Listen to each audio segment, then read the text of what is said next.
Thank you for waiting. I finished checking your adventurer handbook. Here are your commission rewards. We have no other urgent commissions on the books at present. Thank you for all your hard work lately. Perhaps you two could consider taking a vacation. Amazing! Paimon never thought we'd end up having downtime in Nod-Krai. Things were pretty hectic when we first got here. Everywhere you looked, it was either the Wild Hunt causing chaos or the Fatui stirring up trouble. It felt like this whole region was one giant slime in a barrel, ready to go boom at any moment. That's right! Another win for Tibet's top duo! Ah, yes. Are you two aware that the Moon Prayer Night is soon to take place? Oh, yeah! Llama told us that was coming up soon. Wait, why do you mention it, though? Do people in Nasha Town celebrate it, too? Paimon thought it was just for moon goddess worshippers. You're partially right. Most people in Nasha Town just see the festival as an opportunity to do business. They do not concern themselves with the religious element. The festival was first celebrated by the Frostmoon Scions. On this day, they would wear moon prayer blossoms and celebrate the birth of the moon goddess through song and dance. They would also prepare food and handicrafts and give them as gifts to others. Over time, it became Nod-Krai's most lively festival. Oh, sounds like fun! Great! Well, in the meantime, since Catherine doesn't have any commissions for us, let's focus on some personal business instead. When we first got here, you mentioned that this was where your spaceship landed? We didn't get to follow up on it at the time because we got wrapped up in that whole rare situation, but now we can finally start investigating it properly. Well, there's a saying Paimon's heard around these parts, which goes, if you lift up a rock, you'll find something you weren't looking for. By that logic, you'll never find what you're looking for while you're searching, but the moment you stop looking, it'll jump right out at you. Could be worth a try though, right? Anyway, Paimon suggests we focus on other stuff we want to do for now, and just keep an ear out for spaceship-related intel as we go.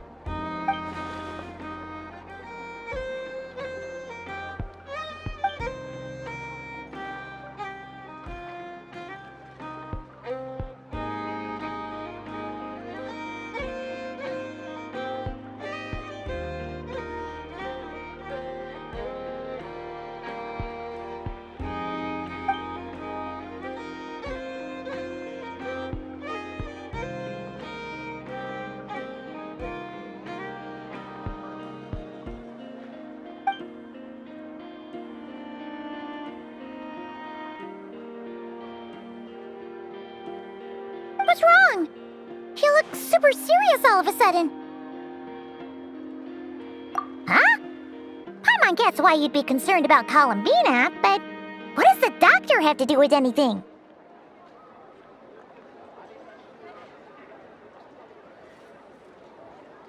Oh, that's true. And now that you mention it, we're definitely overdue for a showdown with the Fatui. It is weird that he hasn't shown himself this whole time. What could he be up to?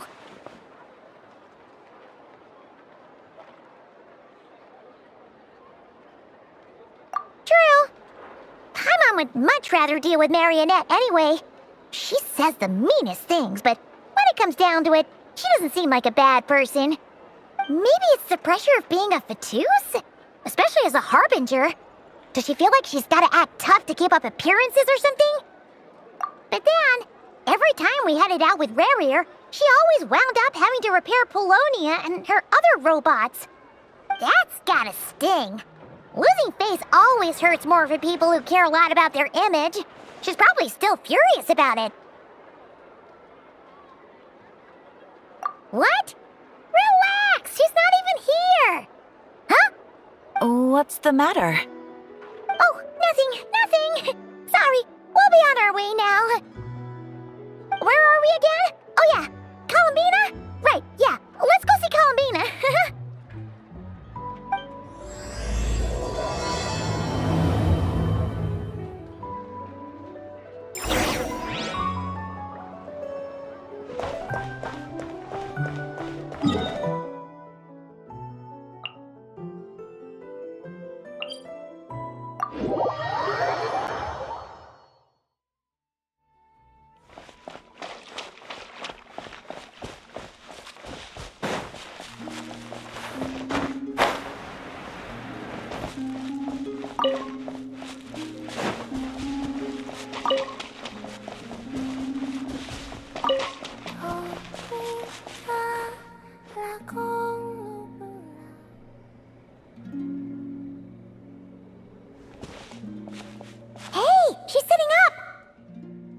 Is me sitting here a rare sight? No, we just thought you'd be resting. Perhaps I would have been, were it not for the sudden arrival of some unexpected guests. Not that I consider it a disturbance. After all, you are the only ones who are free to enter. Would it not be a little unfriendly of me to lie down while we speak? I didn't realize you put so much thought into little things like that.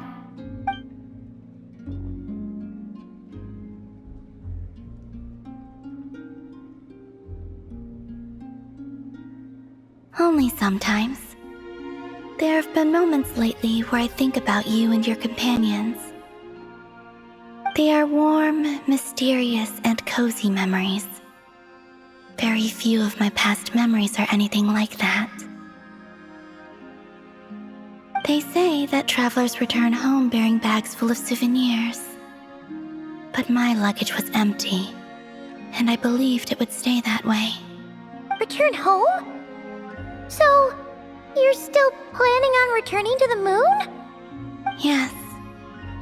This planet continues to reject me, reminding me that I do not belong here. If I remain into that, there will come a day that I disintegrate. And I don't mean reduced to dust, or turned into food for the flowers. I mean, I will cease to exist entirely. Alright then. Well, we're sure gonna miss you. But it sounds like we'll have to say goodbye. How do you intend to return? The moon prayer night is soon to arrive. On that day, the moon will be closest to Teyvat. The Kuuhenki in this land will reach its peak at that time. I merely need to grasp the tide, and with relatively little effort. Oh, Paimon gets it! It'll work like a slingshot! You make it sound like she's gonna get blasted up to the moon. If I did that, I suspect I would crash into the false sky. I will be using a much gentler approach. But I do like the analogy. It's fun. You see? She gets Paimon's sense of humor. In the blink of an eye, the time has come to part ways. It does feel that way, doesn't it? Time seems to fly fastest when you are enjoying it. I have always thought of myself as a wanderer on this earth, and it has never expressed any desire to keep me here. Yet, just as I plan to depart, it tugs at my arm. Is this a gesture of affection? Or is the world mocking me? Oh. Were you hoping I can answer that? Yes, you are a traveler, so you must have a lot of experience in this area. Then, what I would say is, enjoy the moment. That's right! Don't overthink it! Happiness is happiness and joy is joy! The point is to enjoy it, not analyze it! I see. Then what I would say is, even though I am very tired right now, I am still happy. I can't tell from the tone of your voice. Oh, really? You don't think I sound happy? I'm just kidding. I could tell you were in a good mood today from the moment we saw you. Ah, a joke. Albeit not a funny one. Anyway, I assume you're here about you-know-what. Give me your hand. Actually, it's not that. There's something else we wanted to discuss with you. Oh, then, do you still want to give me your hand? Or not? Sure.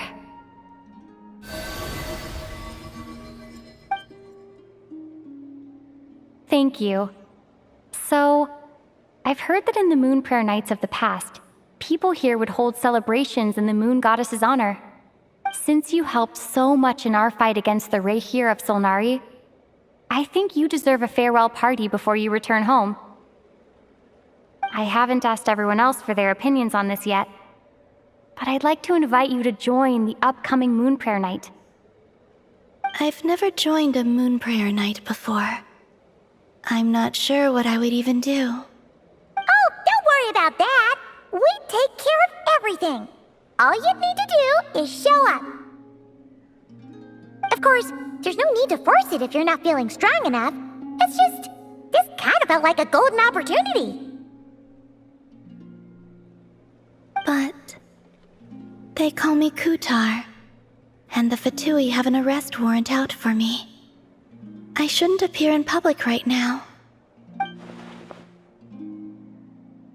I'll make it work. You have my word. Yeah, we got your back. Well, she does. Paimon's actually not too sure what she's planning. All right, if you're sure. I will not refuse your invitation. I suppose it wouldn't hurt to pack a few more sights from this world into my suitcase before finally learning what my homeland looks like. Oh, if you see Lauma, please tell her that my answer to the question she asked me is neither yes nor no. Rather, it is, there is no need. That was kinda cryptic, but sure. Guess it's between the two of you. We'll pass along the message. Bye for now.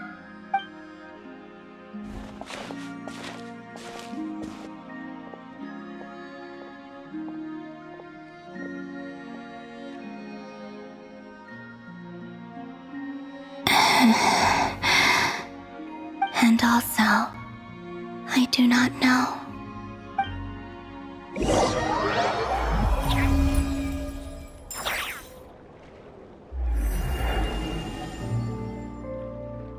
Since she's agreed to join the festival, let's go see who else wants to take part. Lauma's gotta be the person most familiar with the Moon Prayer Night. We should start with her.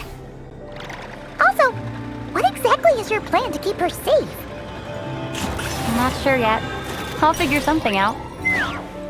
What? Are you serious? And Paimon even gave you her vote of confidence back there! When did you become so sneaky?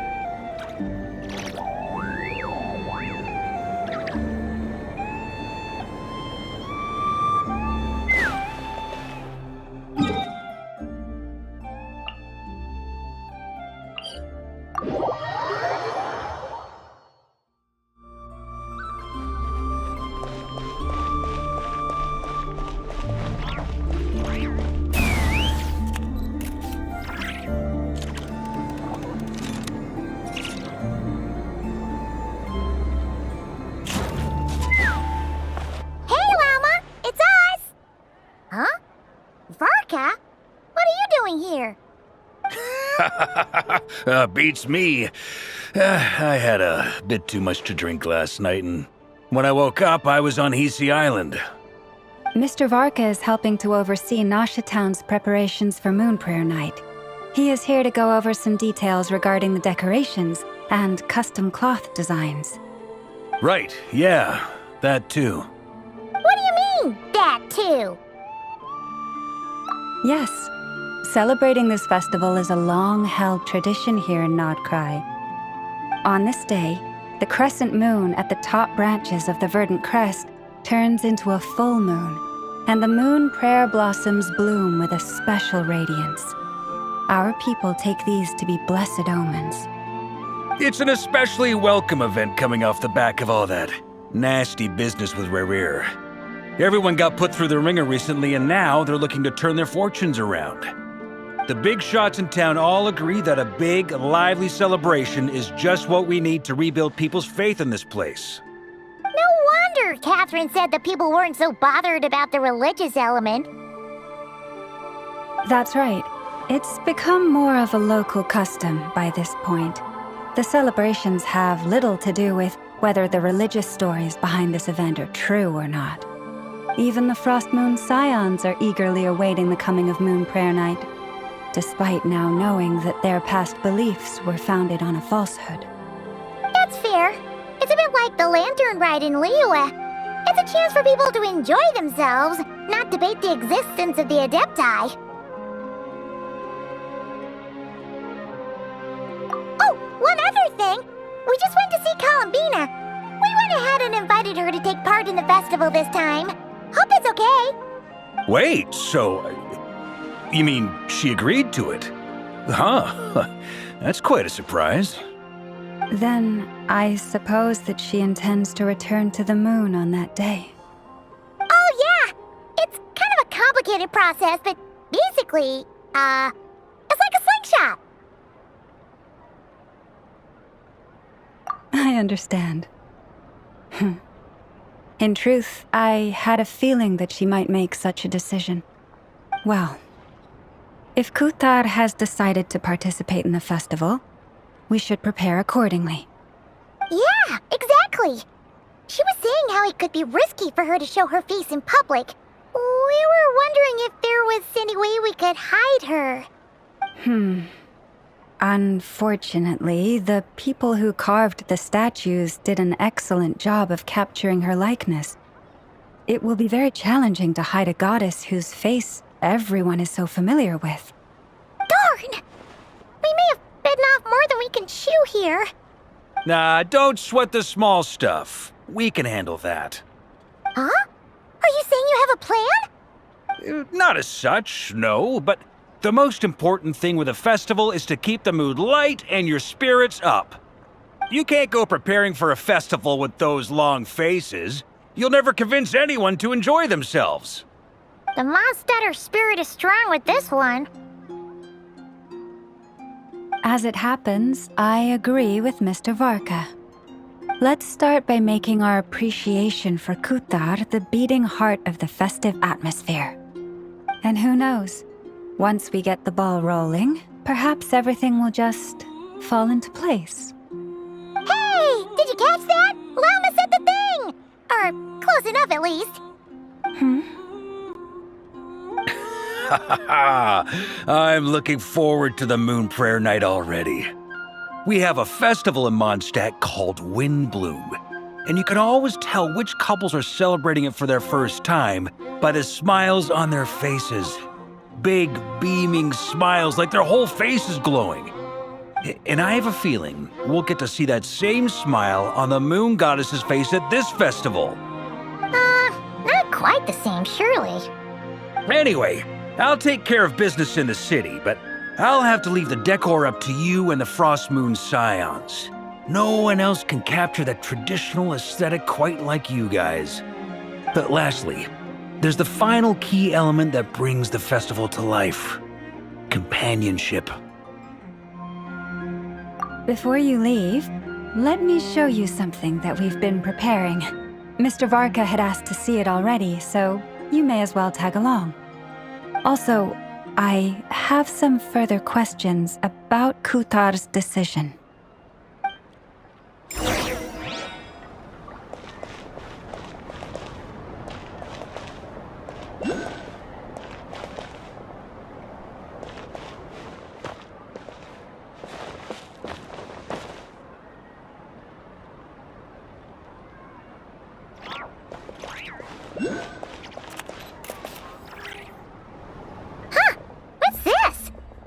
Look like they're having fun.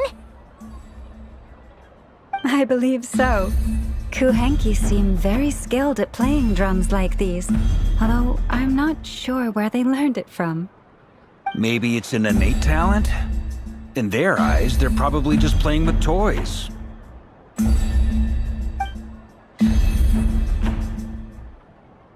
Lanatar! You want to play too?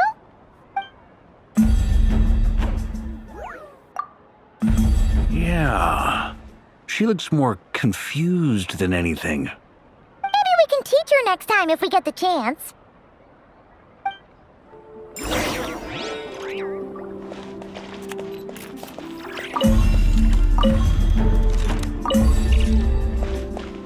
What are these floaty things? Moon veils. We hang them from buildings in the city during the festival. When you look at the sky through them, it creates a lovely misty effect.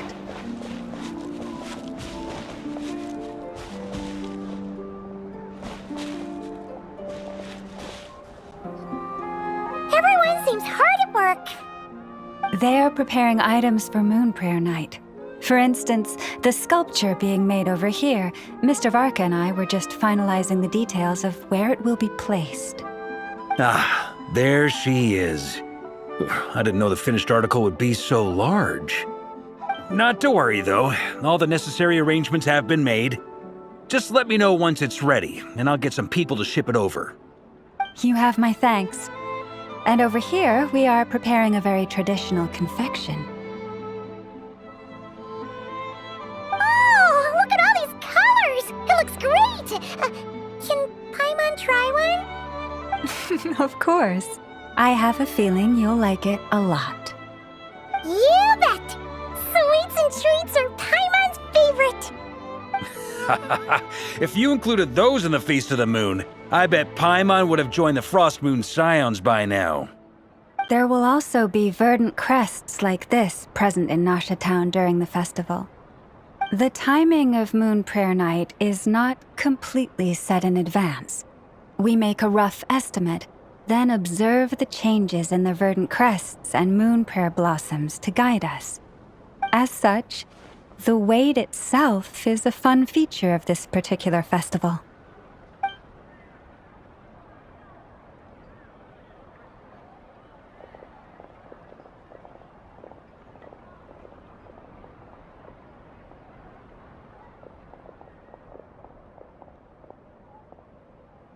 Let's talk here.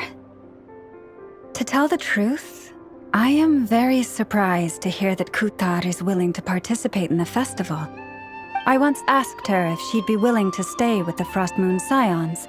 I could introduce her to everyone, and we could be a family to one another. She did not answer, but she has not appeared here since. I took this to mean her answer was no, but if that were the case, she would not have accepted this invitation. I see. Maybe she is right. Maybe the Frostmoon Scions of today no longer need a moon goddess. But my wish was not for her to come here and be worshipped as a deity. I simply wanted to offer her a place to stay. I'm sure she believes that showing herself here might invite Fatui intervention, and as such she does not wish to cause us trouble. But what really pains me about all this is that this is her birthplace. She ought to belong here, yet no one has been able to grant her shelter. I think I'm qualified to weigh in here. When someone's about to depart on a long trip, what they need is blessings, not burdens. We should wish her the best, not make the journey harder than it already is. Anyway, she's agreed to attend, hasn't she? All we need to do is simply respect her decision. I see your point. Yes, she will soon depart after all. Our job is to leave her with some happy memories. Besides, who's to say her journey to the moon is a one-way trip? It's not like she can't come back and visit if she wants, right? Paimon agrees wholeheartedly. Festivals are all about having fun, so let's keep it simple. All right, I'm gonna head back to Nasha Town soon. Want to come with? I'm guessing you have some other folks to visit there. Sure thing, let's go! Bye for now, Wilma! Thank you all. Goodbye.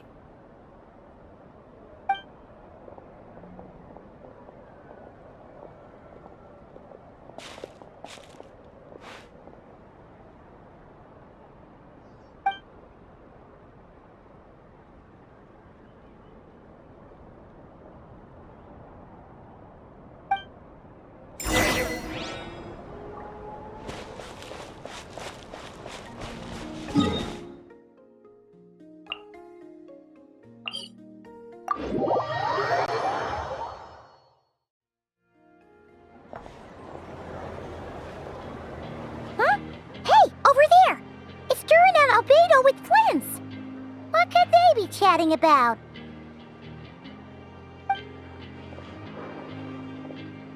Your guess is as good as mine. Ah, Grand Master, and the Traveler and Paimon. Hello there. It's been a while. Perfect. We have some new volunteers for our investigation. Wait, let me guess. The righteous Lightkeepers are finally ready to hunt down the Abyssal Dragon? Haha. Yes, that too. He everyone keeps saying that too. Well, to be precise, the facts match, but not the causality. Wait, so I guessed right? Half right. Don't act so impressed with yourself. Maybe I can explain.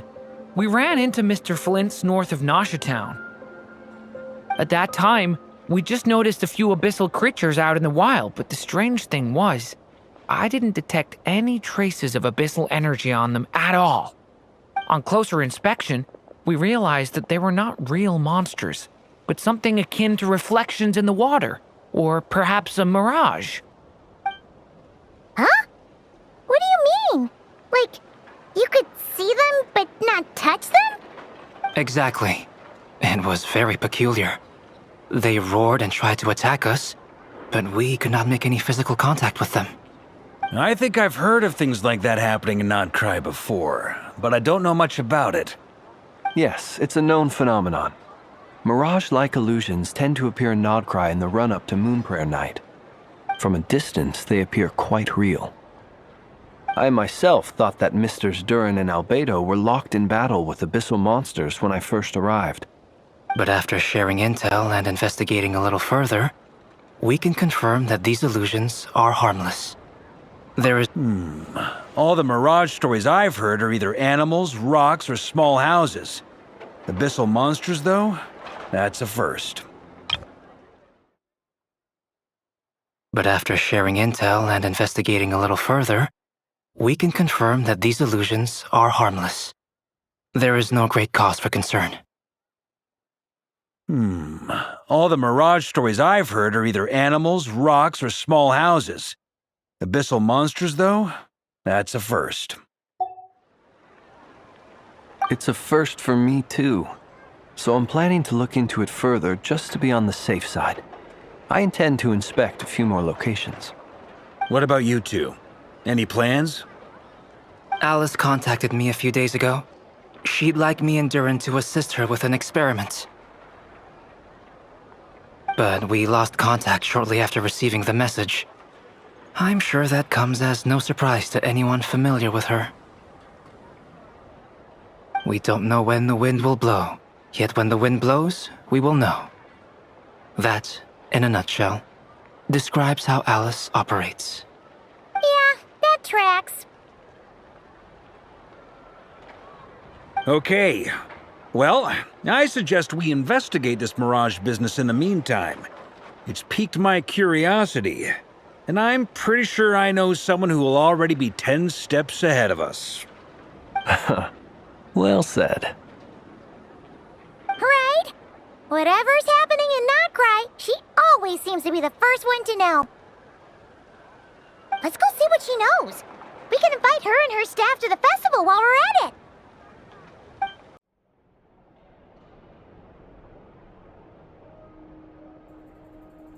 You're right, I have noticed. There's certainly something a little fishy about this situation. Only a little, though. Records indicate that this phenomenon can occur in the days before and following Moon Prayer Night. That said, it has always been a rare sight in the past. The odds of encountering these phantoms are similar to looking up in the night sky, happening to see a shooting star, and managing to make a wish before it disappears. But this time, either everyone's getting lucky, or they're appearing far more frequently than usual. Jahoda's out gathering intel as we speak. In the meantime, let me check off some points of interest. First, the Abyss.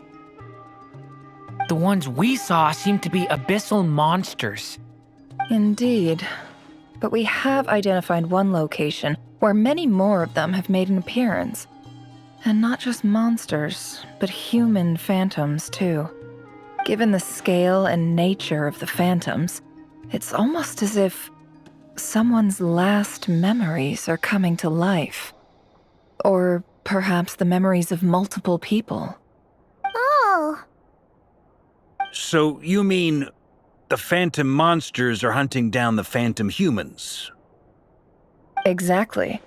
The phantoms can interact with each other, but we have no means of intervening. In addition, some of the human phantoms would seem to be from the very distant past. This is clear both from the clothing they wear and the stories they tell. They claim to be from Hyperborea, a name which I've heard from Lauma before. If this is true, it means they must be from 6,000 years ago. Did Paimon hear that right? 6,000 years? It sounds like this merits further exploration. That'd be a big help. I'll leave it with you, Albedo. My knowledge of ancient history is non-existent. I used to doze off every time the pre-Knights of Favonius era came up in class. It's quite a miracle that you were able to understand these phantoms' speech, given how long ago they lived. I suppose you're right. But I'll leave the archaeologists to ruminate over that conundrum.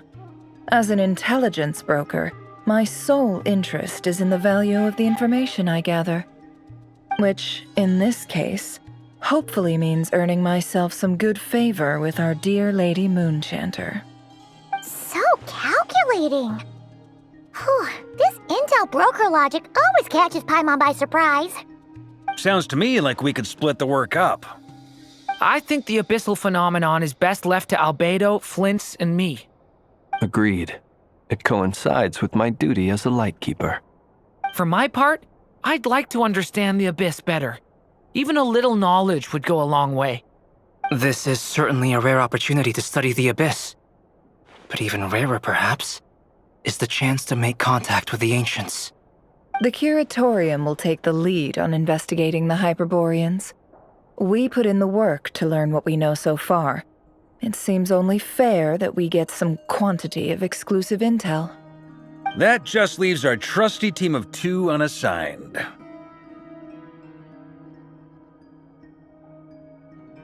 Since you became an honorary knight, of course. This was part of my grand plan all along. Ha ha ha! Oh yeah, by the way, we managed to convince Columbina to come to the Moon Prayer Night celebrations. Would you and Jahoda like to join too? She agreed to that? Huh. Quite an achievement. Never underestimate the Traveler, I guess. I'd be happy to join. No point shutting myself inside when the streets are all decked out. I doubt any clients will be visiting during the festival in any case. And Jahoda loves a party, so I'm sure she'll jump at the opportunity. No. Way to contradict me in front of... Wait, no, that's not what I have bad news, boss. So many people. All right, everyone inside, quick.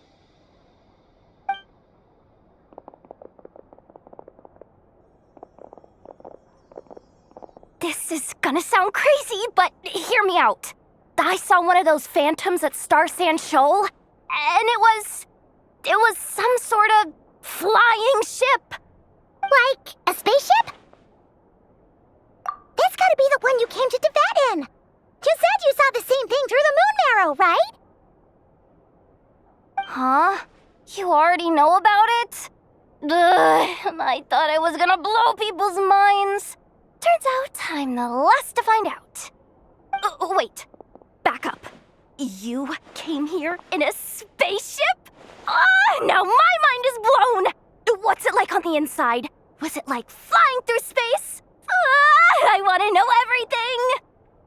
Yep, exactly. Huge discovery. You're the best, second best intel broker in the world. After your boss, of course. Wow. Really? Well, I don't know if I'm all that, but... I guess that decides where we're heading next. Come on, don't look at me like that. I know the spaceship doesn't have anything to do with me, but you don't want to leave me as the only one twiddling my thumbs, do you? Please? Fair enough. You can tag along. In that case, let's meet back here to discuss our findings once we're done. I wish everyone a productive investigation. You too!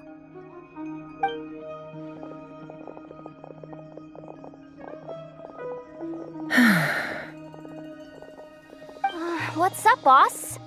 Aren't we gonna head out? Tell me, Jahoda, when did the curatorium start giving out intel for free? Oh, sorry, boss.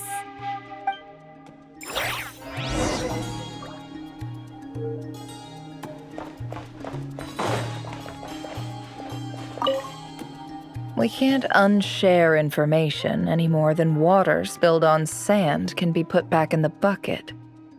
I'll just have to balance the books some other way. Please, boss. There's gotta be another way. Who knows? Depending on what they find, maybe this will work in our favor. Please don't find me. Please.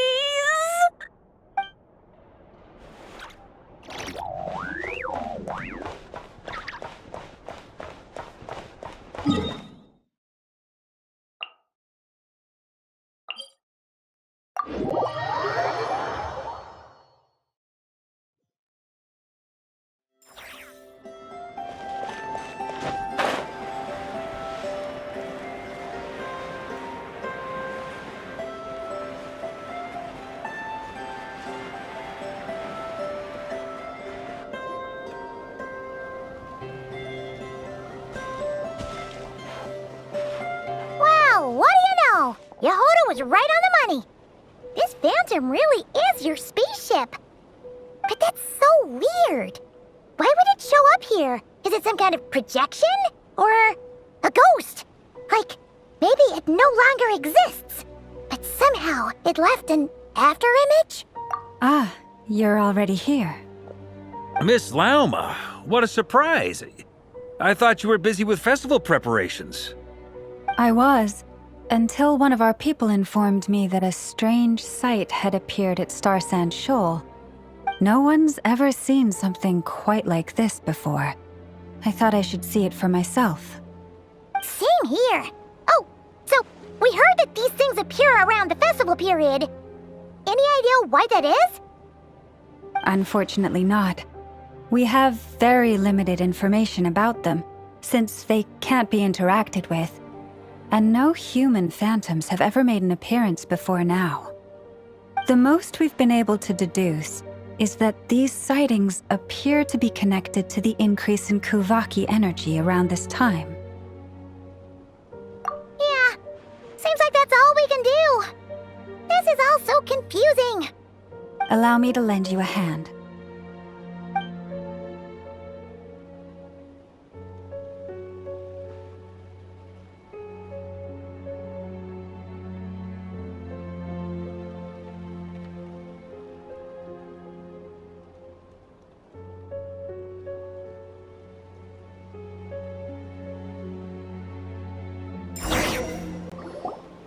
Everyone, our friend here should be able to provide us with some information. Is that a phantom rhymehorn deer? I've heard about how the Frostmoon Scions live in harmony with the animals and can even communicate with them. That's coming in handy now, for sure. Okay. Yes, I understand. Then how about this?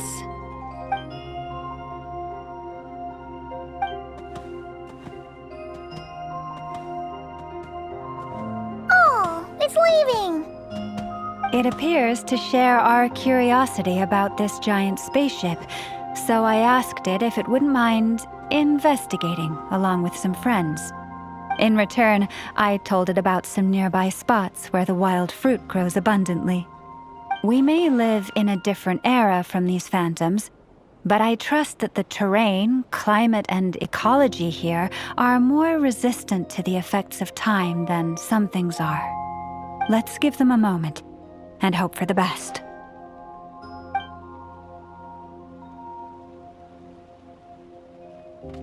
All back together? Must have been a lot of fruit. Indeed. Now let me ask them some questions.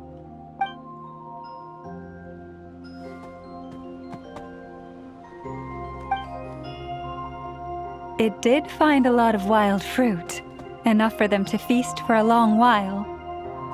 This puffin circled in the air several times, but didn't spot anything out of the ordinary. Certainly nothing to do with the spaceship. Huh. Well, it definitely makes sense to get a bird's eye view. Indeed. Other than that, I was also thinking that the world these phantoms see is also different from ours. Oh, I get what you mean. The wild fruit exists in both times and spaces, but there might also be things that only exist in that space-time, which we can't see. Good point. Great thinking, Lauma. Blunthorn rhinos can use kuvaki to shift great rocks, but this one says it couldn't get that ship to budge by even an inch. The sniffer mole tried too, but despite being a skilled digger, it could not get through.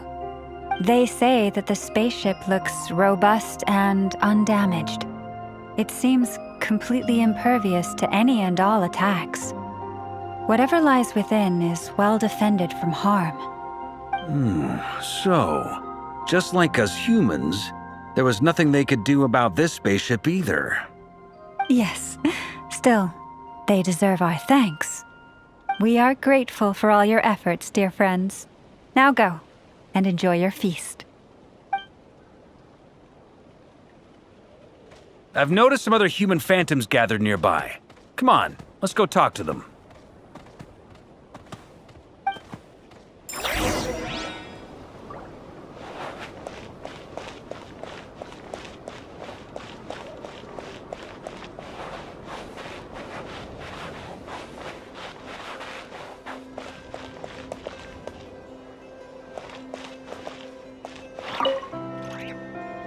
What is this thing? I've never seen it move, and there's no way to get inside. Goodness knows. My grandpa says it's been sitting here at least since his grandpa was still alive. What about his grandpa? Did he say anything to your grandpa's grandpa about it? Huh?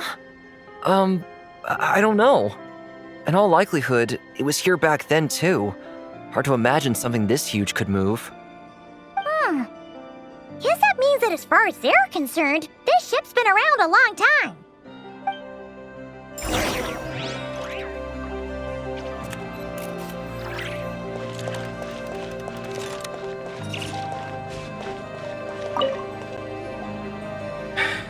Come on, brothers. If we can get even a small chunk off of this thing, it's gotta be worth a fortune.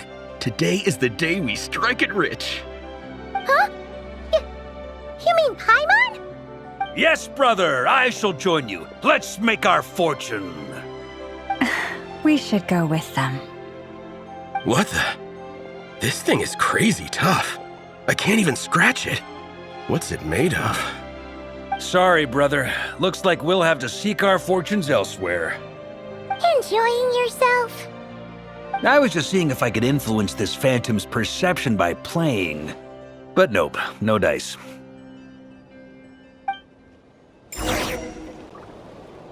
I'm sure we're all starting to build up an idea of what's going on here now that we've spoken to some of the people. These phantoms are reenacting real historical events in Nod-Krai. It's almost like we're in some kind of interactive stage play. We can talk to the actors, but the plot is fixed and we can't influence it. It makes sense. History is set in stone. The objective facts of the past cannot be changed. Paimon totally thought you were just goofing around earlier. But actually, you were doing some serious investigating. Of course I was. Anyway, at this point, I think we're forced to conclude that although the Phantom spaceship is right there in front of us, we aren't going to learn much about it from these people.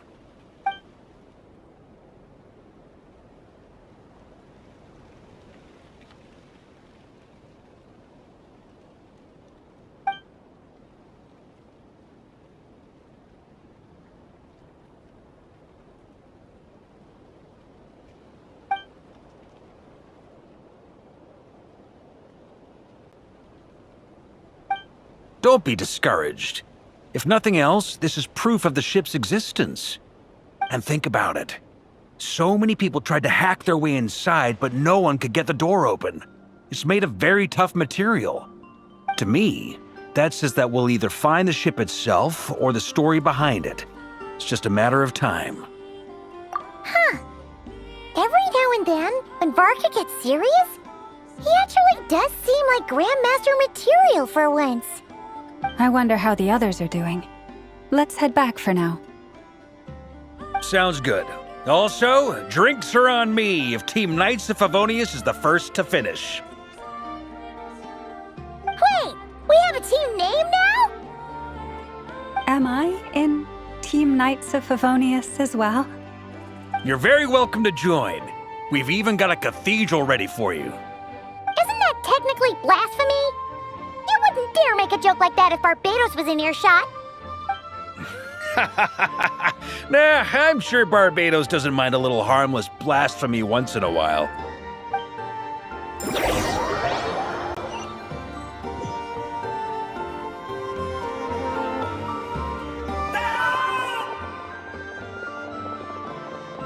Oh, no! Get away! Oh.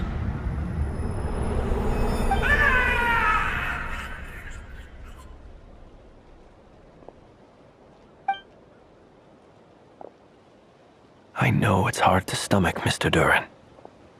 But as I'm sure you've noticed, there is nothing we can do to intervene in that which unfolds before us. But we have to at least try. And try you have. But are you aware of how many unsuccessful attempts you've made now? I wasn't keeping count. I'm afraid this is the 39th failure so far. Or the 5th if we're only counting this particular victim. There are no indications that these phantoms may be altered in any way. You seem to have calmed down a little. I'll make us a fire. You should rest and have some water. Feeling any better now, Mr. Durin? May I ask a few questions? Be my guest. What exactly are we witnessing here? What happened to those people? My guess would be that we are seeing Nod-Krai during the Conrian Cataclysm. Would that be accurate? Conria. That is correct. As you know, once the Abyss senses even the tiniest crack, it floods in and spreads like wildfire.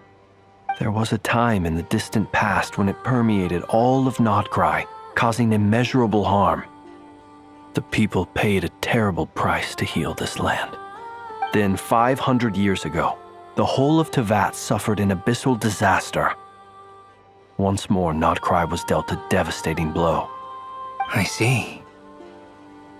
In the face of the abyssal onslaught, all were like grains of sand tossed around by a tidal wave. Be they human, fae, or god. The moment you witnessed is but one drop in a whole ocean of catastrophe. All right. I guess that answers my second question, too. I wanted to know why there's nothing I could do to help them, and that's because what we are seeing is history. That would be my guess as well. As I understand it, history and fate are not all that dissimilar. The latter may be unseen to us, but both are immutable. Yes. Fate was determined long, long ago. I still have a couple of other questions for you, Mr. Flintz. You mentioned more than one abyssal disaster that has struck this land in the past. How can you be sure that what we're seeing is from the Conrian incident? And also, how are you able to stay so calm when you're talking about these events? From everything I know about you, you're not cold or ruthless, and you're not indifferent to the suffering of others. Alas, I am forced to show my age. I must be 600 or 700 years old by human measure. Wait, so you... One is not easily moved by history when one has witnessed the truth firsthand. I'm sorry. You needn't apologize. Your passion is a good thing to have. Treasure it, because someday you may find it in terribly short supply. Now, at the risk of offending you, I have a question in return. Your curiosity toward the Abyss, is it born from hatred or because you sense its call? I only ask because I kept a fragment of Rerear's body in my lantern for a short time. Specifically, his heart. So I know what a burden it can be to carry the Abyss with you. And I hear its power growling from somewhere within you. In my eyes, your mere existence is a miracle. My honest answer is... I don't know. I don't think I have the confidence to say for certain. What I will say is the Abyss is not the only issue that haunts me. Even before I became who I am today, the question dogged me constantly. Should I even exist at all? My doubts remain unresolved. But when we fought Rerear, something became a little clearer to me. Sometimes it is the darkness within us that allows us to achieve the impossible. I certainly got the sense from your 39 attempts that you were trying to achieve the impossible.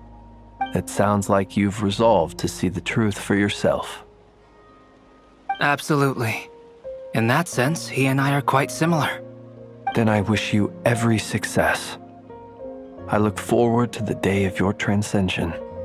Well, if everyone's caught their breath, I suppose we should head back. Oh, and one last thing. I'd appreciate if you kept our discussion about history a secret.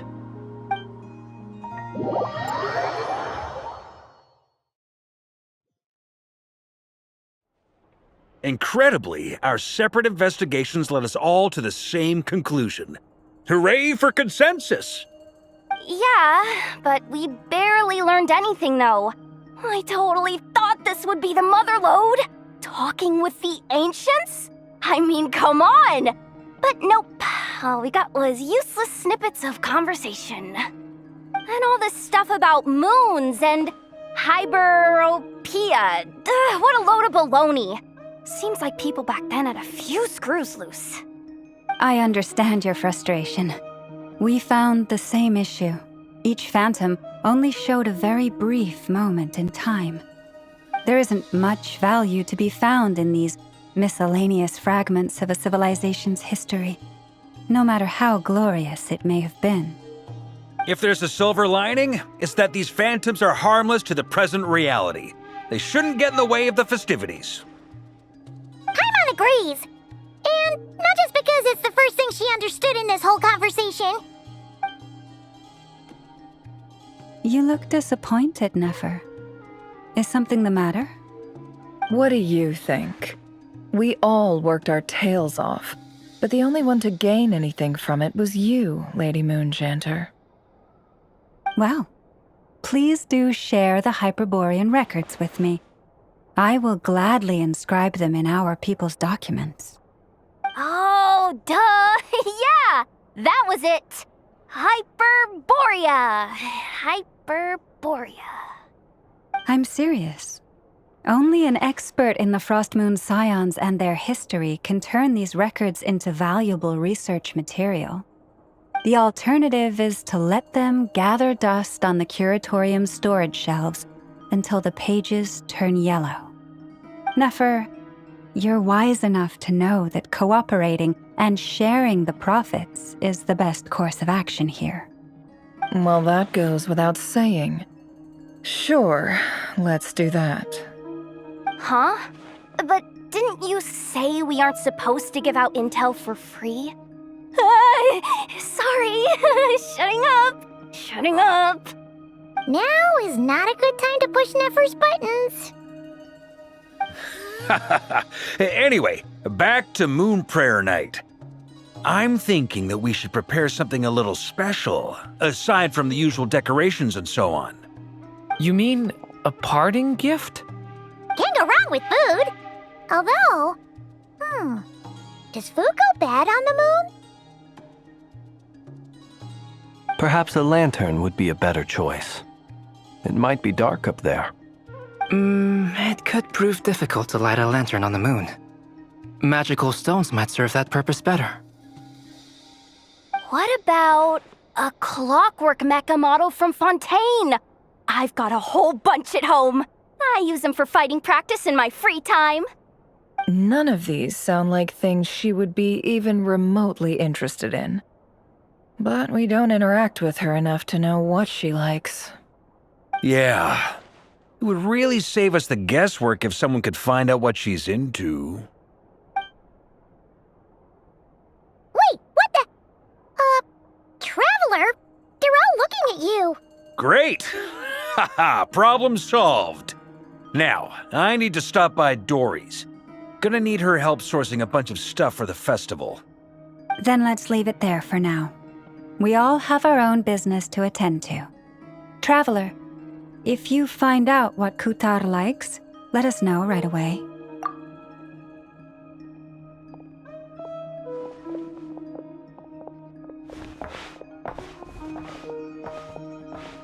Is something the matter?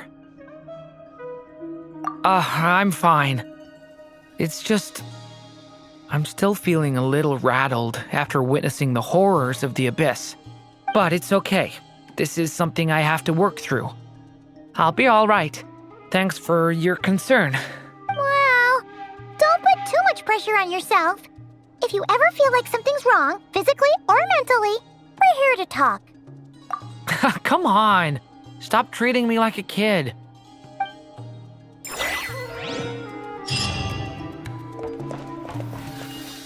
Which is why we need a lantern guaranteed to work on the moon. Yes, I have a few ideas, but the lantern itself is the easy part. The real issue is how little we know about the lunar environment. Wait, you two are serious about this?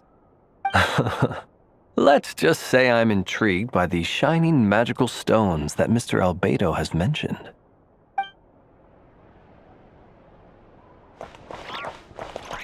Could you do me a solid and try to smooth things over with Boss Neff?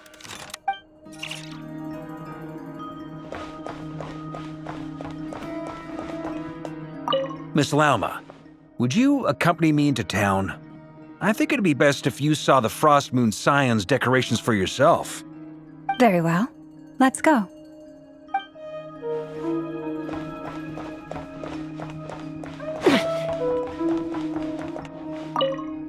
You should get going. It's important that we ascertain what Kutar likes.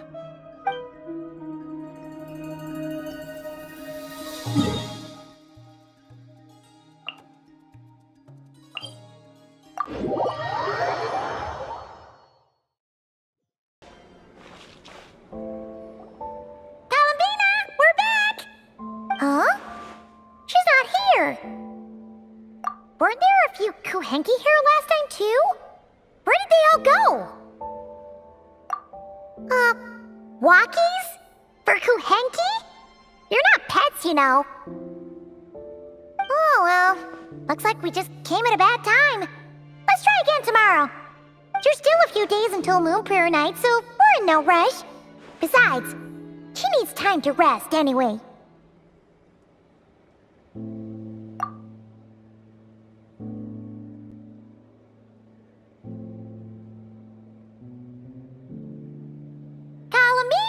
Are you back yet? Oh, how strange. Looks like she's still at Bright. It's not like her to spend so much time outside, especially since she's worried about attracting unwanted attention.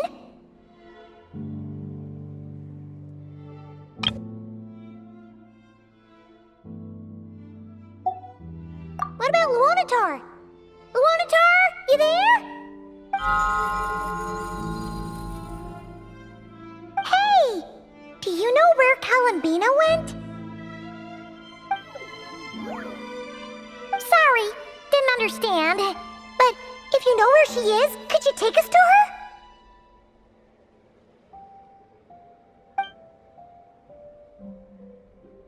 Yeah, that's even stranger. What about him? Oh, that's not good news. They change color when Columbina gets weaker, right? And they look super pale right now. Good idea. She might know what's happening.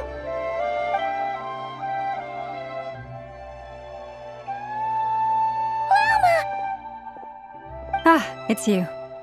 How is Kutar? Is she okay?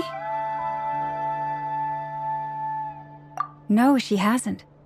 I came here to check on her after I noticed the flowers had changed color. Based on past precedent, she must be very weak right now. Even getting up to walk would be a struggle. It seems unlikely that she wandered off outside. Not to mention that she doesn't do that at the best of times either.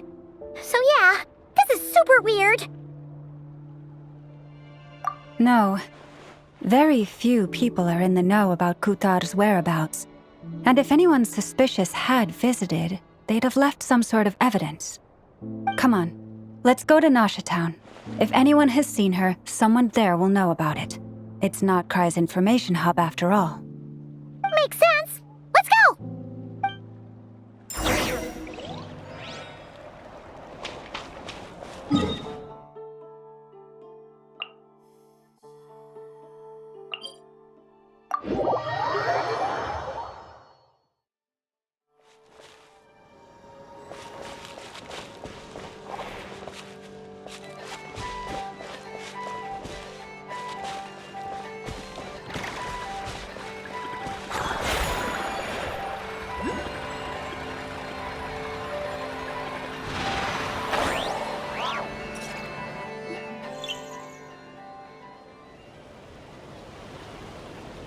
Moment. Is it just Paimon, or is this stall kind of suspicious? It's never been here before, right? No, I don't recognize it. Alas, your free and easy adventure time is over. Now, prepare to face the final boss of Nod-Krai. Whoa! Where'd that voice come from? Not sure. But it's definitely hostile. No, not that way. The final boss is right here. The sniffer mole? That's the final boss? Surely not. Also... Okay, the jig is up. I'll stop teasing you. Turn around. I'm right behind you. It seems I've managed to leave quite an indelible impression, even though you've never seen my face. Nothing could make a great mage more pleased with herself.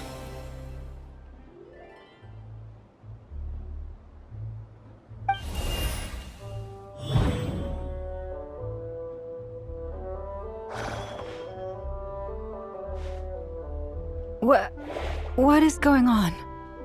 I've heard that all the big shots in Teyvat have long, wordy titles that stun people speechless when they make their entrance. Unfortunately, none of them are affiliated with the Hexenzirkel, and we ourselves keep a very low profile. The notorious name-dropping doesn't quite work for us. Still, I, for one, think I'm really quite amazing. So that didn't stop me from coming up with a title anyway. It's really you this time? Not a lantern or a Dodoco, but Alice in the flesh? Oh, that's right. So, what do you think? How does it feel to finally meet me? You look like... What is that supposed to mean, I'm the mother of Klee, Teyvat's #1 cutie. How old could I possibly be? So she's a friend of yours? Kind of. This is actually the first time we've seen her in person. I see. Madam Mage, that was, quite a powerful entrance.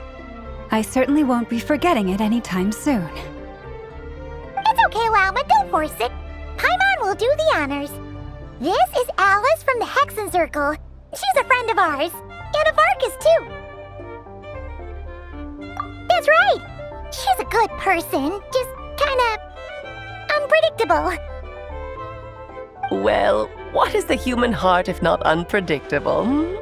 If we could not do as we please, how would we differ from machines?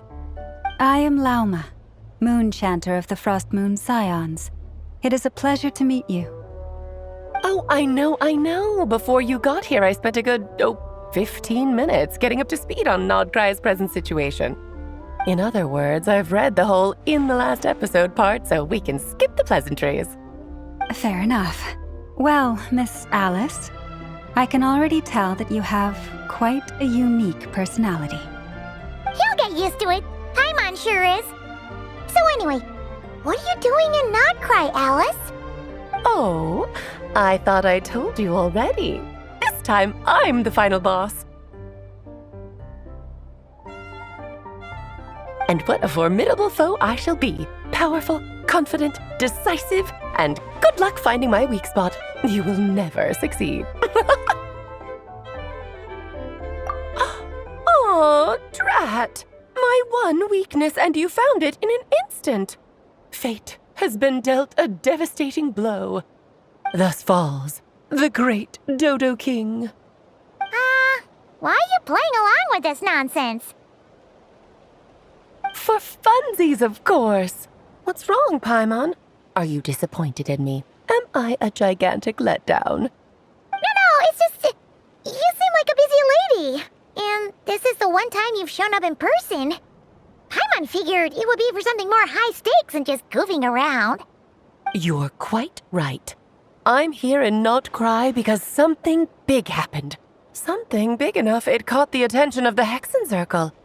It concerns the 3 moons, Tevat's borders, and of course, the moon goddess you are currently searching for. Kind of. Why don't we discuss this over a pot of tea?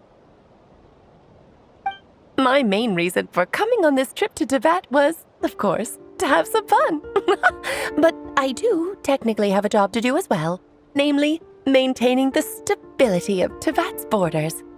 I'll skip over the complicated parts, but to sum it up, abyssal energies are all that lie beyond Tevat's border. We'd find ourselves in a real pickle if they ever made it through. And the phantoms you've been seeing are a sign that the border has been disturbed. No wonder they tend to show up around Moon Prayer Night. Is it because the real moon is now so close to us that its power can cross the border? In part, but only a negligible amount passes through. Just enough to influence the verdant crests and so on. And as you've noticed, there has been an unprecedented number of phantoms appearing this year. The influence of the moon beyond the border cannot explain this. No, there is another far greater factor at play. The trilunar syzygy. A trilunar syzygy? Eons ago, before the heavenly principles came to Tevat, it was the then 3 moon goddesses who controlled the laws of this world. Oh, that's exactly it! The 3 goddesses split these powers amongst themselves, promising never to consolidate them into one singular body. This was meant to keep the world stable. But, fast-forwarding to the present, the eternal moon's marrow is with you, while the iridescent moon's marrow, which should never have appeared in this world, has been retrieved. Add that to the presence of a moon goddess in the flesh and... the power of all 3 moons is gathered here in Nod-Krai. There hasn't been an event like this since the War of Funerary Flame. And it's having a noticeable effect on Tevat's borders. Because I wish to give my darling daughter a peaceful, sunny environment to grow up in. Is that a good enough reason? Kinda sounds like you're dodging the question, but it does make sense. Well, that's one reason anyway, and the most important one. The others are a little complicated to explain. For instance, cleaning up after dearest Miss R. Albedo could tell you more about that if you're curious, but right now, I have a more important question to ask you. Why are you collecting the moon marrows? I see. Nicole told me about that legend once. Nicole? You mean Mage Anne? Oh, so you remember. Yes, of course. That was a story about fate, her area of expertise. But back to the story of our dear moon goddess. I'm afraid her intended method of returning to the moon is unlikely to work anymore. What does that mean? She may be missing, but she hasn't gone anywhere. She has disappeared.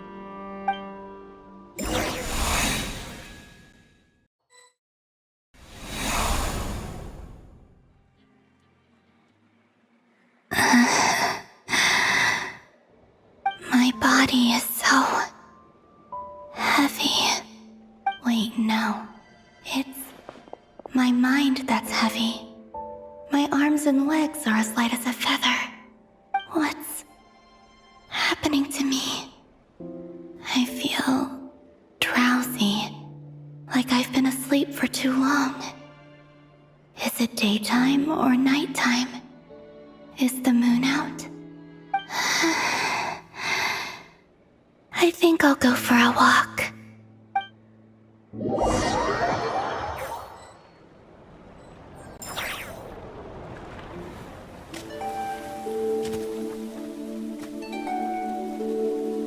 Are you out for a walk too?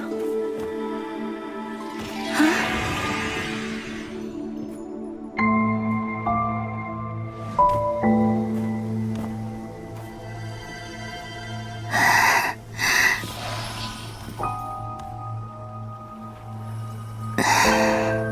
The day has come at last.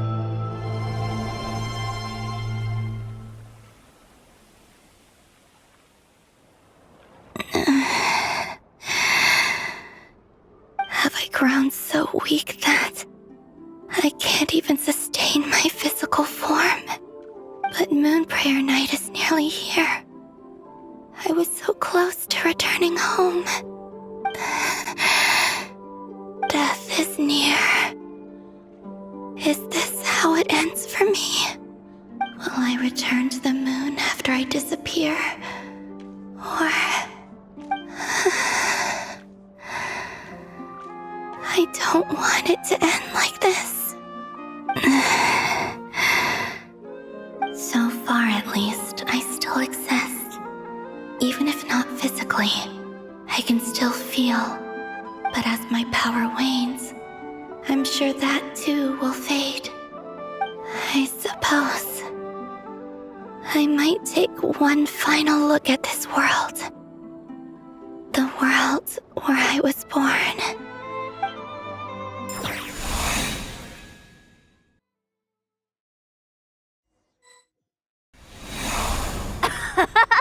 Come on! Come on!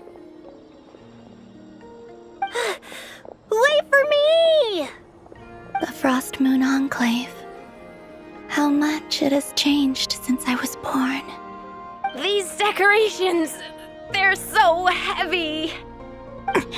It's times like this when you kind of wish men could be priestesses and acolytes. How fascinating. I've never had the chance to be privy to people's private lives in this way. In the past, people would get so solemn and serious the moment I showed my face, like they were frozen stiff. Karina, Lametti, it's time to eat. Coming. I want to watch them a little longer.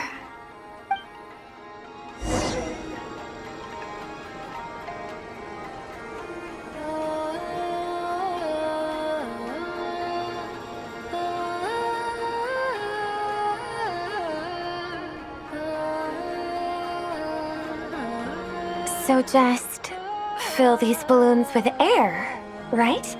Yep. Try a couple now to test things out. The rest can wait till Moon Prayer Night. Think fast. Rita! Teasing an acolyte of the Frostmoon Scions? Surely that's a punishable offense. Take this!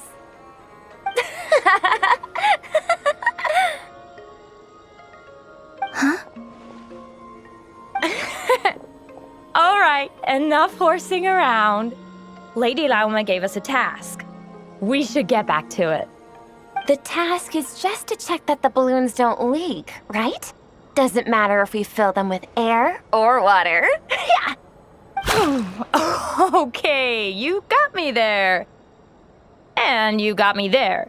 But still, we can't use all the balloons before the festival even starts. We won't use all of them. And as long as Lady Lauma's trusted acolyte doesn't snitch, this can stay as a little secret between friends. A couple more can't do any harm, right? Oh, you menace. Then, think fast! Is pumping a balloon full of water really so much fun?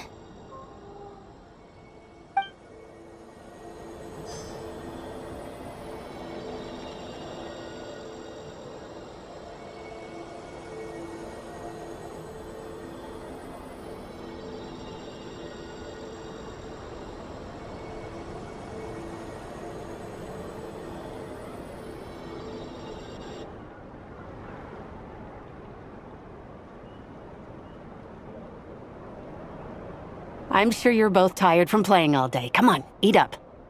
A plain, humble meal. That has always been the way of the Frostmoon Scions. Huh? How come Lametti got a midsummer berry dessert? Oh, I always get Lockaberry. I don't mind sharing. You can have a bite of mine if I get to have a bite of yours. They're sharing food? I've never shared food with anyone before. Even at the Harbinger tea parties, everyone just ate off their own plate. And when I couldn't finish my food offerings from the Frostmoon Scions, they'd leave the leftovers out under the moonlight for the animals to claim. Hey! That was 2 bites! Then you can have another bite of mine. Oh, you too. Oh, don't fret now. Here, have some of Granny's too. So this is what it means to be family.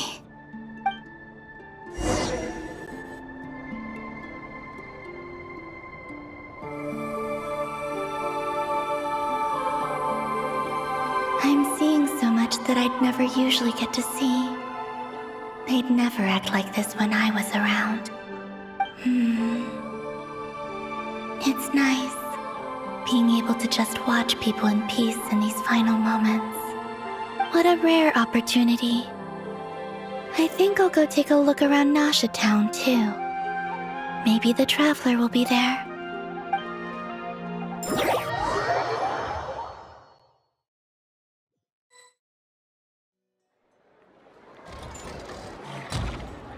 After the War of Funerary Flame, the Moon Goddesses were no longer recognized by Teyvat. They lost the whole foundation for their existence. That's why the Moon Goddess's strength is fading. She cannot withstand the world's rejection of her. To be more pedantic about it, the Moon Goddesses did something to offend the Heavenly Principles, and that's why they were ousted. Something of a recurring theme in Teyvat's history. Theoretically, speaking so candidly should put me in their crosshairs too, but they can't tell me what to do. I'll say whatever I want. Anywho, the Moon Marrow energies were but a drop in the bucket for her, and that battle against the Ray Hair of Solnari only weakened her further. Fortunately, it happened close enough to Moon Prayer Night when the Kuuhenki concentration here is high. That's the only reason she managed to survive this long. What do you mean, fortunately? You said she disappeared. We're too late. Oh, what a headache. I thought this was all common knowledge. I guess I have some more explaining to do. Okay, buckle up. It's time for another lecture.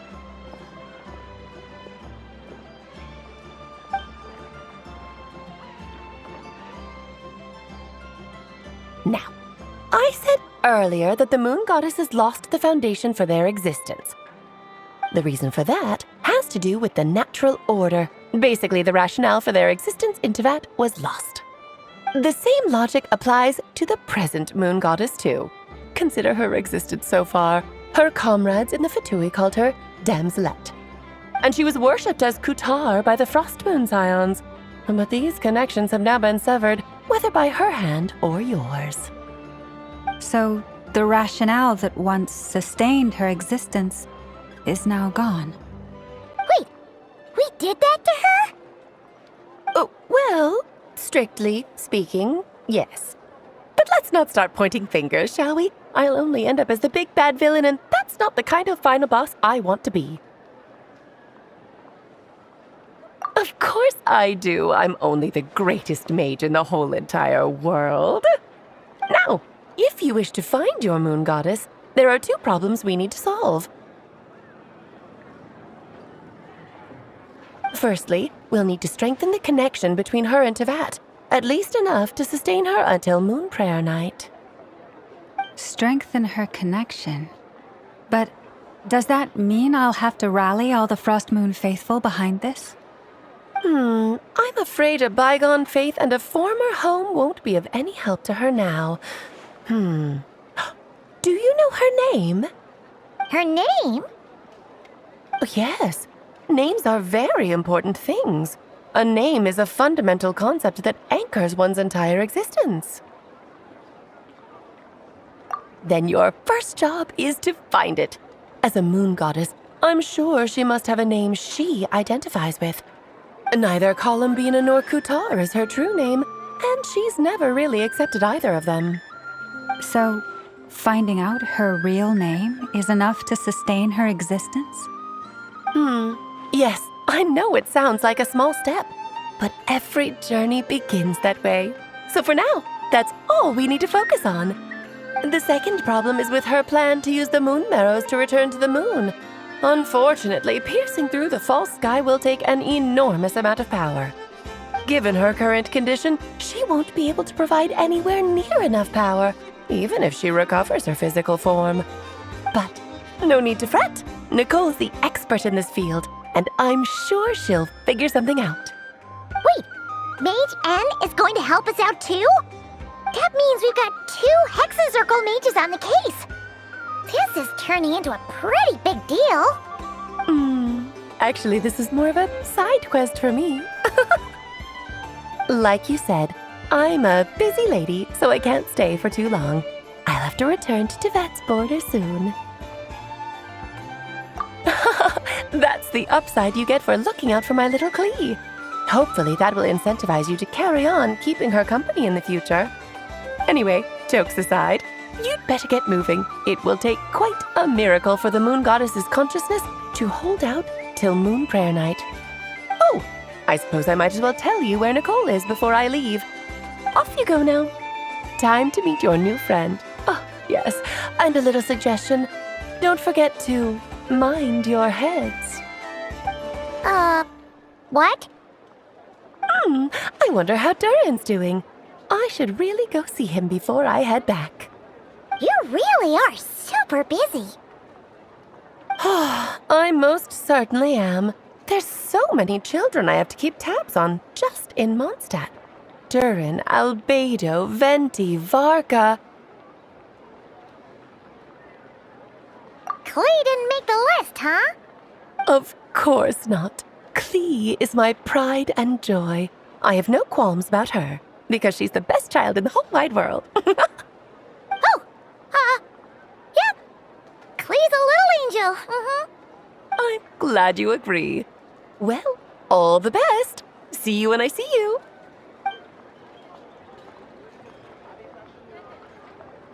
She left in a hurry. Yeah, she didn't pack up her stall. Should we handle it for her? I must say, I'm now very curious about her daughter. Klee, wasn't it? What's she like? That's a long story. Come on, we'll fill you in as we go.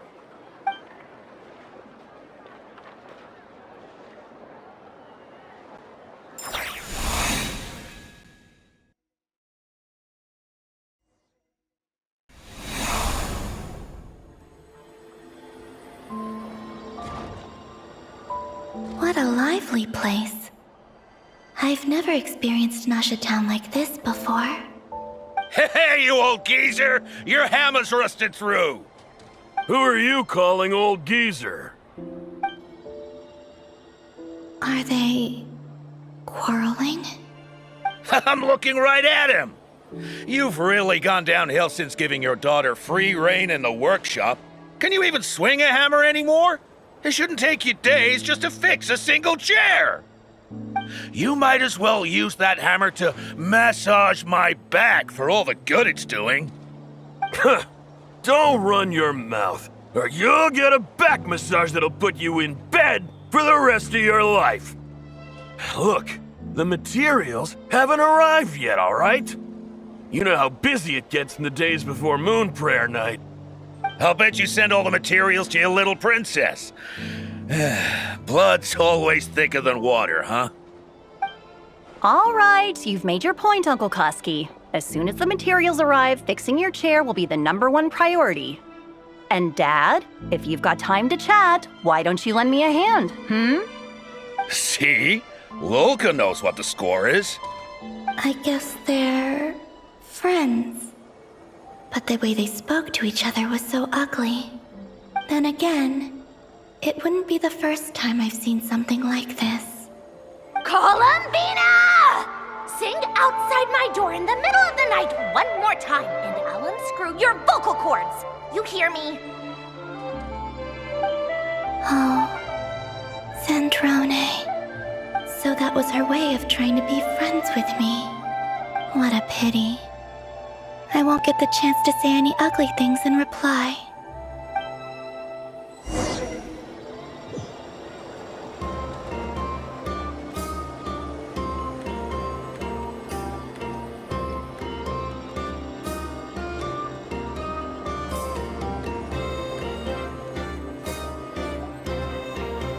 Hey, have you decided what to give her for Moon Prayer Night? I sure have. She's gonna get the surprise of her life when she's least expecting it. Then I'll whip out the ring and pop the question. The surprise of her life. What a fun turn of phrase. Cool, I get the picture. You can spare me the gushy details. Ooh, looks like we have a customer. Hello there, ma'am. Would you like some Moon Prayer Night candy? Huh? Is he talking to me? Can he see me? Here you go.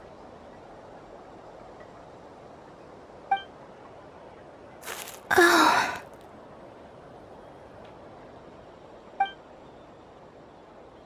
Come back anytime. Right. Now, where were we? I don't know why, but I still held out hope.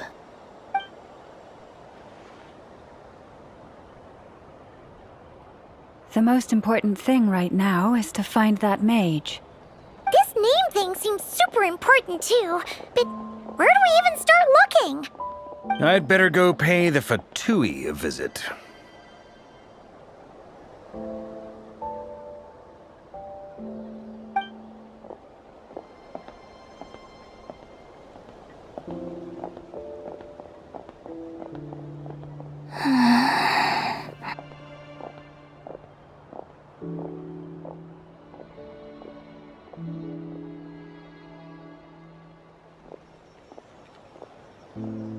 Columbina?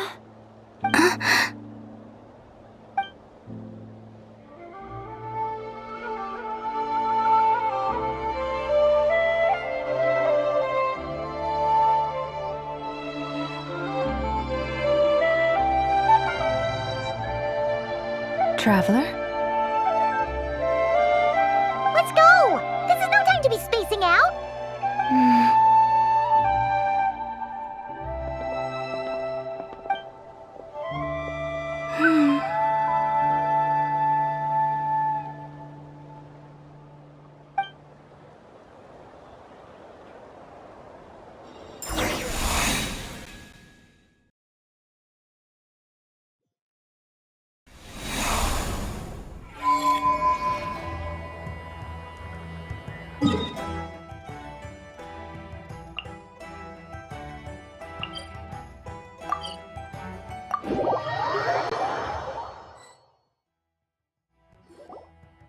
Where are they going?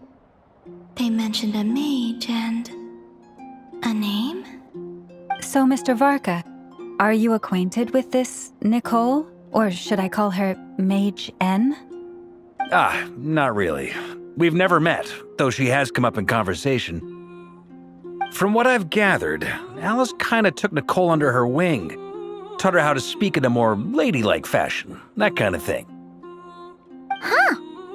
Hard to imagine Alice as an etiquette coach. Yeah, Alice is a larger-than-life personality, I'll give you that. But then again, that's why she's able to draw such an eclectic mix of people into her inner circle. If I remember correctly, being an interesting person is actually one of her main entry requirements. So, if you ever wanted to join the Hexenzirkel, I'm sure you'd both be eligible to apply. Hey! Don't go around making promises on Alice's behalf! I wouldn't dare. I'm just trying to paint a picture of the Hexenzirkel for you. Okay, sure. Anyway, since none of us have ever met Nicole, how are we supposed to find her? We can't just go up to every woman in sight and ask, "Hey, are you Nicole?" Maybe something she's wearing will give it away? Like a windbloom pinned to her chest or something. Wait a minute. Alice never said Nicole was from Mondstadt. Oh, true.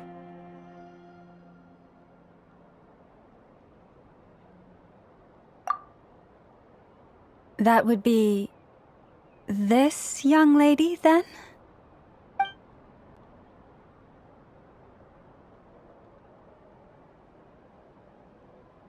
Hey there! Sorry to disturb you, but are you Miss Nicole? Varka, Knight of Boreas of the Knights of Favonius. Alice might have mentioned me before. Have we got the wrong person? Sorry. Well, this is awkward. When I shook my head, I meant, no, Alice hasn't mentioned you before. Huh? Where is this voice coming from? My apologies. For certain reasons, I am unable to speak. This is the only way I can communicate with you. It might take some getting used to, but I hope you can understand. Hey, it's fine. I'm more shocked by the fact that Alice never speaks about me. I mean,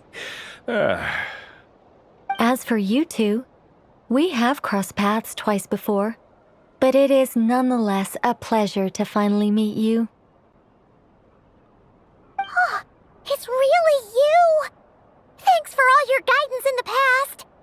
You're quite welcome. This time, things are different. We have reached the unwritten pages of the story. You might say that we stand at the crossroads of fate. Now then, allow me to formally introduce myself. My name is... No, stop! Alice! I can't believe it!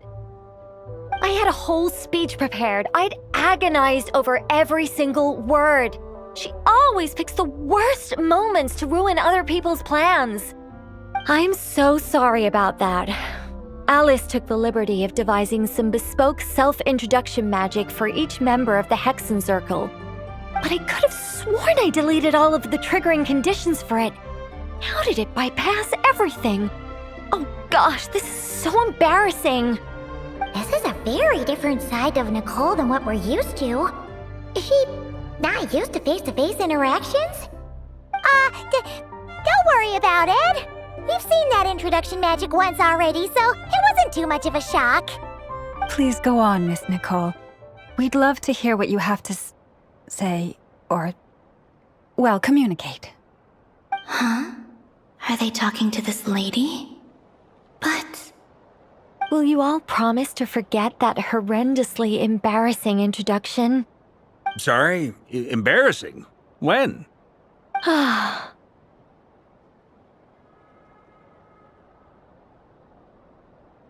Yes, my name is Nicole, and I am one of a very few angels who have retained both their preferred form and their power. The Traveler and Paimon should be no strangers to this concept. There is another of our kind in Natlan. They call her the Lord of the Night. Right! Paimon remembers her! Yes. Well, I have retained more of my power than she. It's because I don't have a long-term duty to fulfill. To be more specific, no. We'll be here all day if I get into the specifics. Moving on. If I'm not mistaken, you are here because you wish to learn how one might reach the moon beyond the sky. That's right. Is that something you can give us any guidance on? Yes, I do know a way. It began with the Hyperboreans, who lived after the War of Funerary Flame. Blank looks. Maybe I should start with the background of the war. Or maybe not. It shouldn't be an issue. I'll fill in the gaps for you when we have more time. Anyway, after that war ended, the three moons retreated to beyond the false sky. The Hyperboreans were humans I once aided. They accepted the civilization and creations bestowed upon them by the angels.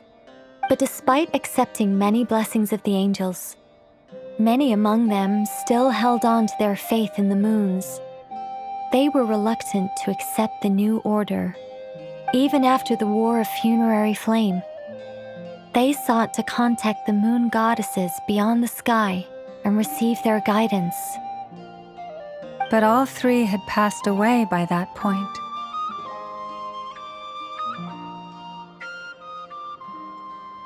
This mage has a unique method of communicating.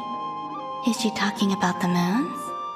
Yes, but they did not know. And so, still they prayed for the moon goddess's mercy. After building titanic structures that consumed vast amounts of Kuuhenki, at last they glimpsed the moons and heard their voices. But of course, they were gravely disappointed. For it was then that they realized the three moon goddesses were dead. Oh, that's such a sad story. It is. Humanity was in a very sorry state at that time. The angels who had once aided them were gone, and the War of Funerary Flames had left them homeless and destitute. Just a second, I gotta ask. How relevant is all this history to the task at hand? Well, I mean, it's... Okay, it seems we've drifted into irrelevant narrative waters. It's been a while since I've had the chance to speak inside someone's head. As soon as I got started, I lost control and the words just flowed out like a waterfall. What I'm trying to say is... Right, yes, that's it. The relevant part is the ritual created by the Hyperboreans. The fact that they bypassed the false sky and saw the true moons implies that they successfully built a connection between Teyvat and the outside world. Which means, with enough Kuuhenki and a sufficiently stable connection, it should be feasible to send one person over the border. Okay, so they built some kind of portal? Oh, yes. A portal. Yes. Is something wrong? You sound disappointed. I just didn't expect you to summarize it so well. It turns out I could have said all that in one word, if only I'd managed to think of it. No, please, it's fine. This is invaluable knowledge. I'll be sure to record and preserve everything in writing. Oh, really? Well, in that case, I suppose I could backtrack and add some more detail.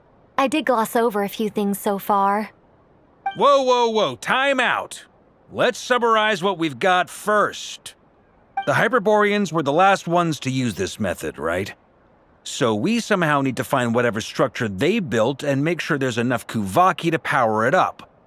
Luckily, we have the moon marrow of both the eternal and iridescent moons, so we're all good for Kuuhenki.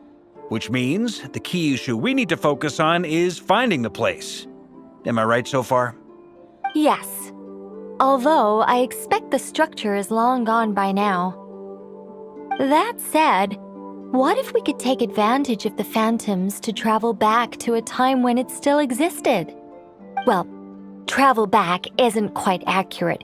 It's more like we'd be creating a handshake between 2 points in space-time. We wouldn't even have to pick a time when it still existed. It could just be a time when it still appeared in phantom form via projection, or we could project our own phantoms, fold them together, You look lost. Was that too hard to follow? Yeah, things got a little, technical there. Paimon's brain is reaching capacity. Alright, let me think about how to put this more simply. Okay, got it. Over the next few days, I'll search for phantoms that we can use. Once I find one that meets the criteria, I'll let you know and we'll regroup. By completing certain rituals, specific individuals will be able to enter the phantom and make it to the Hyperborean structure. If everything checks out and it looks feasible, we'll just need to wait for Moon Prayer Night, and we can send the moon goddess back home. I'm really skimping on the detail here. Is this making any sense at all? I think so.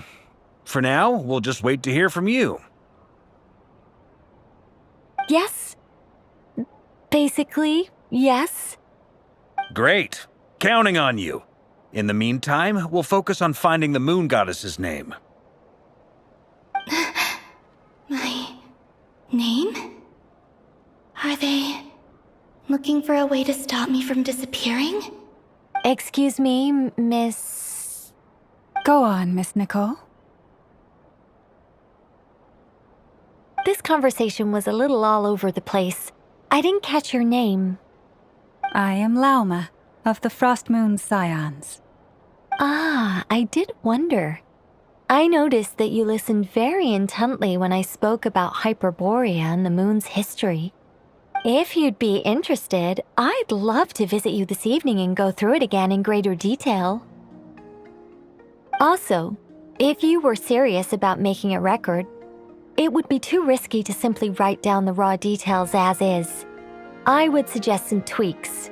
Maybe rewrite the stories as fairy tales or fables, perhaps even prayers. Anyway, we can cross that bridge when we come to it. So, see you later then? Oh, and no need to prepare anything. Just a cup of tea will do. See ya! She seems friendly. It's just...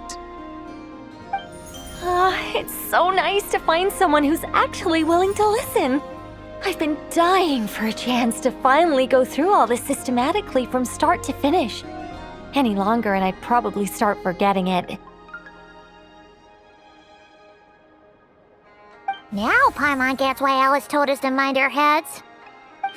Ha ha ha ha, what did I tell you? A lot of quirky people in Alice's orbit. Now then, the next order of business is, where do we start looking for the moon goddess's name? Maybe the rest of what Nicole has to say might give us some clues. Once I've heard her out, I'll summarize the salient points and share them with you all. I'm also inclined to review our other documents.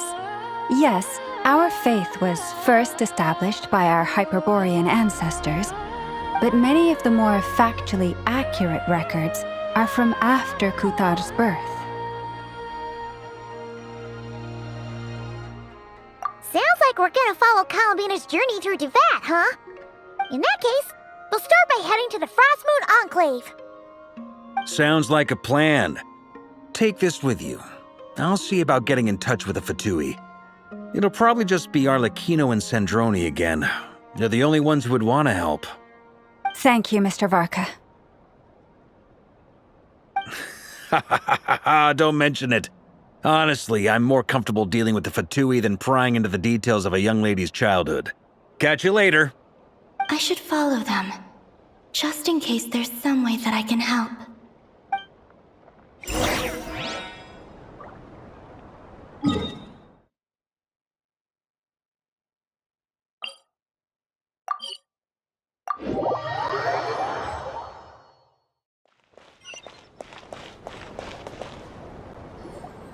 A while ago, I took the time to organize all documents in our possession that pertain to Kutar. What you see here is the material I consider reliable. You're saying there's unreliable material too? Yes.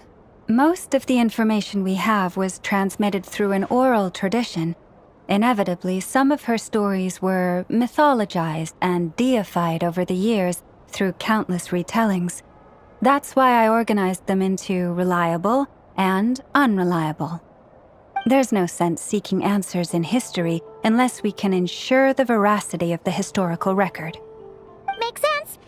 All right, let's take a look through.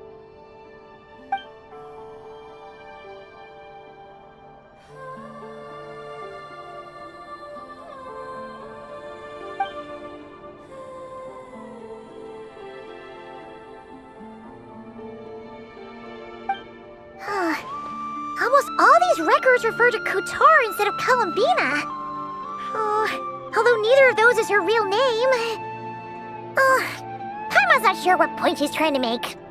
What we can gather from these records is that the Frostmoon Scions worshipped her as a god, placing impossible expectations upon her.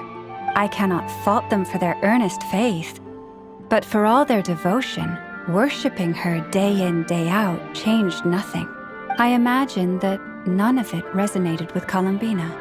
It wouldn't surprise me if, even back then, she had already begun to reject the name Kutar and everything it represented. Lama speaks the truth.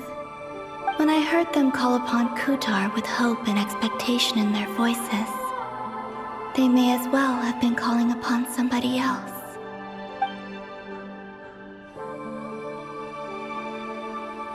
Well, that's a bit complicated.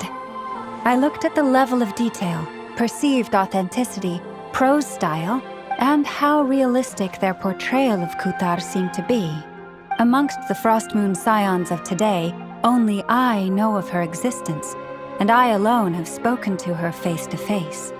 As such, I know that there are certain things she simply would never do. That being said, I have sensed some changes in her lately. Changes? Me? Seems like this is getting us nowhere. For what it's worth, why don't we check the unreliable sources too? Sure. Give me a moment.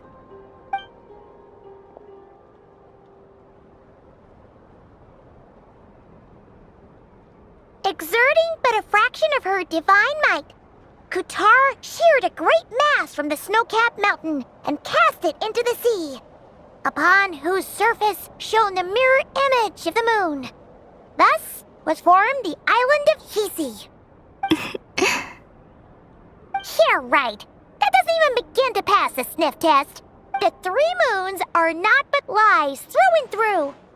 Only one moon has ever shone for us, and Kutar is her name.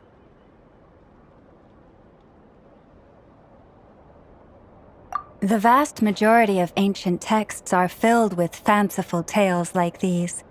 I trust you understand my criteria a little better now. Kutar did not speak, merely gazing into the distance in silence. And where her gaze landed, this was her prophecy. Clearly, whoever wrote this text never even met Kutar. Otherwise, they'd know that her eyes are always closed. What about you, Traveler? What are you reading? Come on, let Paimon see.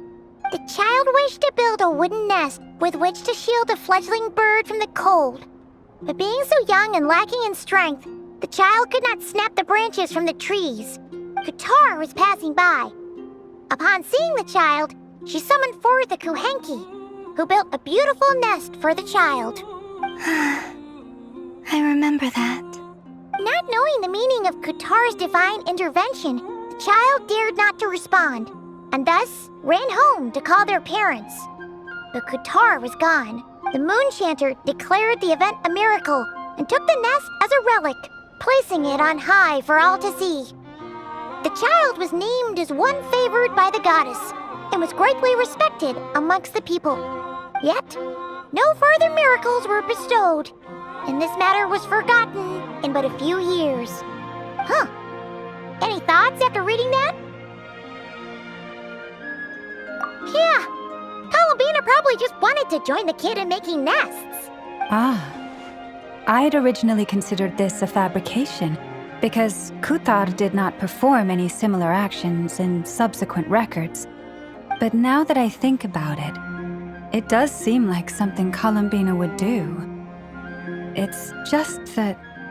She didn't know how other people would interpret her actions. She was probably worried about making things difficult for people. And so, she gradually stopped joining in.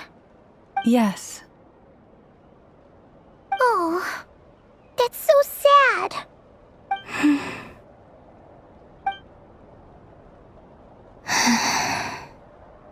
And now, I can make no such gestures of warmth, even if I want to.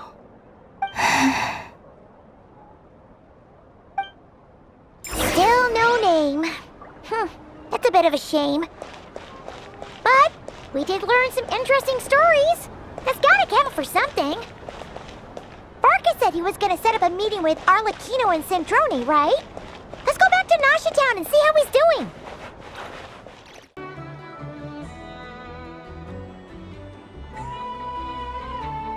Yeah, this is pretty much the same place we bumped into each other last time. I convinced them to stick around a little longer. We were all waiting on people, so I figured having a little company would help pass the time. Ah, so you've been waiting for us? Does this mean that you've already arranged things with the Fatui? Sure does. Now you're back, we can go meet up with them together. How'd your investigation at the Frostmoon Enclave go? Well, we didn't find out Columbina's true name. But apart from that, it went pretty well. Aha, just as well that I didn't tag along then. I'm sure our moon goddess wouldn't want every man and his dog knowing all about her private life. Still, desperate times, desperate measures, I guess. Someone had to do it. So, Varka was waiting on us, but what about you two? Are you waiting for Alice? Oh, no. We already met with her. We discussed that experiment I mentioned to you last time. Oh, and she also handed me this communication device. That's right. I understand she informed you about the relationship between the phantom phenomena and Teyvat's borders, yes? She wants me to help her with some more experiments on that front. She said that she'll contact me through this device with more information. Ah, I see. Following instructions and making observations. Pretty common research method. Takes me right back to Albedo's lab. Wait, then who exactly are you meeting? Someone you know. Albedo's met him too. But I don't think Miss Lauma or the Grand Master have been introduced. Introductions are overrated, especially in cases like this. It's you! So, it's not like the Academia has prohibitions against going abroad. Also, I applied for leave. I've been writing to Hat Guy since obtaining a human form. I've already brought him up to speed on everything that's been going on in Nod-Krai. Hat Guy? Turns out, I actually have heard that name before. Oh? Then why did you react the same way I did? I only knew the name, not the fella. But since we're all here, let's do some introductions for what it's worth. I'm Varka, Grand Master of the Knights of Favonius. Lauma, Moon Chanter of the Frostmoon Scions. And I'm a Driosh from the Vahumana Darshan of the Sumero Academia. Hat Guy. Good to see you again, Mr. Guy. I believe we last saw each other on the boat ride here. Mind you, the only reason I came here is because there's someone I want to look into. Who's that? The Doctor, also known as Dottore, second of the Fatui Harbingers.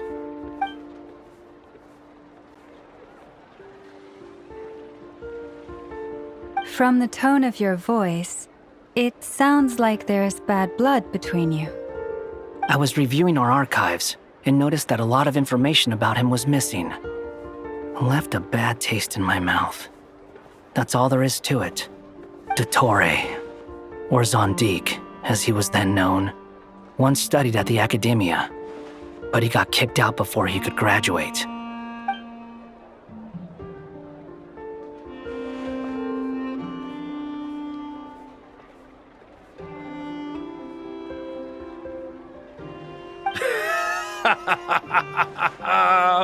So the Harbinger's #2 man is a college dropout? How embarrassing for them. Last we heard, he was planning something. We actually heard that a few times before, even coming to Nod-Krai, but we haven't seen a trace of him since we got here. He only appears when something interests him. For all we know, he might have left already. But the fact he did something here at all is worth noting. It'll fill a couple extra lines in his file. Why does it sound less like a file you're writing and more like a criminal record? Anyway, we were just about to meet 2 of the other Harbingers. Want to come along? You might learn a thing or two about him there. Sure. Even though they're Harbingers, well, they're old acquaintances of ours, so, you know, when you talk to them, try to be... I got it. The Frostmoon Scions' relations with the Fatui remain tense. Forgive me if I do not attend. In that case, we'll continue assisting Miss Alice with her experiments. Good stuff. Everyone's having a fruitful time. All right, we better get going. I'll lead the way.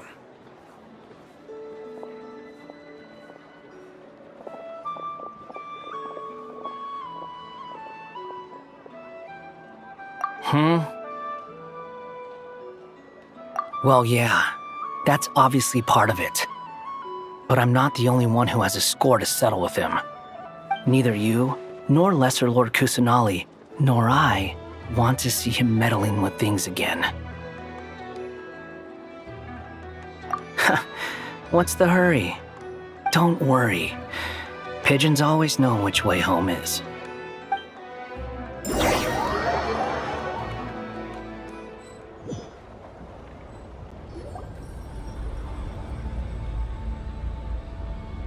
You made it.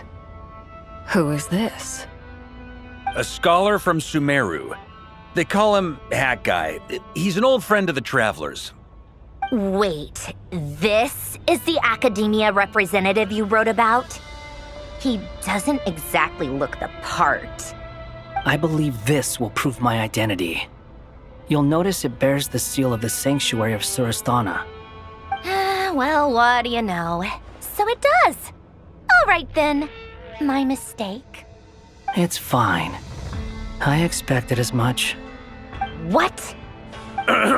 So as I mentioned in my letter, the Academia's got its eyes on Dottore. But this matter remains top secret. Apart from those assisting in the investigation, the fewer people who know, the better. If anyone asks, I'm here in Nod-Krai to pursue my personal academic interests. Gotta say, Varka, you did pretty well to keep all this under wraps for so long. Sounds like you got in touch with the Academia about this way back.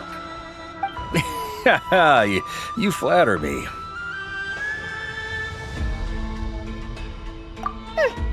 Where do I even start? Remember that time we fought Rerir at Star Sand Shoal? He sure let me have it then, didn't he? I'll bet Dottore had that all sketched out, with me as his convenient little pawn. He could not care less about us if he tried, but hey! The feeling's mutual. Does Dottore really strike you as the sort who values his relationships with his colleagues? Fair point. Definitely not. Which is why I always keep my guard up whenever he starts making suspicious moves. To that extent, our motivations align. On top of which, I consider you trustworthy people. Now, back on topic. In the wake of the Reikir of Solnari episode, Sandrone and I grew suspicious about Dottore's complete inaction during the entire affair. so we tried to find out what he'd been up to, but unfortunately to no avail. He never lets anyone in on his plans. The more he cares about something, the more secretive he gets. Indeed. Perhaps he believes that by keeping a low profile, he can avoid trouble. But that trick isn't going to work on his colleagues. Yeah, I mean, he's been researching the ancient moon's remnants, and he's been trying to get his paws on the moon marrows. Only an idiot would believe he doesn't have something more planned. With this in mind, I returned to Snezhnaya and relayed my thoughts to Her Majesty the Tsaritsa, entreating her to have him recalled. That's pretty direct. Did the Tsaritsa agree? Yes. I made it abundantly clear that the Fatui's business in Nod-Krai is almost concluded, and we do not need 3 harbingers in this territory. Her Majesty concurred. Accordingly, Dottore has returned at her orders. I imagine he is continuing with experiments, which no one besides he would ever have any interest in. Common sense might mean nothing to him, but he's not stupid. He knows that no good can come from opposing the Tsaritsa. Smarts alone won't get him all the way. He needs the Rooster's resources and Regrator's Mora, both of which the Tsaritsa can strip from him by waggling a finger. But doesn't he have a track record of publicly following orders while going against them in private? He probably has it down to a fine art by now. Wouldn't put it past him. We worked together on a research project once. Only briefly, but it was enough to show me that we're fundamentally different people. He has no interest in doing things methodically, stage by stage. His thoughts jump all over the place, and the moment his curiosity is satisfied, or he gets the results he wants, he disappears. The only similarity we share is that, once we set our minds on doing something, we will see it done, whatever it takes. Oh, we definitely saw some of that in your battle with Rerir. You got so competitive. Ugh, do not remind me. Then I believe we all concur. Dottore will not simply give up. Fantastic. Now this is turning into a whole day of unpleasant memories. Ugh. Are you talking about the moon marrow stuff? He also strikes me as the kind of person to disregard experimental regulations, ruin all the equipment, and go way over budget. Then leave the first person he can find to deal with the fallout. Exactly! This one time, he was running some high-temperature experiment and the substance exploded. But does he care? No! He orders his subordinates to open the device so he can observe the results, which causes the gas inside to leak out. That gas was poisonous! If I hadn't been there, who knows how many people might have died. And after all that, he left while I was still cleaning up after his mess. What a waste of time, he said. Waste of time? The nerve! He wasted my time! You've been bottling that up for a while, huh? Hat Guy, I must say, you seem awfully familiar with internal Fatui affairs, especially when it comes to Dottore. Thank you, Lady Harbingers, for providing such valuable information. I have no other questions for now, so I'll be on my way. Wait, what? You're just gonna leave? You're welcome to join if you want. Ugh. Just when Paimon thought he'd finally mellowed out. He makes quite the impression. I'll say. I've met tons of headstrong people, but not many of them would join me in bad-mouthing Dottore. Anyway, back to the main agenda. Varka, you said that Columbina has gone missing? Or rather, disappeared. Yeah. We're working on building a connection between her and this world. The simplest method is to find out her real name. I've actually asked her that question before, but she said she didn't know. Considering our relationship, I doubt she was lying to me. As far as I recall, she was never dispatched by Her Majesty to claim a gnosis or anything like that. The Tsaritsa's plans had long contained a place specifically for her. I always thought that was weird. What could she do that the rest of us couldn't? Knowing what we do now, it's probably something related to Kuvaki, right? More than likely. When she first arrived, Columbina would often go to Her Majesty and ask when she could start the task assigned to her. But Her Majesty always gave the same reply. The time has not yet come. So she spent her days in Snezhnaya doing basically nothing. The Tsaritsa has summoned a beautiful blind maiden to be a harbinger, giving her the third seat by virtue only of her enchanting voice. It was a dumb and stupid rumor, but the reality of the situation made it hard to refute. And what happened after that? I imagine she stopped caring. She no longer seemed to care why she had been recruited, and Her Majesty never gave her any missions, so she just continued to sing in the flower garden. For my part, I was busy. So busy, in fact, that watching someone be that idol had me fuming. But still, I got the sense that she had long been used to a life of other people claiming she was needed when she wasn't.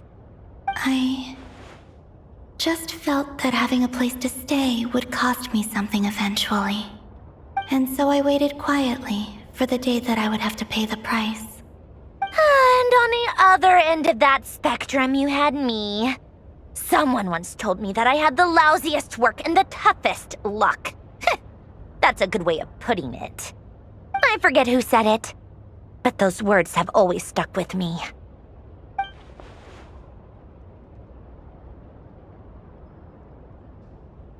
But you've done your job exceptionally well all this time. Because at heart, you are a conscientious person. What is it? Something come to mind?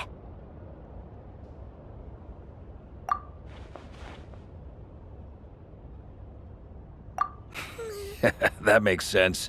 Nothing screams you are needed like your name shouted from across the town. Well, good luck with it. But if you ask me, Columbina is still the most shoutable name. I'm just so used to it now, after all the arguments we've had. I can't be bothered trying to remember another name for her. Nor I. Sandrone. Arlecchino.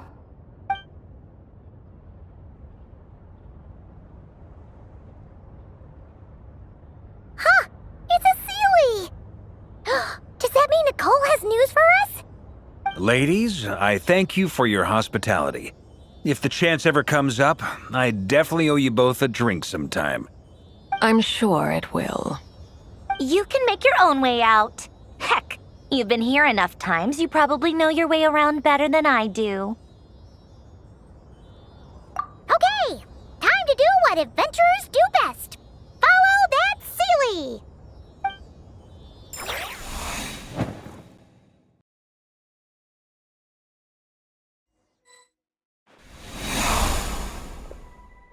Here you are.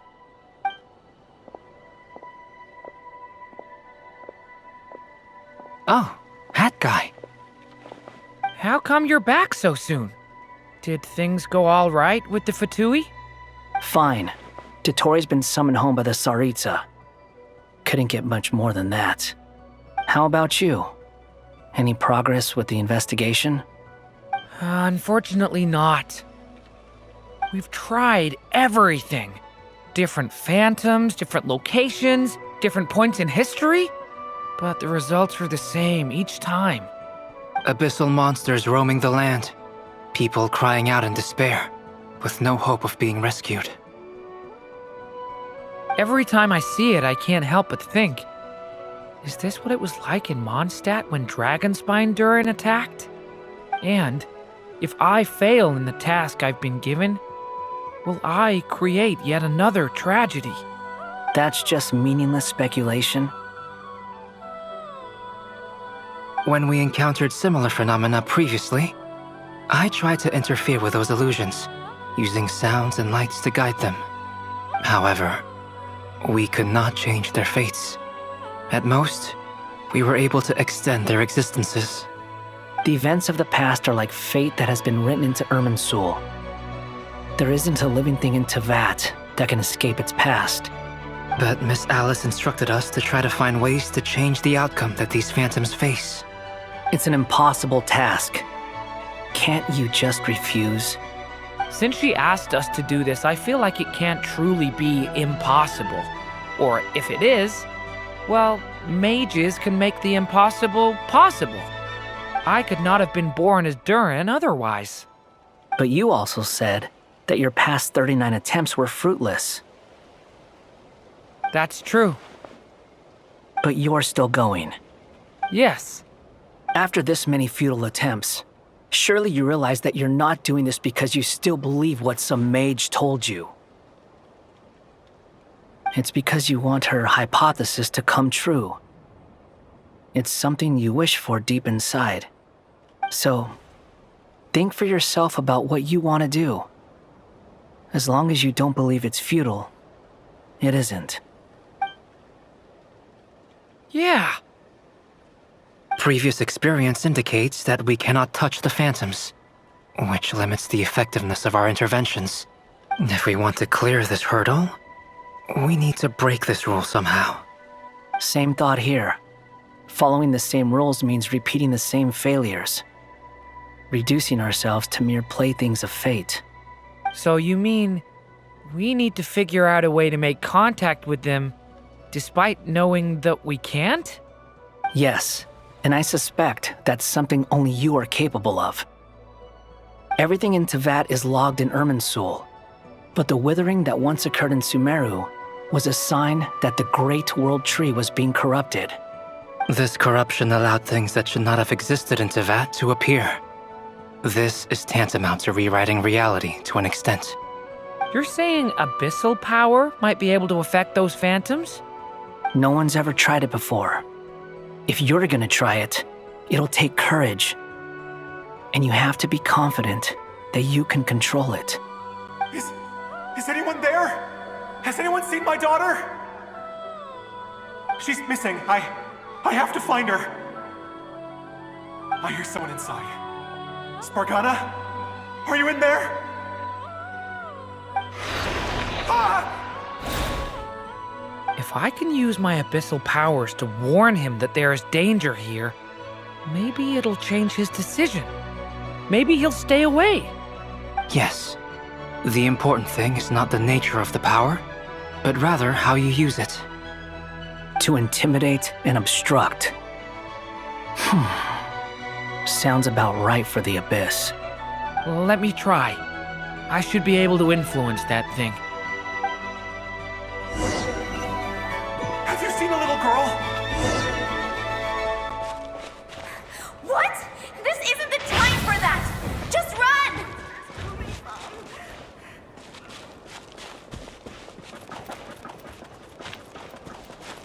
I hear someone inside. Spargana? Are you in there?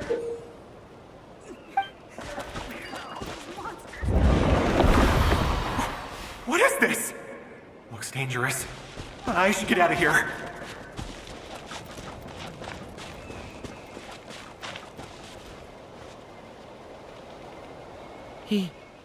He really left. Ha! We did it! Don't celebrate too soon. Follow him. See what he does next. Monsters approaching from the front.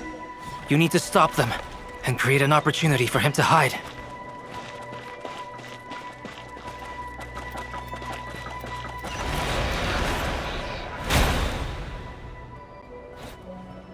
Help me!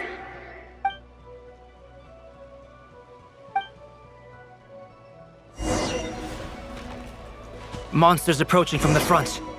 You need to stop them and create an opportunity for him to hide.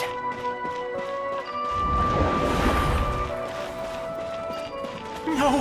There's monsters ahead!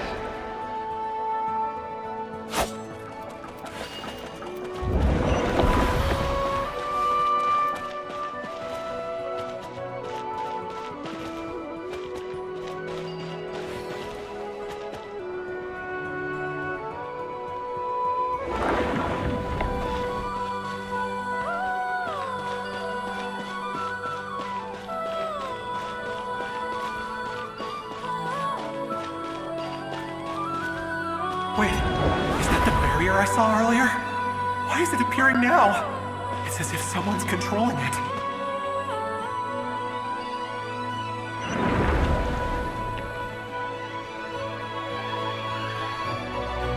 The monsters are gone. Is it safe now?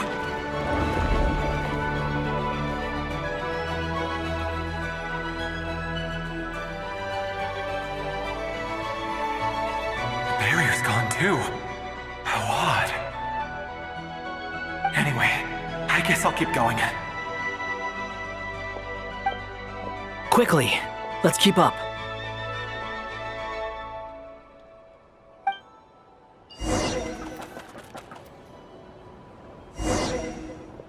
Wait, there was someone else here? Don't go any further. We've got anti-monster traps laid out everywhere.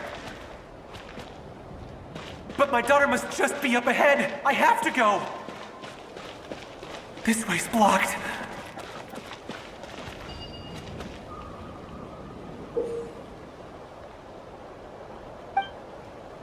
We might be able to use...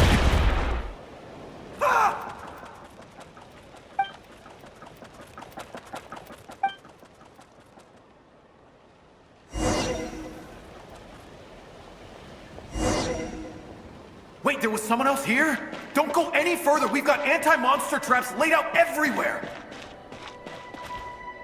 But my daughter must just be up ahead. I have to go. This way's blocked.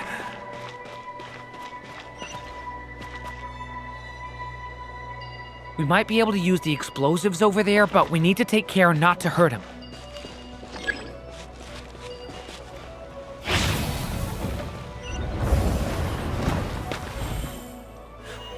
I'll use the barrier to keep him at a safe distance.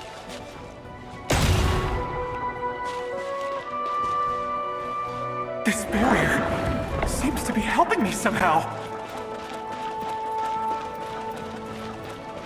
Hey, wake up! Oh, no good. Gotta keep moving ahead.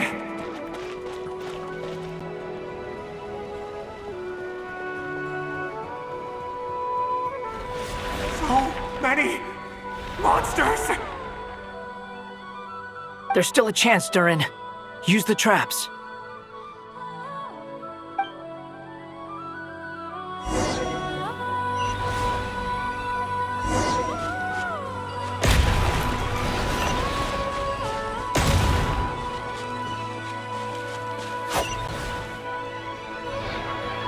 Help me!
This is a new development. I've never seen this happen before. We might just be able to save this person.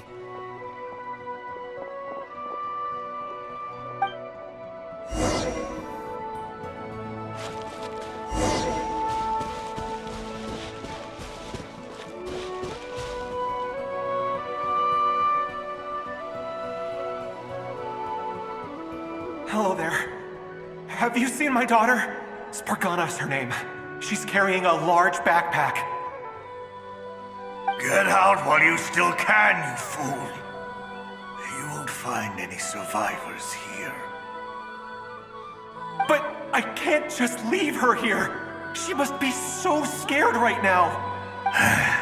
Sorry. Wish I could help, but I haven't seen her. You'll just have to keep looking. Okay, thank you. If I do find her, I'll get her to shelter and come back for you. Don't bother. I've got nowhere left to go. What's that noise? Monster! No, if he goes inside, he'll be walking into a trap. Let's try this once more.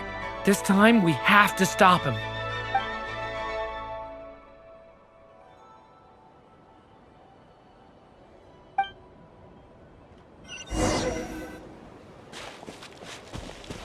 Hey!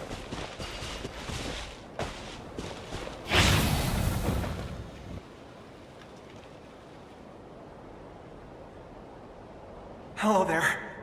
Have you seen my daughter? Get out what? But I can't. Okay, if I do find her. Don't bother. What's that noise? No, if he...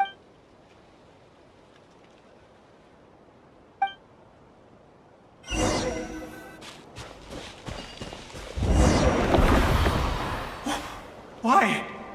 How will I know where Spargana's gone like this? You know what? I'll trust this strange barrier. It's gotten me this far after all.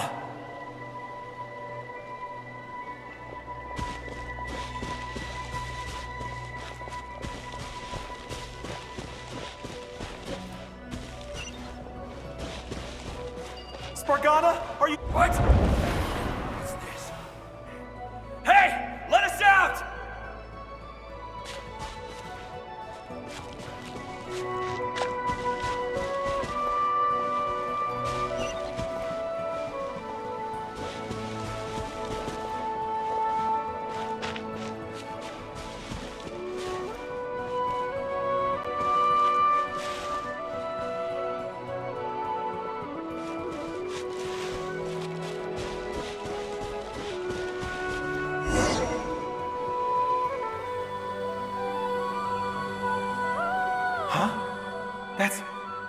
That looks like one of my daughter's books! Thank you. Thank you! Yes, it's one of hers for sure. That's her name on it right there. She left her backpack here. Durin, just like last time. Use the explosives.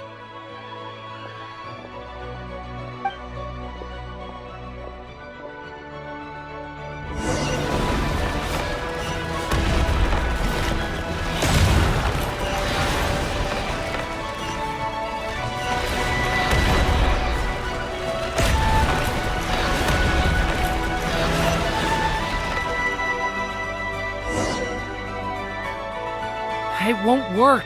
There's not enough left. If he makes it in, he'll die. But then, this clue could be the key to him finding his daughter. It might not be the only one. Better he misses that clue than loses his life. I guess so.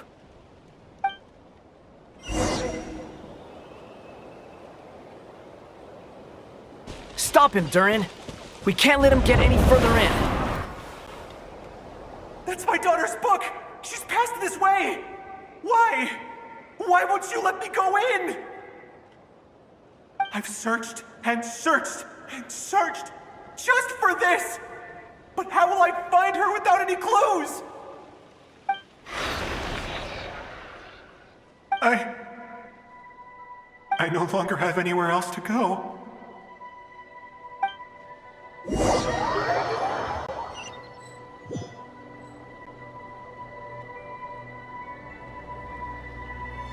I'm sorry. I'm so sorry. He refuses to go anywhere else. Whether he opens this door or not, all that awaits him now is death. We couldn't change his fate. Albedo? Hat Guy? Let's try one more time. I don't know how we're gonna do this, but I don't want to give up either.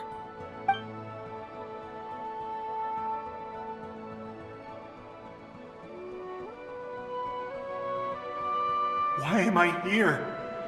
What's going on? All these scenes running through my head. Where are they from? Huh? What's going on? His reactions have changed. How many times have I... What's happening to me? Huh? Wait. Who are you? You can see us now? I feel like I always could, but that I only just realized you were there. I'm sorry, I don't know how to describe what I'm feeling. But you were the ones guiding me using that marked barrier, right? I haven't done anything yet, but those monsters, those deaths, they feel like memories. Like things I really did experience. I won't find my daughter. In fact, I'll ultimately die trying to find her. Isn't that right? No, it isn't. Yes, it is. Even so, we're trying to find a way out of this. You've not seen my daughter either, have you? It seems she really isn't here.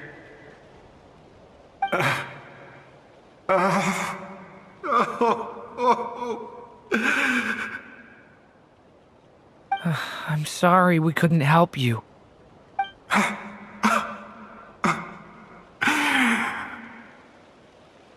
I'm just tired. Maybe this is destiny. Maybe it doesn't matter how hard I search. How long do I have left? Experience says 15 to 20 minutes. 15 to 20. Thank you for all your help. Let's rest a while. You look exhausted too. Now's not the time for you to start pitying us. It's not pity. I'm just realizing that I've only got 10 or so minutes left. You know?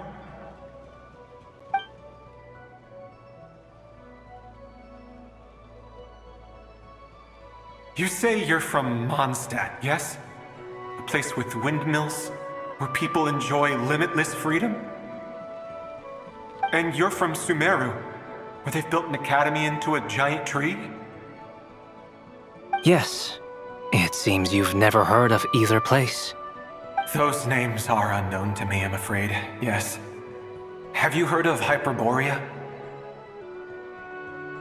I have, but I heard that it was destroyed in the distant past. I see. That was where my ancestors once lived. What about Delphi Pytho? Was it later rebuilt? I've never heard that name. Then what about Salvindaknir? I have seen that name on stone tablets on Dragonspine. But I'm afraid the only things left of that place are its ruins. I see. Sure enough, there was no way to turn this around, huh? I'm sorry. I was the one who asked to chat, but it seems like we're too many ages apart. There's barely any common ground to start from. It's all right. We did hear something new, at least. From how you speak of your lives, things must be going all right for you, I guess. They are. Mondstadt is a place of freedom and happiness. There's a lot of good people in the church and the Knights of Favonius, and even outsiders find that it's an easy place to feel at home. We have festivals a few times a year. Everyone gets together to drink, sing, and be merry. Sumeru is a lot more uptight. Not really the kind of place where you can relax. It's a nation fraught with problems wherever you look. But if all you want in life is to seek knowledge, I guess it's pretty much paradise. That's wonderful. In other words, after this all-devouring black tide passed, humanity did not merely avoid extinction, but rose to build prosperous civilizations anew. I mean, I can see you all right now. That must mean the future isn't a total mess, right? That's true. Well, time's almost up. Let's part ways, I think. Might be best if you don't waste too much time on me.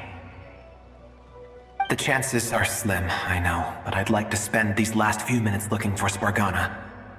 If things work out, I'd love to tell her about what I've heard. May we meet again. Well, or not, most probably. In that case, may your wishes come true.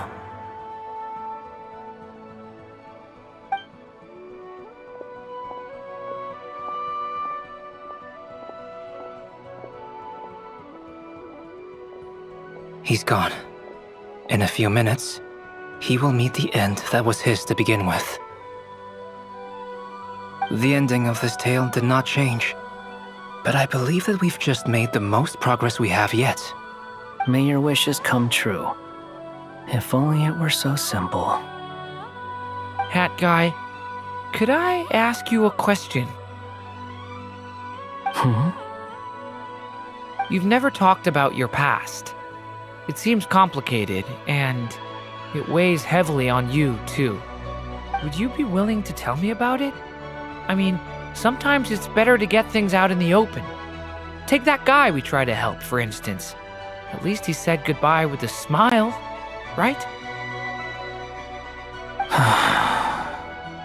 I know about Albedo's past. Our experiences are very similar, and he created me. As for you, you're my first friend, and you've witnessed every step I've taken. But by comparison, I know nothing about you.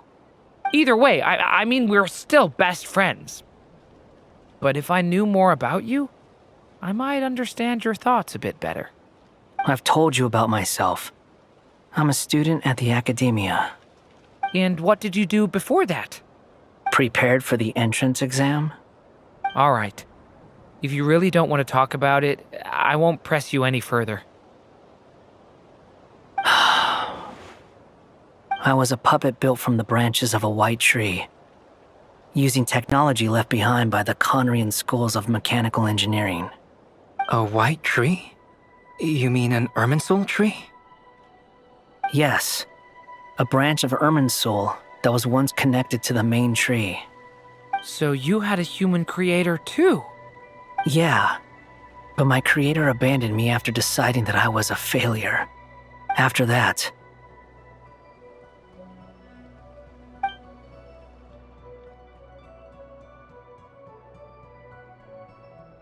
Durin, resisting the influence of the Abyss, suppressing the urge to destroy, trying to do the right thing.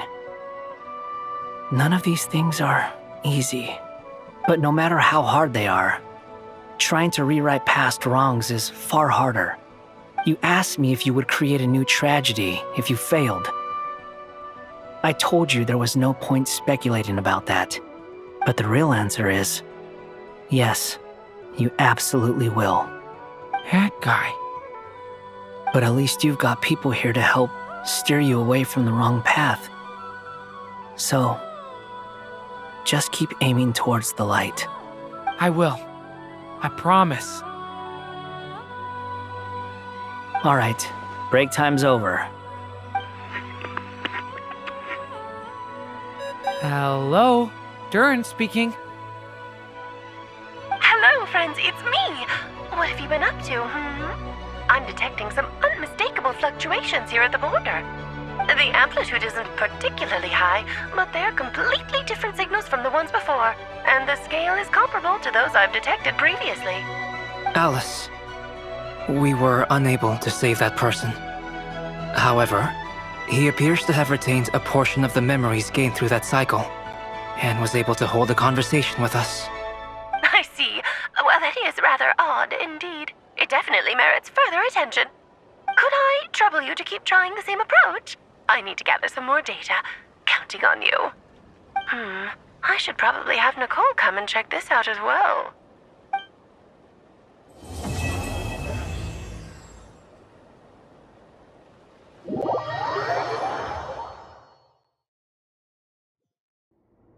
There you are. I was worried you might stop to collect treasure chests opened by the Seelie along the way. It would have taken you so much longer to get here. Another conversation I cannot hear. I am delighted to see that you understand what takes priority, and that your adventurer's instinct has not swayed your resolve. Really, I must applaud you for it. You should know. Paimon's head. Okay, I'll try and keep it short. My senses are telling me that this is where we shall find the entrance to the ruins. Oh, cool! Well, what are we waiting for? Let's open it up and see! Patience.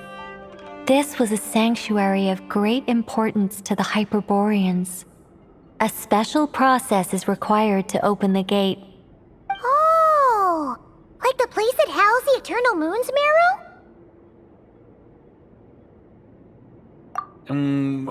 Okay, so what's the plan? Need us to do anything? And just the short version, if you can. Ah, all right then. I was planning to start with some background on the invention of these techniques.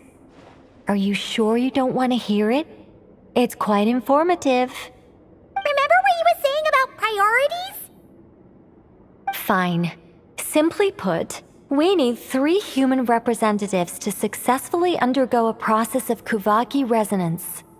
Think of it as a test from the 3 moon goddesses to see if the entrants are qualified, with the most recognizable qualification being Kuuhenki. Pretty sure Lauma would ace that test. Oh, wait. But we need 3 people. I also have no doubt that the Moon Chanter would be qualified. But we would need 2 other people with the same constitution. Therefore, the most feasible method is not so much to follow the rules, but to figure out how the test functions and find a workaround. I've done some research, and it turns out the mechanism is rather crude. We'll simply need humans to stand before it who have sufficient Kuuhenki energy within them. I'm with you so far. How do we get the Kuuhenki in them? The easiest way would be transfusion. Take some Kuuhenki from Nod-Krai's soil, put it into the bloodstream, and get it circulating in the body. So we're going to cheat on the test?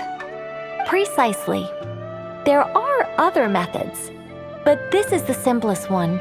Cheating the system is much easier than trying to hide from it. Huh? Sorry? Does the idea of cheating upset you, Miss Lauma?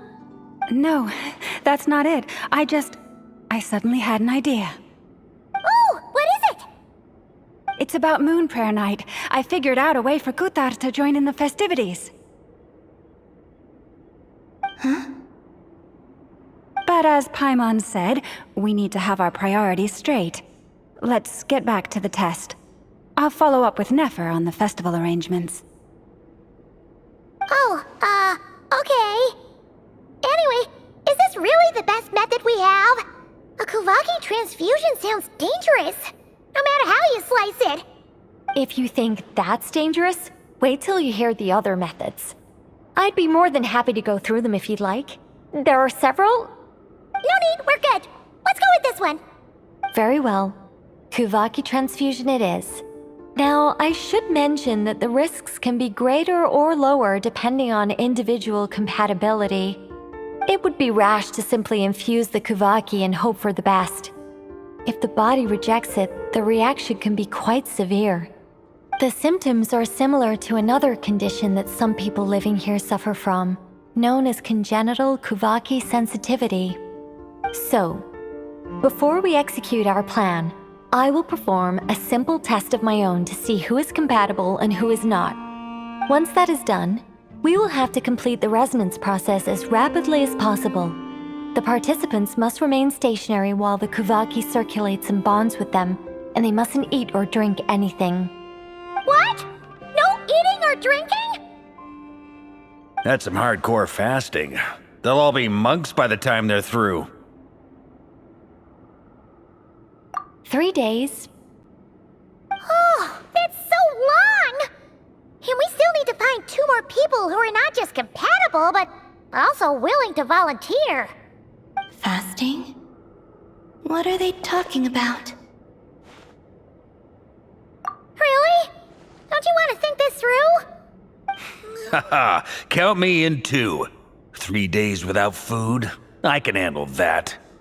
Miss Nicole has made it clear that this is the easiest way. The way I see it, there's nothing else to discuss. It's time to step up.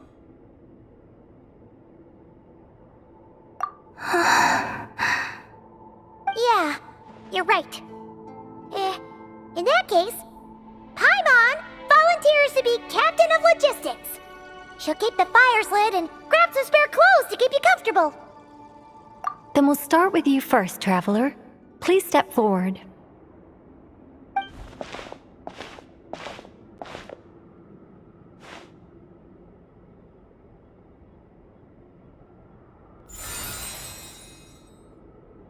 How's it going? Do you feel anything? How about now?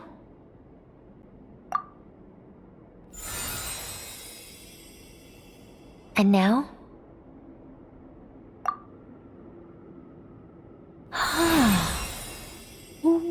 What about now? You guys, it's not a competition, you know. All right, I'm officially impressed. Even as a descender, you can withstand far more than I imagined. It's like I summoned a giant stone titan to arm wrestle you, and your arm hasn't even moved an inch. In my last attempt, I infused 5 times the amount of Kuuhenki required. Yes, safe to say, compatibility won't be an issue for you. You're eligible to join. You're next, Mr. Varka. Sure, here goes nothing. All right, I'll start where we left off. 5 times the required Kuuhenki dose. Whoa, whoa, whoa, hey, wait a minute. How's it going? No, not great. I kind of want to puke. Feels like I've been drinking too much. A few bottles of wine, then a big stein of Dark Horse. With some hard liquor from Liyue mixed in. You think this is funny? I just lost to a young lady in an arm wrestling contest. I'm never gonna live that down. My apologies. I'll lower the concentration and try again. Oh. How's it going now? I'm not as dizzy as last time, but I can still feel it pulsing around. In that case, you wouldn't be an ideal choice, Mr. Varka. Let's try someone else. Okay, let's go ask some of our other friends then.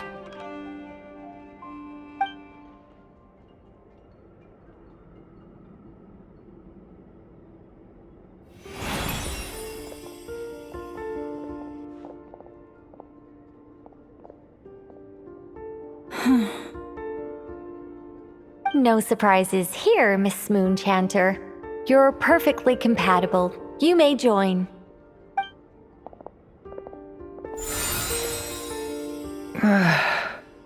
I'm getting a slight headache.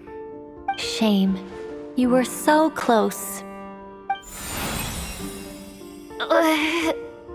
Whoa, I'm itching all over.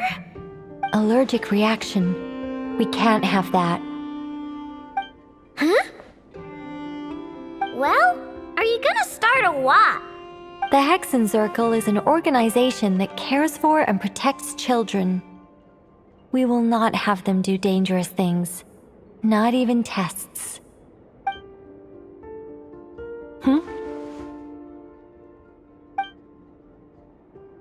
Is something the matter?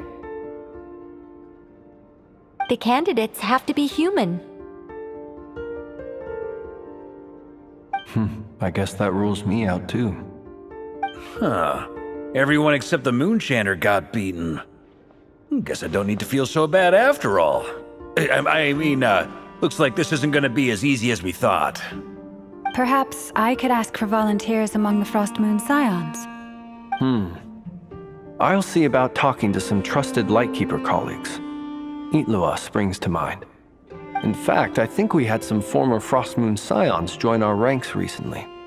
Can you give me the scientific explanation for how the test works? I can probably make some kind of test bot.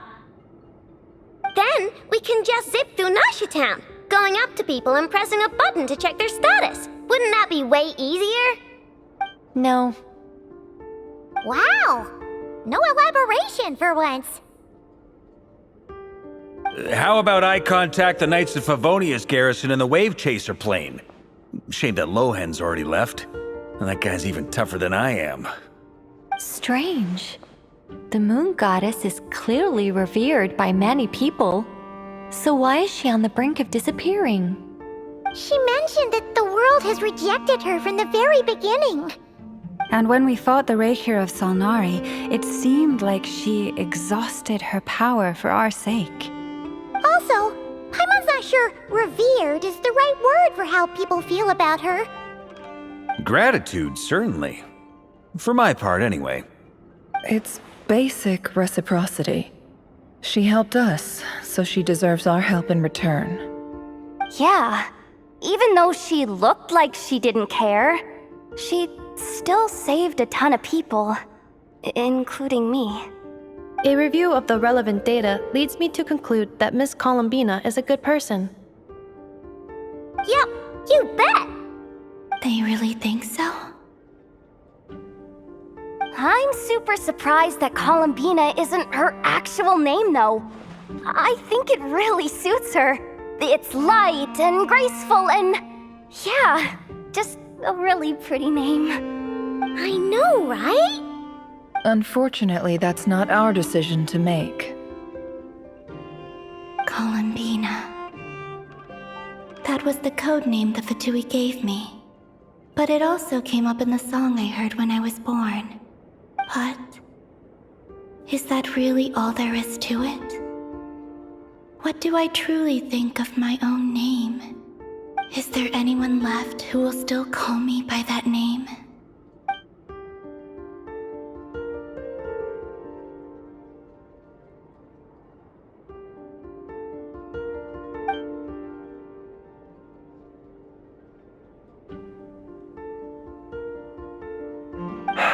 Moonprayer Night is getting closer by the day. We're running out of time. We need to look for other candidates. Then allow me to try. Huh? What are you doing here? You contacted your friends via the Adventurers Guild. Sandrone has been keeping an eye out for something like that, so she informed me.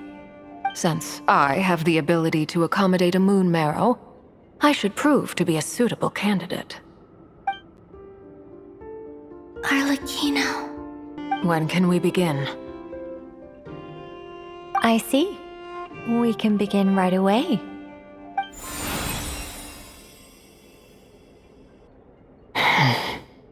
How was it? Did you feel any discomfort? Not at all.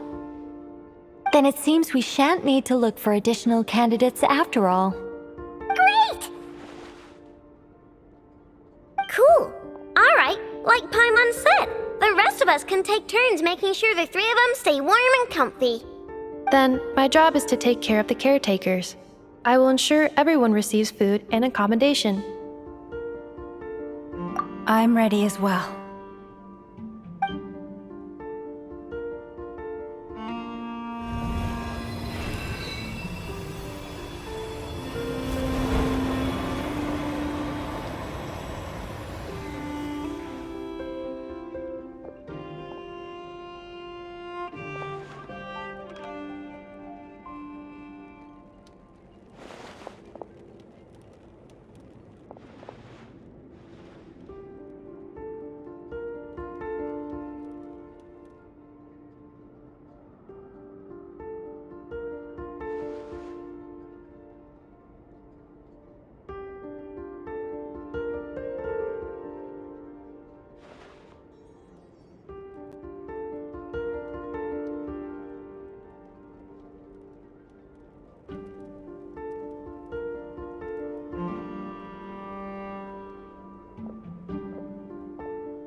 The work is done. The sacred scroll shut. The stars grow dim, the people silent. The white sun sets, the silver moon rises. O path to the temple, appear now before us.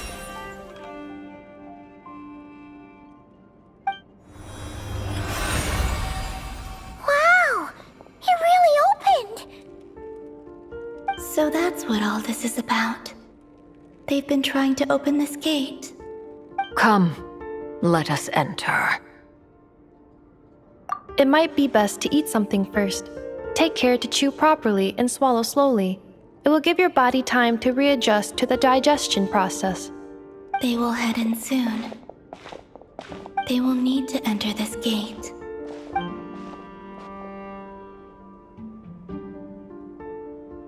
Huh? I cannot pass through. Is it because I have no physical body? It has been 3 days. My strength is all but completely faded. Can I really hold on until Moon Prayer Night?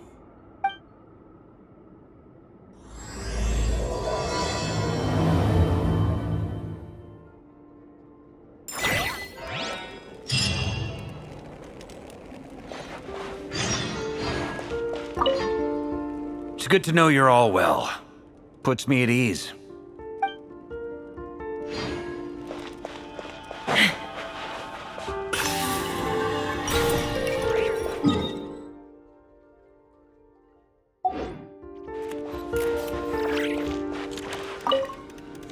I have confirmed that you are all in good health. With that, my work is now complete. Congratulations are in order.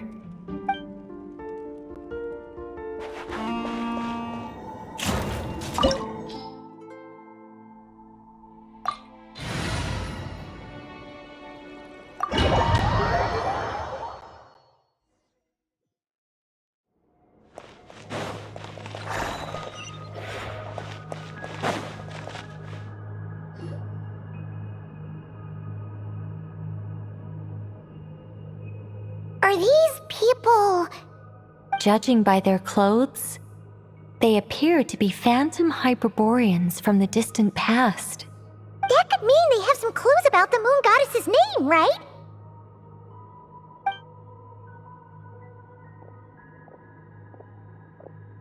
Hey there! Could you tell us what the moon goddess's name is? Sorry. That's probably a weird question, huh? How do we explain this? The moons are long gone, and their goddesses are dead. Their names no longer mean anything. When a new moon goddess is born, we will surely know her name. We have used every last resource at our disposal. All that remains is to wait, patiently and quietly.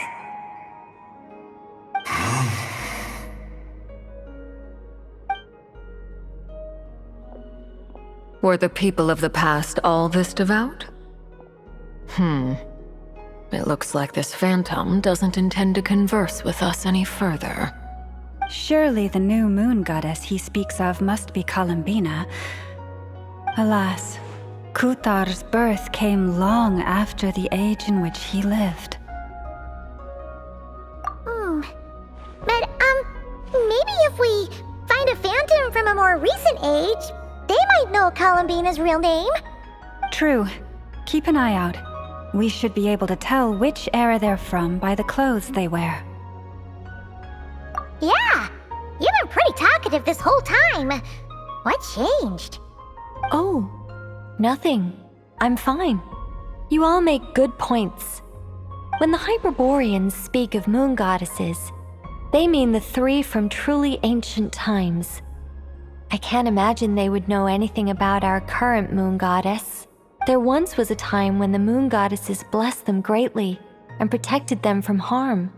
So, when the war between the gods and dragons plunged the world into chaos, it seems they looked once more to the moons for help, praying for a new goddess to be born. Yeah, Let's continue on. Who knows what else we may discover.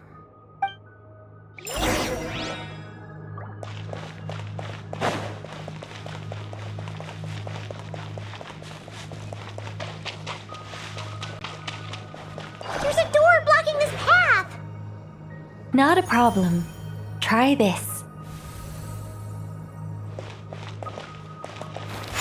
Yeah!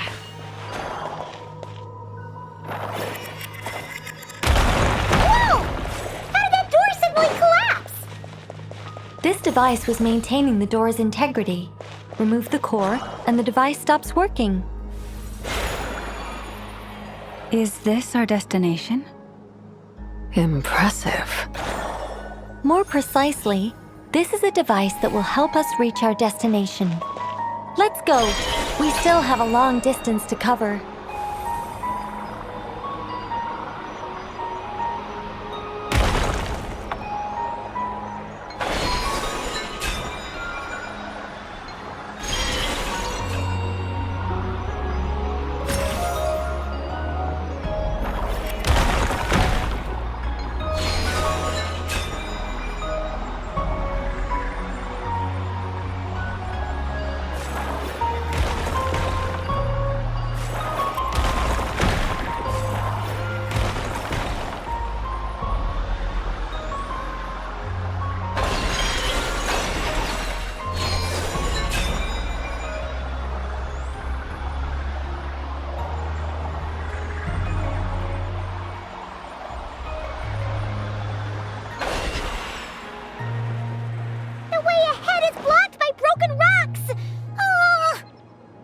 Let's try that device again.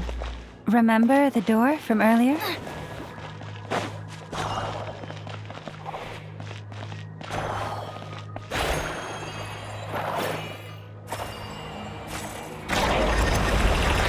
Door works in reverse, too! The humans we see are all phantoms, but the monsters are real. What a fascinating place. There'll be plenty of time to admire it later.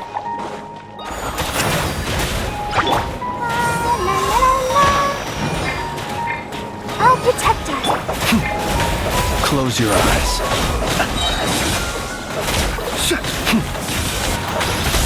Observe. To dust. Be silent. Observe. Nice and spicy.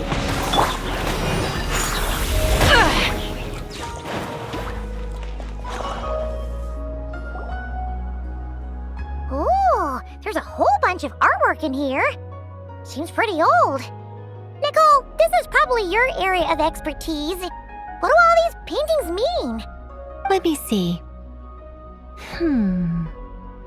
To understand these murals requires some knowledge of the history surrounding the War of Funerary Flame. I shared a little of this with Lauma before. Yes, I think I follow. The dispute between the Moon Sisters, the transformation by Nibelung.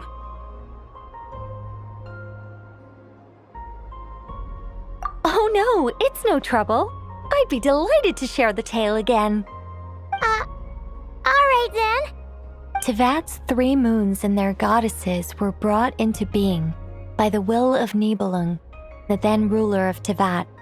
But when the heavenly principles came, they changed the world completely, down to its very foundations. The moon goddesses were nowhere near strong enough to challenge this entity. But the heavenly principles did not view them as heretical entities that had to be removed. Essentially, the 3 moons existed to keep this planet alive and operational, which did not directly conflict with the heavenly principles' aims. Nevertheless, the inherent precariousness of this arrangement would soon be revealed. Nibelung returned, yes? He did, and thus began the War of Funerary Flame, a battle for dominance between Nibelung and the heavenly principles. Discord would soon emerge between the 3 Moon Sisters. One would voice the opinion that they should follow Nibelung, for it was he who first hung the moons in the sky. Another would argue that taking sides in the conflict would only bring the world closer to ruin. There was no telling where it would lead. Especially since their creator had returned, bearing the perilous power of the Abyss. Nibelung would eventually discover their disloyalty. He had all three imprisoned before transforming the moons into weapons with which to fight against the heavenly principles. What? Weapons? Yes. The very moons that had once defended the planet became instruments of death and destruction, striking terror into the hearts of all living things. And although the heavenly principles and the three moon sisters had once been at peace, it now seemed that the moons posed an unacceptable threat to Teyvat. It is possible that the heavenly principles did not know of the goddess's imprisonment. If so, the weaponization of the moons would surely have been viewed as an intentional breach of the peace agreement. Regardless of who knew what, when, the heavenly principles shattered two moons and flung the other beyond the skies. Whether the goddesses managed to escape Nibelung's captivity after his fall, nobody knows. But this much is certain. From that day on, the moons no longer belonged to Teyvat. The rejections slowly drained their power until eventually they passed away. So that's the full story. You say the moon ceased belonging to Teyvat from then on. Why then would Columbina be born here? That is perhaps due to the lingering connection between the Frost Moon, which was not shattered, and this world. You could see it as the three sisters' dying wish. They never desired war. All they ever wished for was to protect this land. I see. If the final fate of the three goddesses is as you say, then Columbina faces the same grave danger. Our investigation has yet to bear fruit. We must hurry. Yeah, you're right. Let's keep going.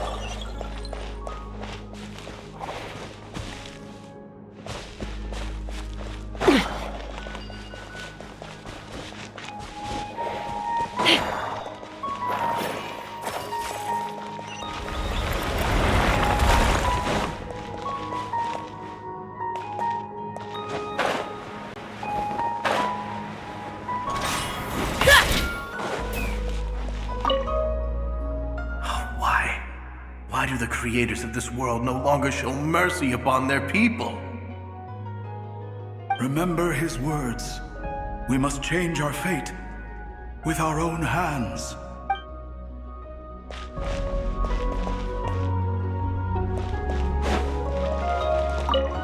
Should we trust him to keep his promise? We have to. There's nothing else we can do.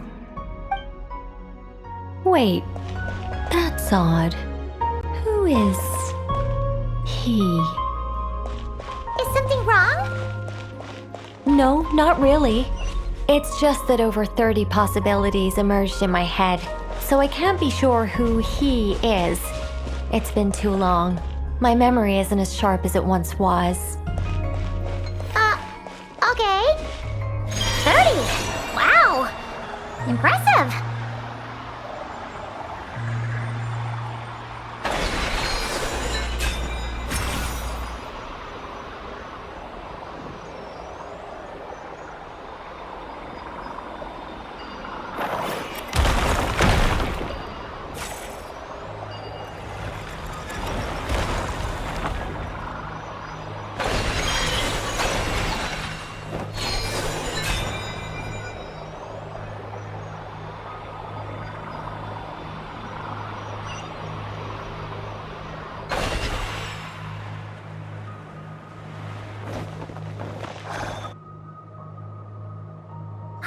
We're finally here! Guessing we'll need to activate this thing? Indeed. I was a little worried about that at first, But as we got closer, I sensed that the Kuvaki within it flows unimpeded. It should be functioning normally. The only issue is how to activate it. It's looking a little worse for wear. What about the cores from some of the other devices we've seen? Can we repair it using those? In all likelihood, yes. I imagine that would have been the Hyperborean's backup plan. Let's look for some cores.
Walk up, then jump down.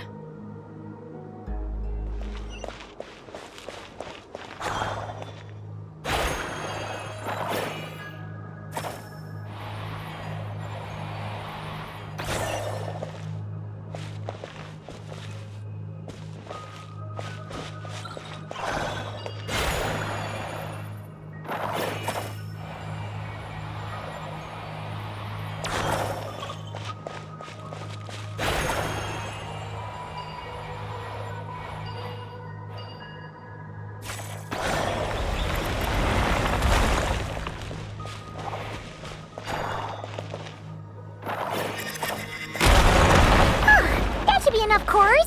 Let's head back.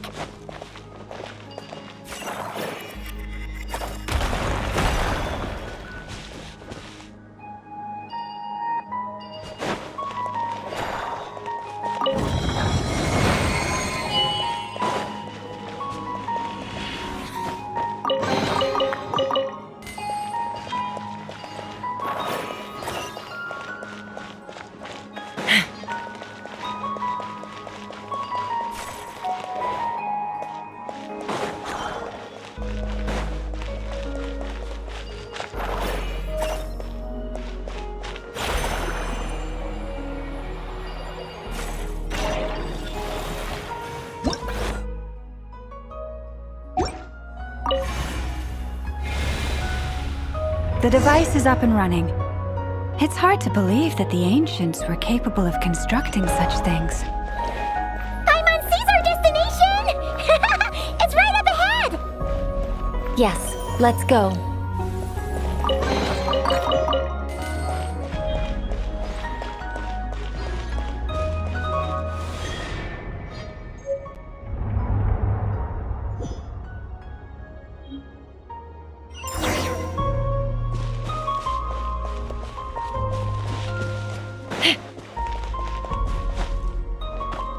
Take me up!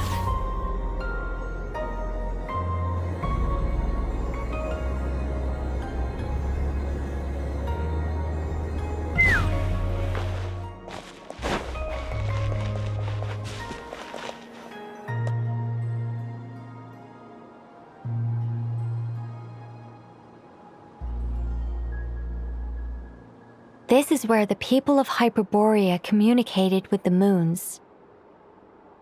We need only place the moon marrow upon this platform on Moon Prayer Night, and we shall be able to open a portal to the moon and send our moon goddess back home. The assumption being, of course, that we can find her first. That's right. You want to know if it's safe there, don't you? And yet, she has no choice but to return. You know this. Oh, that's not the only issue here. This is the end of the line, right? We've explored everything we can. And despite looking at historical artwork and talking to people from Hyperborean times, we're still no closer to learning Columbina's name. If it's not too much trouble, could you tell me exactly what Alice said to you about finding her name? Oh, sure. What she said was... Then your first job is to find it. As a moon goddess, I'm sure she must have a name she identifies with. Neither Columbina nor Kutar is her true name, and she's never really accepted either of them. Is it not also possible that she has never had a true name? Not at any point in history?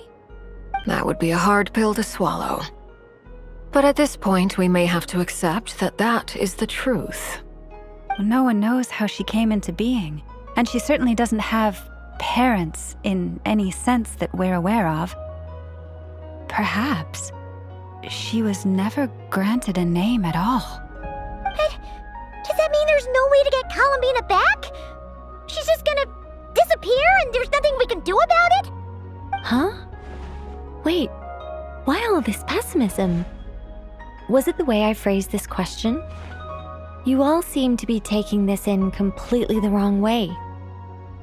Well, just because she's never had a real name in the past doesn't mean she can't have one now.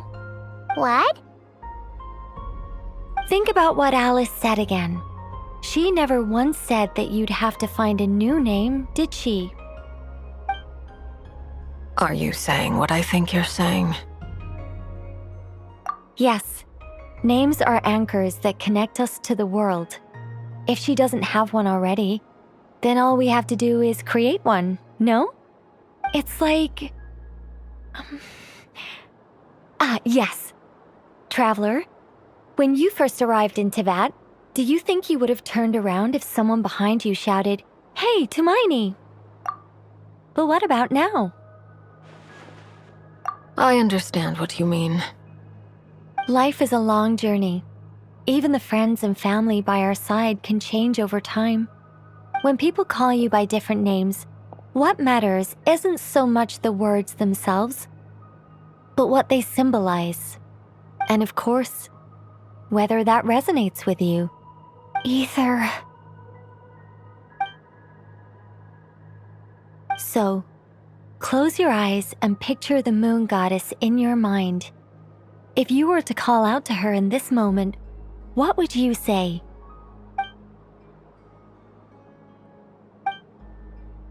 Columbina. Columbina. Paimon would call her Columbina too. She has long forsaken everything that Kutar represents. I think from now on I should call her Columbina too. Well, It sounds to me like you found your answer. Are you sure? Is it really that simple? We haven't found her this whole time, and not for lack of trying. For a journey like this, the process is every bit as important as the outcome. Had you not searched far and wide, rejecting every other answer you were offered? How could you have come to an answer you felt was finally correct? Oh, it all makes sense now. This has Alice's fingerprints all over it. Are you suggesting that mage knew from the start that Columbina never had a real name to begin with? I can't say for sure, but I can definitely imagine her chuckling in satisfaction somewhere right now, saying, "Ah, what fun." Llama! Your antlers! You should hurry. The festive moon has begun to rise. Do not worry, for when you called the name Columbina just now, I could sense that the power within was enough to summon back the moon goddess. The power within what? The name? Yes. So, the thing is... What's wrong now? This is so annoying. I really want to explain how that whole thing works, starting from the founding principles of Teyvat and... Oh, I could talk about this for hours. But deep breaths, Nicole. Deep breaths. You're an angel. A sober, sensible, solemn angel who has her priorities straight. Okay then. Sorry for asking. Clearly a bad call on Paimon's part. Anyway, you all need to hurry. Last thing, remember how it felt when you called out that name. Then it is agreed.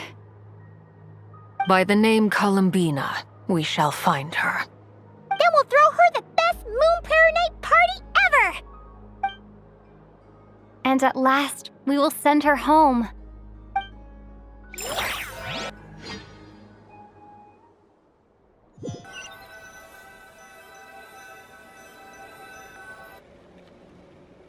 I can barely move anymore.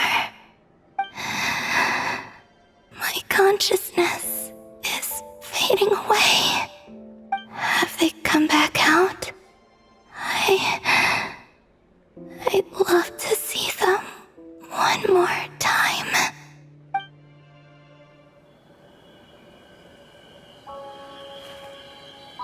They didn't make it.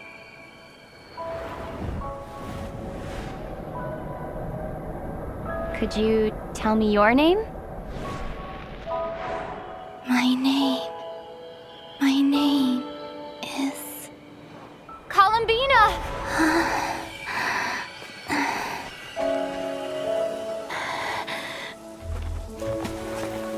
Columbina! Are you here? Columbina! That's the name you gave when we first met. And it's what I've called you ever since. Columbina. It's a fine name. I have many fond memories of Columbina, and so do all of your friends.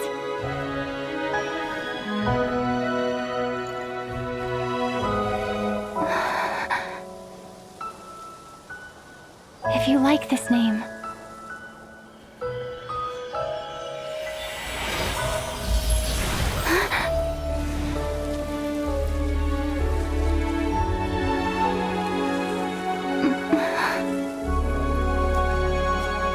looking for me?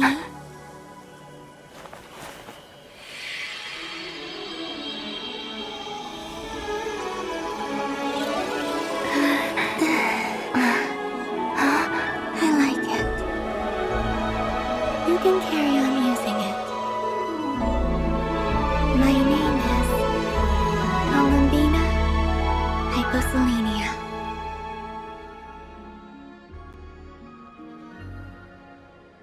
Columbina Hyposelenia.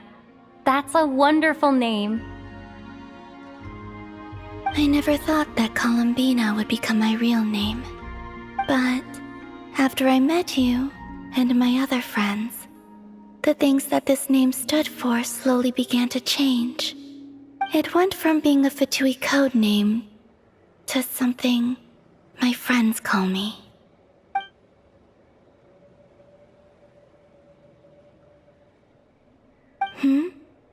What is it? Why aren't you saying anything? I'm just so happy for you. Thank you. So, where's everyone else?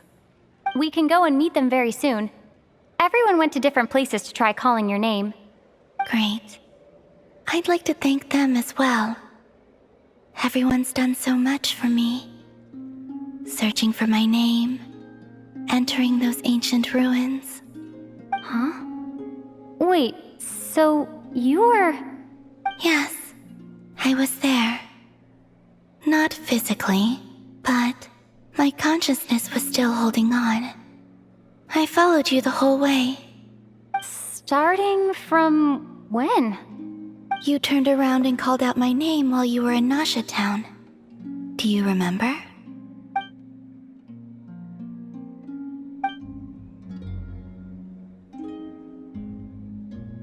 Let's go. We don't want to keep them waiting. Sure. In that case, come with me. But... Before that, could you call my name one more time? Sure. Come with me, Columbina Hyposelenia.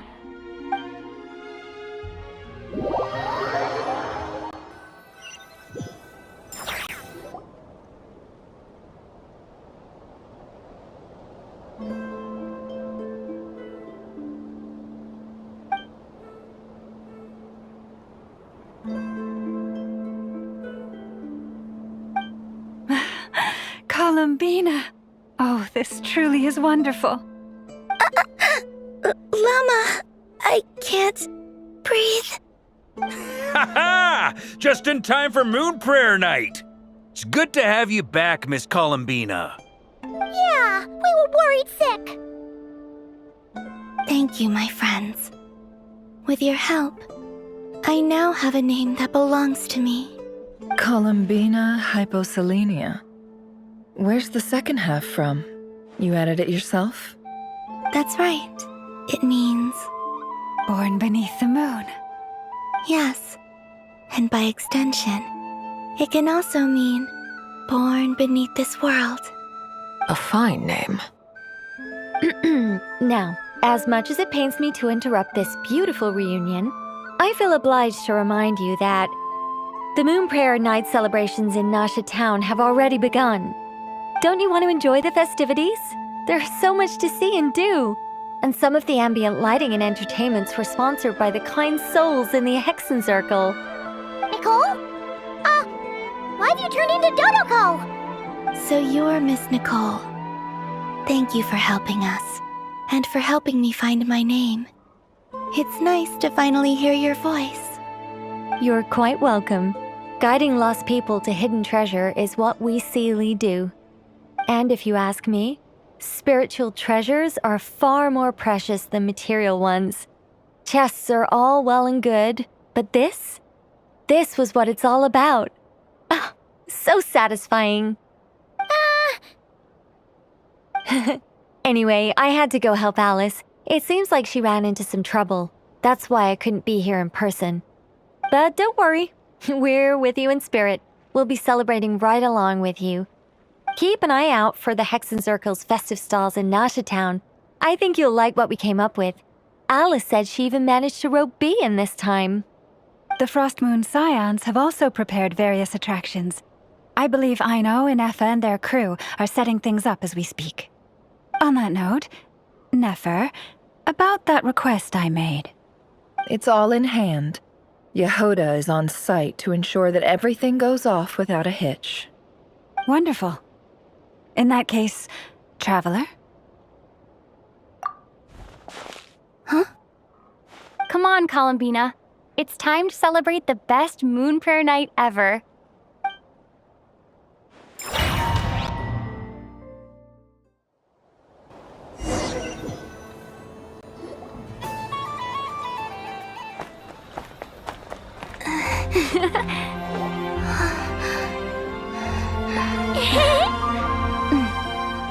Hey, young lady. Would you like some Moon Prayer Night candy? Happy Moon Prayer Night. Oh, yeah. I almost forgot to say. Welcome home, Moon Goddess.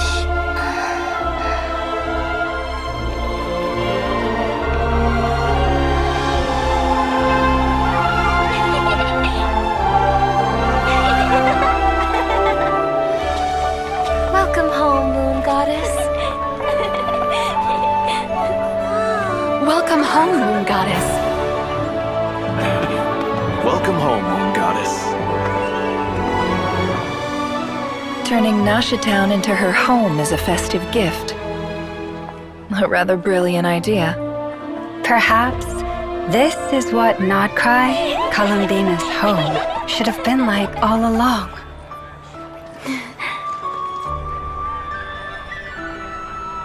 Thank you for the gift. I like it a lot.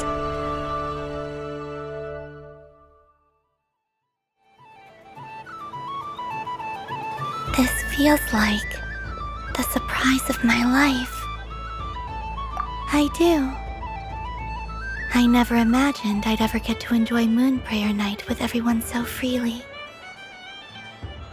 If you're happy, we're happy.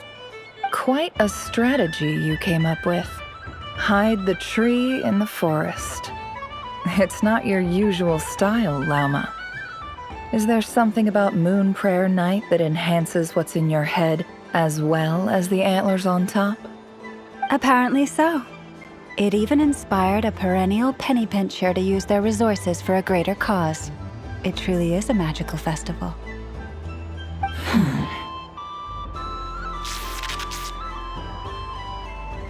I see it now. This bickering is actually a sign of a strong relationship. Huh? What's everyone doing here? Oh! Miss Columbina, you're back! Yes, I'm fine now. Thanks for your concern. How's your progress with Alice's assignment? Very well indeed. I've never heard her sound so excited. Not like this. This time her excitement seems more serious. Seems like she's had a major breakthrough. She said she'll contact us once she knows more. In the meantime, we're free to relax and have some fun. Enjoy the time off while it lasts. I have a feeling that our next task won't be so simple.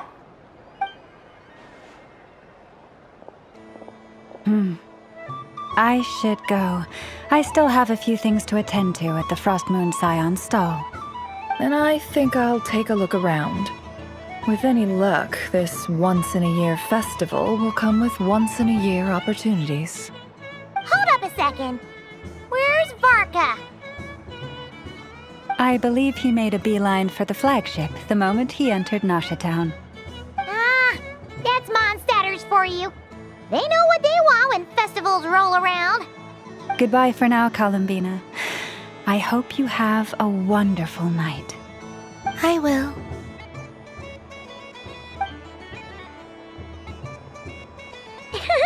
Well, in that case, don't just stand there. Get out there and have some fun. You'll definitely get a warm welcome at every stall. Oh, also, take this map with you. It's a guide to the festival.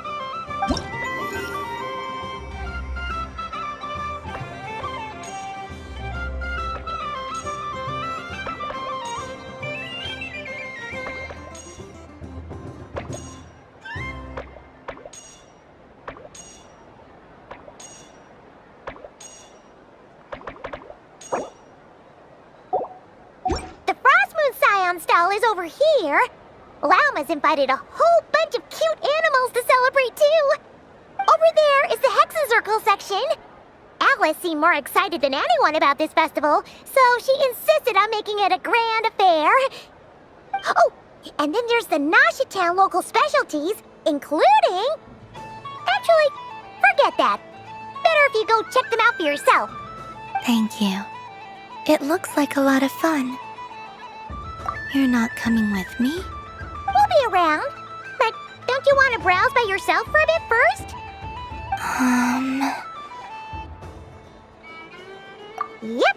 If you find something you like and want to try it out together, just give us a shout. We'll be right with you. Otherwise, just relax and enjoy yourself. There's so much on offer, so try to experience as much as you can. And don't forget to stuff yourself with all the delicious festival food! All right then, off I go. Where should I go first? This must be the mage's stall. It feels like I've entered a fairy tale. Ah, how lovely. Dodoco's Whirly Gig! Come check out Dodoco's Whirly Gig! Ah, welcome home, Moon Goddess. Might I ask what this is? Ah, it's a very special amusement sponsored by the great mage herself. Ride on a soft and furry Dodoco and embark on an unforgettable adventure. I say that, but I'm just following a script here. Who is this mage anyway? And what the heck is a Dodoco? I'd like to ride. No problem. But, are you by yourself? Is that not okay? Oh, no, it's fine. It's just that each Dodoco can accommodate 2 passengers. Would you like to bring a friend along? My friends... That should do it. Now, we just need to get everyone else to draw something on it too. But we gotta keep it a secret from Columbina.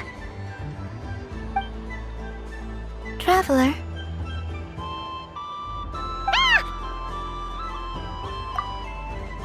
I want to go on that ride. Will you join me? Let's go then. Don't worry. Paimon will do the rounds. You go have fun.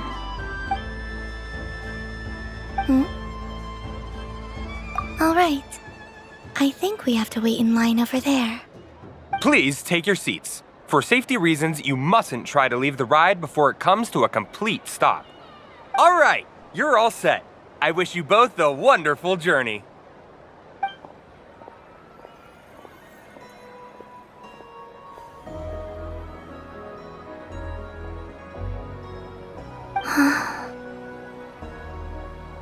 Not bad. It reminds me of riding a moon lane. Sometimes, the Kuuhenki circle around me like this, playing their beautiful melodies. Yeah, I'm going to miss them.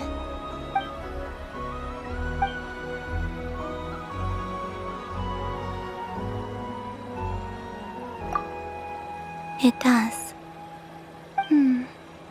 I've felt scared in the past, too. But this is a little different. You know something? I got to see a lot of fascinating things during my disappearance. I saw how the Frostmoon Scions act around their families.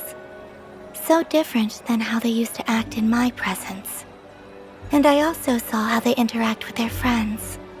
It made me curious at first. Why do people act so sincere when they're worshipping gods, but save their truest, warmest feelings for each other? Slowly, I came to realize that it's because they trust one another. They know, deep down, that they'll be accepted for who they are. All of it. The good and the bad. I know. I knew it the moment you started calling out my name. What I fear now is the end. I fear losing all this the very night I have gained it.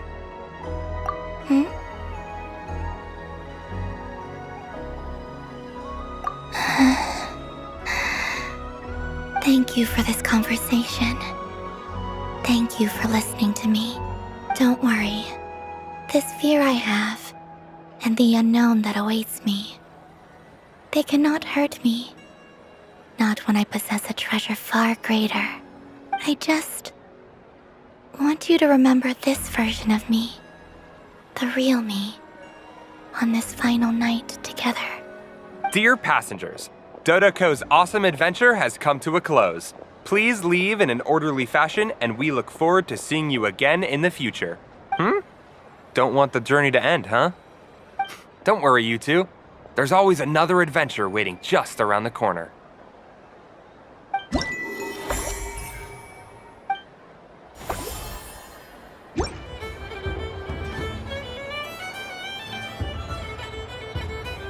I wouldn't say it's unfair, exactly.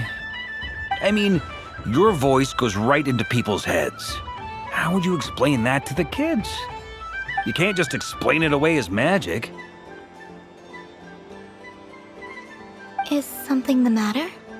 Ah, Miss Columbina! No, nothing you need to worry yourself about. Ah, impeccable timing. Stick around for a second, Miss Columbina. I need your input on something. This self-proclaimed Knight of Justice has yet to give me a satisfactory answer. I, for one, would like to hear your verdict on the matter. Hey, now, I left the flagship just to help you out, Miss Nicole. What's going on? So Alice and I are both using long-range remote control spells that work on similar principles, allowing us to attend this festive fair in Dodoco form. Sorry, let me backtrack a little. While similar, there are some key differences. Alice, being a great mage, wanted her Dodoco to reflect something of her own charm and mystique, so she adjusted the way its tail moves when it spins around. An entirely gratuitous move, in my opinion. I hardly see how anyone is going to notice that. If anything, I'd say that anyone who stares intently enough at a Dodoco's tail to notice such a small detail is someone we ought to be highly concerned about. I only say this to emphasize that my question has nothing to do with tails. Now that we're clear on that, why is Alice's Dodoco permitted to interact directly with the children celebrating Moon Prayer Night, while mine is not? Your voice speaks directly into people's minds. See? Exactly what I said. Miss Nicole? Ugh, I can't stand it. I know that probably makes me sound like a whiny child acting out in front of their parents. And it's a little embarrassing now that I think about it. But hey, I've said it now, I can't take it back. That would be even more embarrassing. Also, don't go reading too much into that analogy. It was off the top of my head. I'm actually an awful lot older than either of you. Miss Nicole, are you saying that you'd like someone to play the game you've prepared? I'm not so invested in that. It's just something cobbled together using items I borrowed from Alice. She probably didn't even make them herself. The point is, I want to know everyone's thoughts after they receive their prizes. But as you've said, I can't just ask. I've been biting my lip for so long, and I've had no one to vent my frustrations on. I thought this was going to be a nice, straightforward festival where I'd get the chance to guide people to treasure. Well, can I play? I can't guarantee that I'll win a prize, but... You will? I'd like to try. Then what are we waiting for? Let the game begin! It's like they forgot I was ever here.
Congratulations, Miss Columbina! With your great wisdom, you have overcome every obstacle in your path and conquered the great challenge posed to you by fate. Fate? Well, something to that effect. If you'd prefer something more poetic, it could be the icy winds or the dawn. Anything you like, really. You could even go with the challenge posed to you by Dodoco, if that's what you're into. Anyway, you can take or leave my suggestions. Moving on. All my hopes are now resting on this. Can I open it now? Stop teasing me. Please, I'm begging you. No more talk. Just open it. Wow. What a lovely sculpture. Classic and cute at the same time. Thank you, Miss Nicole. I'll always treasure it. There we go. Music to my ears. You have my sincerest gratitude, Miss Columbina. Thank you for sharing your precious time with me and fulfilling my wish. Don't mention it. You've all done much to help me. And still, I'm the one receiving all these gifts.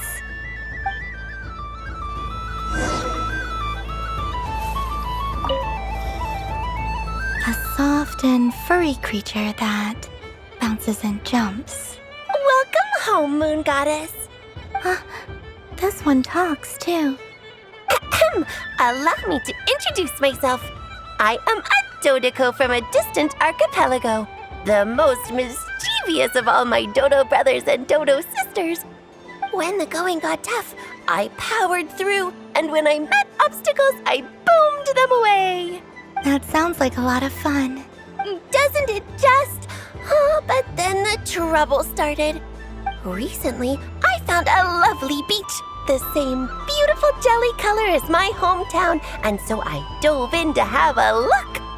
Only to find it overgrown with seagrass and nasty little spiky fish everywhere, looking to turn me into a Dodoco kebab. I made it back to shore by the skin of my teeth, but my tail was sorely hurt. Couldn't you just boom them away? Oh, I wanted to, believe me. But I've heard that you, Moon Goddess, can understand animal speech. The last thing I wanted was to cause a gigantic fuss and get taken to court by a school of spiky fish. I'd be driven out of these waters for good, and my winter holiday would be ruined. And so, dear Moon Goddess, I was wondering if you might lend me your allegiance. Are you roping me into a crime? Oh, let's call it a once-in-a-lifetime carefree adventure. Does that sound better? All the festival goers tonight are dressed up as the Moon Goddess, but there's nothing to say that the Moon Goddess can't disguise herself as a Dodoco, is there? Besides, this is your home. You should be free to be whoever you wish. I'm afraid I'm not well acquainted with Dodocos, Madam Mage. Oh, that's quite all right. We Dodocos are innocent, happy creatures with a free-spirited nature. Many, like myself, are mischievous troublemakers. Others are lazy souls who like nothing better than to lie down on a nice rock and take a nap. In our eyes, every creature who yearns for happiness and freedom is a Dodoco. But perhaps in yours, we Dodoco are a fluffier and more mischievous breed of Kuuhenki. Yes, that is a much easier image to follow. Oh, wonderful! Then let's play! Grab onto my tail and follow me into the sea! Time to settle some scores with the bad guys!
wonderful talent.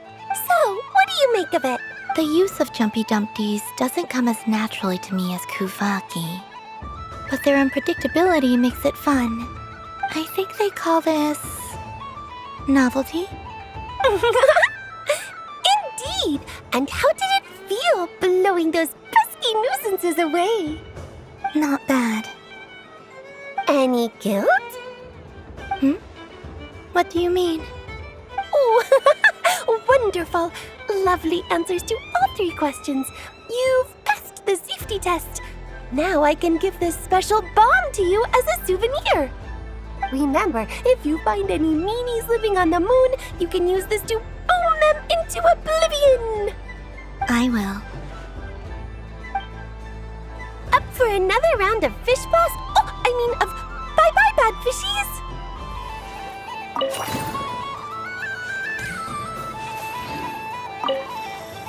I don't suppose you... Don't get me wrong, once is plenty. You're an alright then. Welcome home, Moon Goddess. Oh, you're the genuine article. Alice was right. This moon prayer night was worth watching after all. Another one that talks.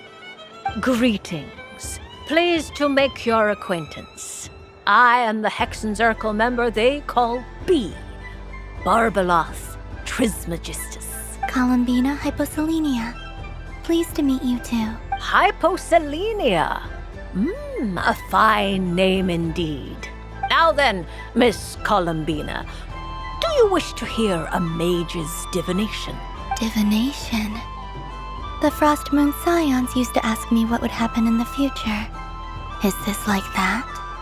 From the perspective of the one seeking answers, perhaps. As you look to your journey ahead, if you seek to understand the unknown, resolve your doubts, and soothe the confusion in your heart, divination could be for you. The unknowns on my journey. Of course, if one wishes to peer into fate, then hydromancy is the more precise option. But that is a complex affair, and to relegate that majestic art to the status of a festive amusement would seem somewhat uncouth. Besides, it is sometimes better to not know fate with great certainty. Hence, I shall use the suitably festive Luna Arcana to tell your fortune instead.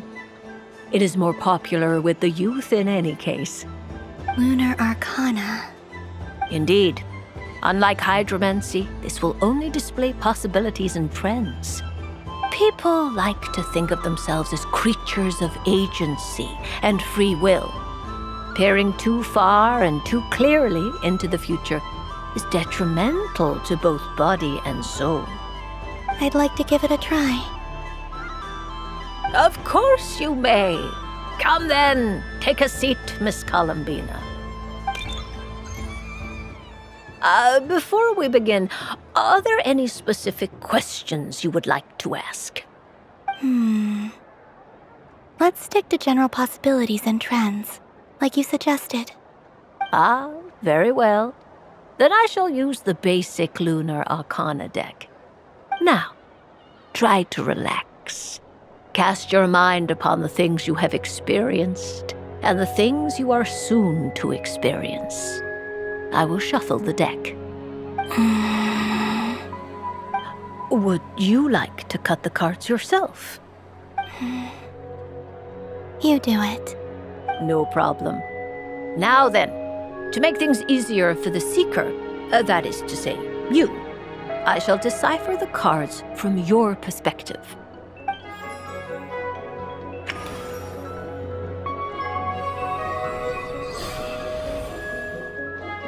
Please, draw the first Lunar Arcana.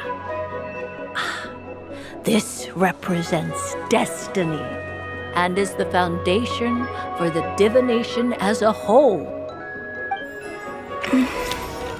Now, draw your second card. This will stand for the past, the sum of all your experiences that have come before. And now the third Arcana. This is the present, your interpretation of the current moment. Finally, the last card. This shall speak of the future, which... Oh. Kuuhenki Pulse? Fascinating. I've never encountered this before in my role as a diviner. Something has exerted an influence upon this card, causing it to leave its designated position. What do you make of this, Miss Columbina? Perhaps this is the guiding hand of fate in action. Of course, if you wish, you can choose to deny the validity of this card and draw the future for yourself. No, it's fine. Let's go with this one. A bold decision. I must say I'm looking forward to the results. Well then, let us flip the lunar arcana in sequence and see what emerges. Sure. First, Destiny. No surprises here. The card that represents yours is the moon. The moon. Indeed. The moon can represent the truth at some times, but deception at others. False peace, destructive calamity, and the world-changing power that lies within. When the moon is placed on the destiny tile, it indicates that your destiny is not what it may appear on the surface. Instead, it may yet have a hidden side. It symbolizes a journey through the fog, fraught with uncertainty and deception, where one must face inner challenges head-on. I don't understand. Patience, my dear. This is but the first card, which serves as a basis for the interpretations that follow. Our divination will only grow clearer from here on out. Now then, flip the second card, the one that speaks for the past. The Hermit, but inverted. Inverted? Yes. The Hermit symbolizes solitude, introspection, and the pursuit of truth. When inverted, it represents isolation, truth out of reach, and a path that leads one astray. Combined with the moon as one's destiny, the Hermit inverted represents a choice you made to stand alone in the past. It was a choice made not out of fear or arrogance, but for reasons that others could not perceive. You fumbled through the darkness without a guide, but you did not find your way. Rather, you went astray. More than once, it would seem. Is this about how I became Kutar despite not wishing to become a god? And how I joined the Fatui because I yearned for a place to belong? I suspect only you know the answer to this question. All is not lost. The past is in the past, and so it shall remain. Shall we look into the present now? Oh my. The Lovers. One of the most interesting Luna Arcana. What does this one mean? This means that you have had an unprecedented emotional experience. The joy of finding your soul becoming intertwined with that of another. A precious and wonderful thing indeed. It's true. I've made a lot of friends recently, and they are very good to me. I like them a lot. That sounds lovely. I am most delighted for you. The Lovers can also represent important decisions, perhaps related to a parting of ways. Now, if I were to guess... Yes. My return to the moon. I understand. Parting with friends is never easy, Columbina. But rest assured, this is not the end of your journey. There is always another story waiting to be told. The future always lies ahead. The future. Well now, it's finally time to flip this most mysterious of cards. Why did it appear? And what does it wish to tell you? I'm ready. Very well. Flip this card and see what lies on the other side. Oh. Miss Barbeloth? What is it? This card is death. That doesn't sound very good. It depends on how we interpret it. It is true that it can represent an agonizing death, a complete and utter end, but at the same time, it can also represent rebirth. Do not forget that your destiny card is the moon. That lends your future many different potential meanings. If death spells the end, is it unavoidable? As I have said, divination can only display general trends. It is a rough guide, but it does not show predetermined outcomes. Allow me to summarize it for you. In the past, you may have lost your way, but now you have gained new connections and new strength. You now face an important decision, one that may bring about a great change in what is yet to be. This change might, in turn, be the end of all things, or their beginning. But remember, everything is subject to change because of the moon present in your destiny. You must see the truth clearly and face your innermost thoughts. The truth. My innermost thoughts. Thank you, Miss Barbeloth. Don't mention it.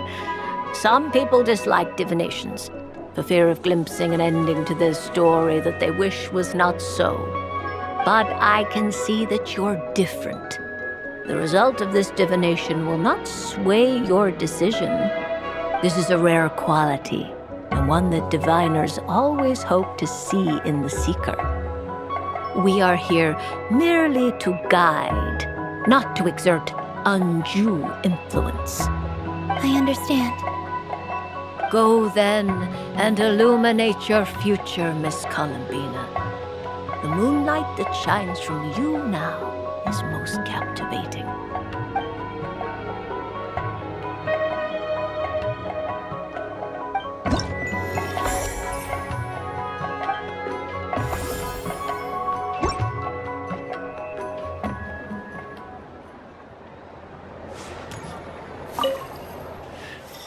It'd be rude to just leave without saying anything. But at the same time, I don't want to barge into their lively conversation just to announce that I'm leaving. I guess I'll just wait a little longer. Huh? Albedo? This sketch is for you, Grandmaster. Oh, a gift for me. Thanks. Let's see what you've done for me. The North Wind left in a lurch.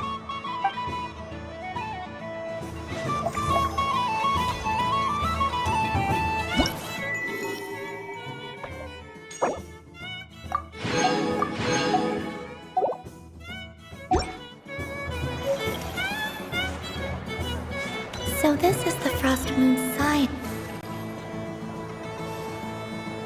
Wow, the Frostmoon Scions stall looks kind of plain, but it's pretty cool once you get into it. I don't go to Hisi Island much, but it's got that, like, old-world cultural feel. And if culture means we get more festivals, I'm all for it! Hello, Jahoda. Columbine. Hello, Moon Goddess. That was too close. I almost gave the game away in front of the staff. Oh, wait. What's the deal with her shoes? they don't make a sound when she walks. I could do with a pair of those. Do you like balloons too? Balloons? Oh, you mean those? What's so fun about balloons? I'm not a kid anymore. They're probably more up Aino's alley. Yes. The animals seem very curious about these strange flying objects. I was drawn here by their voices. I recently learned a fun new game you can play with balloons, so I decided to come and give it a try. A new game?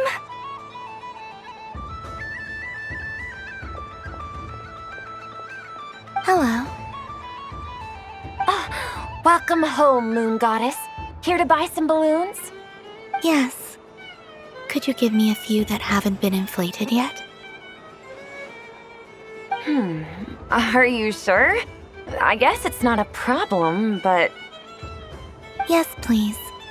Thank you. Uninflated balloons? But those are just little rubber pouches. What does she want with those? Would you like to play the balloon game, Jahoda? Huh? Sure. I guess. How do you play it? Wait here a moment.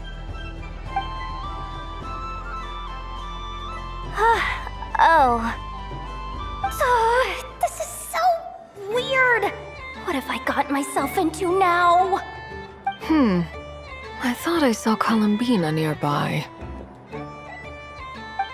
Uh-oh! That's the fourth Harbinger! Although she's helped us out quite a bit, she's good people, right? Is she looking for Columbina? Oh, guess that's my ticket out of here. I'm not sure my heart can take being sandwiched between two Harbingers.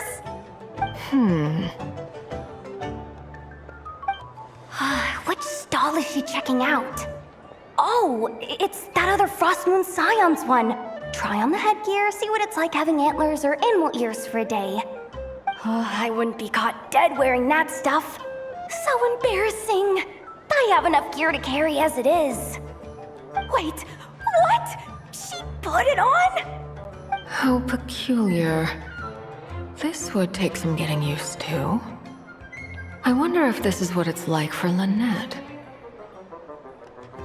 It really suits you, ma'am.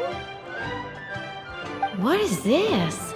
She was so intimidating a moment ago, but now, dang, she's really rocking those ears. How does she make them look so cool? I suppose I may as well keep them on for now. All part of the festive experience. She's coming this way. How do you do, Miss Jahoda? Oh, jeez. Don't talk to me while wearing that thing. Where am I supposed to look?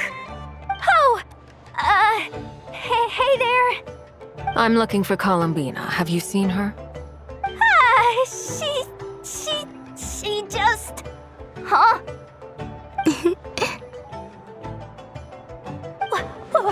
Wait, is that what she meant by balloon game? Yeah. Huh? No fair! How come I get caught in the crossfire? An ambush from the rear? Is this a declaration of war, Columbina? Would you like to play too, Arlecchino? Seriously? Are they gonna start some beef right here, right now? Gladly. That said, I believe there is another who would like to join. Boss Nev! Thank goodness! You've gotta get me out of here! Things are kicking off big time! Hello there. I'd like 10... no, make that 20 balloons, please. Uninflated. What? Miss Moon Goddess, I hope you're prepared to pay the price for assaulting my employee. Welcome to the game, Nefer. Just to be clear, let's keep this a fair fight, okay? No strange powers, please and thank you. Naturally. Don't just stand there, Jahoda. Aren't you going to team up with me? Huh? Do I have to? Of course. Don't forget, the Curatorium has a reputation to uphold. I knew something like this was gonna happen.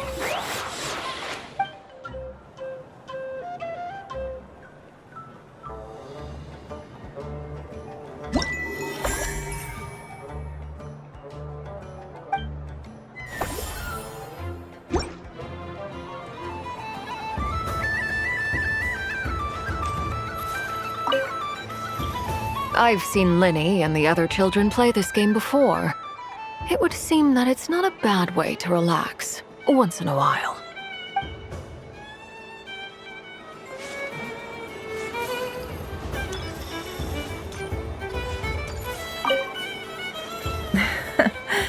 That was fun. It's a shame Ashru doesn't like playing with water, or I'd have roped him in as well.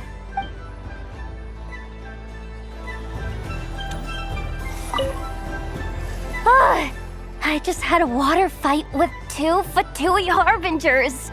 Pretty scary, but also surprisingly fun.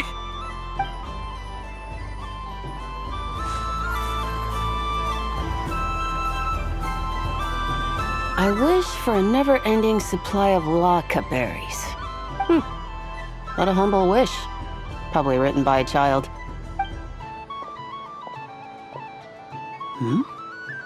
Is that Lauma the Moon Chanter?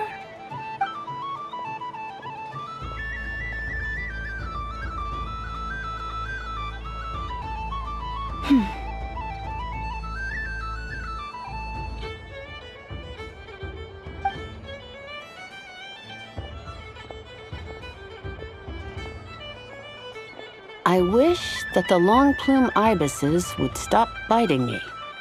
Oh dear, poor Lauma. All right, I'll write that one down for you. I got it. While everyone else is celebrating Moon Prayer Night, you're as busy as ever. I don't mind. It's rewarding work. A good kind of busy. My antlers are at their heaviest tonight, and the Kuuhenki waves are especially strong. But as I help these dear friends hang their wishes up, I feel a great peace within myself that is hard to describe. You see, they are all such beautiful wishes, and they are ones that we can fulfill by our own strength. Do you blame me, Lauma? I want to hear your honest answer. It is by the help of so many people that I can return to the moon. But I feel as though I've hardly done anything in return. You've done plenty, Columbina. I say this in earnest, both as someone who knows your history, and also as a friend who has seen what you've been through. What about as a moon chanter? I feel proud to honor our moon goddess's wish, and I'm sure any moon chanter in history would have felt the same way. Thank you for your kind words, Lauma. But... Since you asked for my honesty, I won't lie to you. My feelings are mixed right now. Besides pride, I also feel... I suppose it's a reluctance to let go. Once you return to the moon, we will be far apart and separated by a false sky. I'm sure those of us left behind will gaze up at that sky, yearning for the moon once in a while, just as you used to do. I will miss you, Lauma. I will miss you all. I hope to stay in touch. I will try and find some way to send messages down from the moon. Perhaps you could use Kuuhenki. I've heard Jahoda say that signals can be sent using long and short waves, or strong and weak lights. That sounds a little complicated. What if we forget what the signals mean? We could prepare a codebook beforehand, but... You're right. It wouldn't really suit you. Still, whatever happens, I believe that you will find your own unique way of communicating with us. And now that I think about that, my heart feels lighter. Because you trust in me? Yes. I have faith in you, and in the power of truth. In my experience, the truth tends to be difficult. But that's what makes it stand out from what is false. So I'm confident that your thoughts and your love will shine through the curtain of lies. We will know it when we see it. Thank you. Now, could you help me hang up my wish? Is this? I wish that all who dwell in this moonlit world can find a place to belong. And I wish that I shall one day see my friends again. It's 2 wishes. I hope that's not too greedy of me. Not at all. And I think you speak for us all with the second one.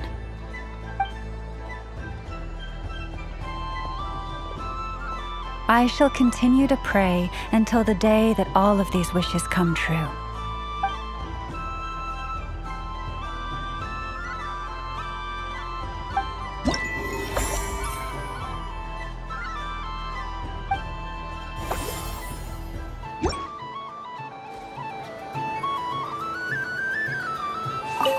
Yes. May everyone's wishes come true. Sunny days! I prefer sunny days. Ah, well, you are as warm as the sun itself, Moon Goddess. Very well. I believe your spirit animal has to be this most adorable chic badger. Wow! Thank you, Mr. Talking Magic Lamp. Have a very happy festival, Moon Goddess. Lance? That's you, isn't it? Shh. It's our little secret, my dear Traveler and Paimon. Okay, sure, but why are you here selling sugar sculptures? Everyone celebrates in their own way.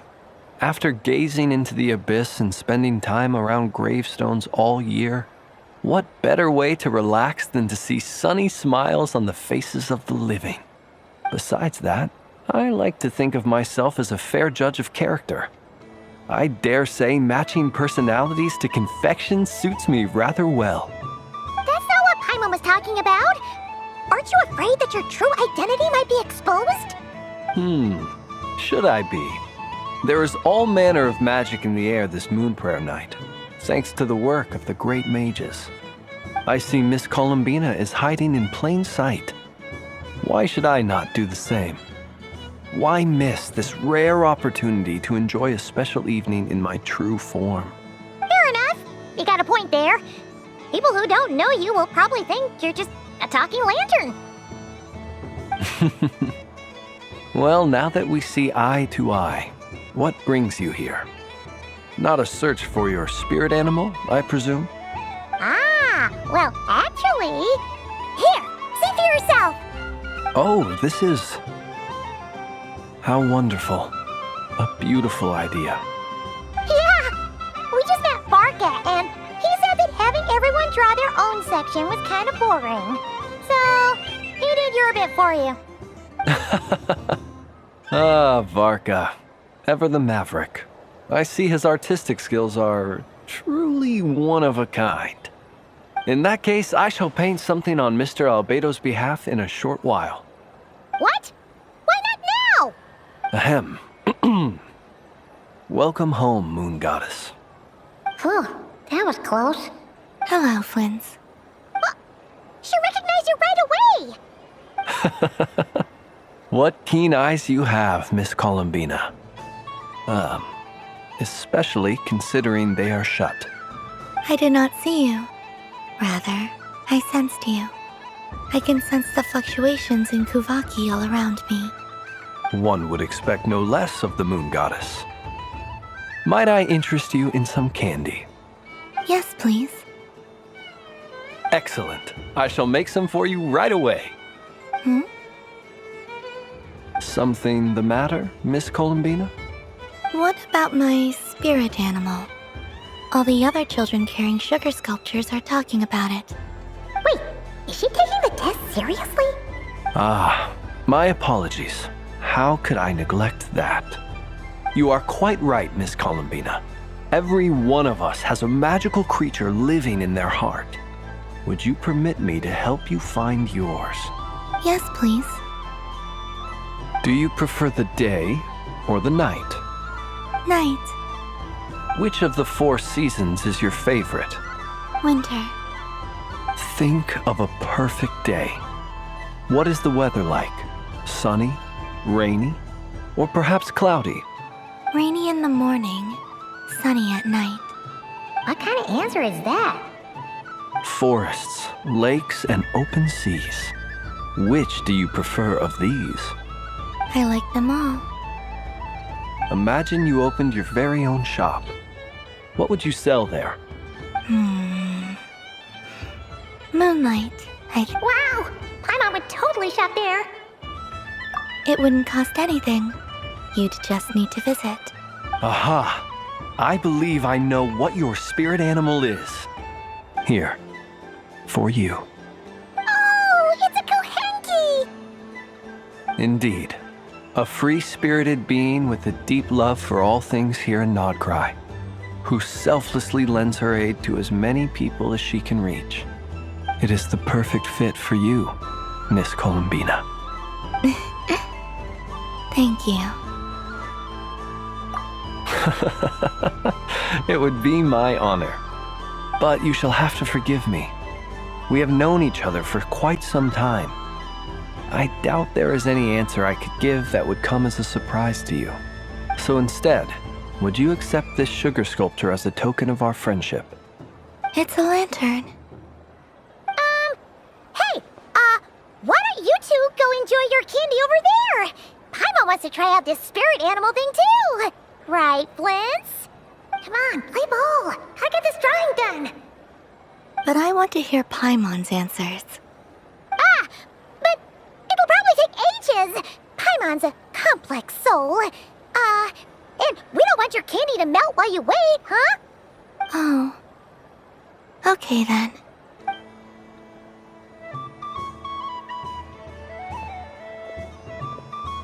Phew. Nice excuse, Lady Paimon. That was some quick thinking. Yeah, no thanks to you. Although, help next time.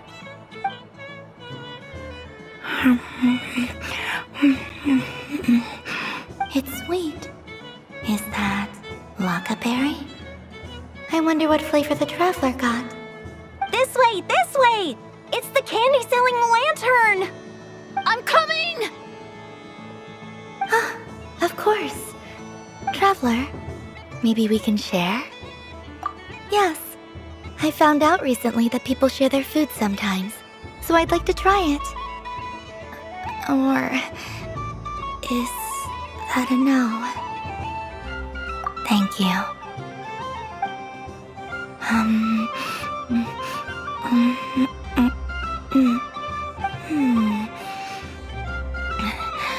Yours is a little more sour than mine. Here, you try it. Are you sure?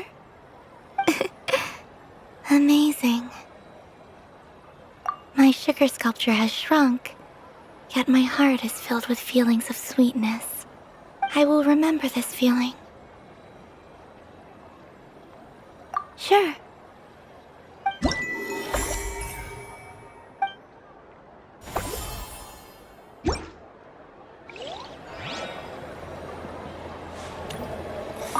Something about festive lighting always has a way of putting the warmest smiles on people's faces.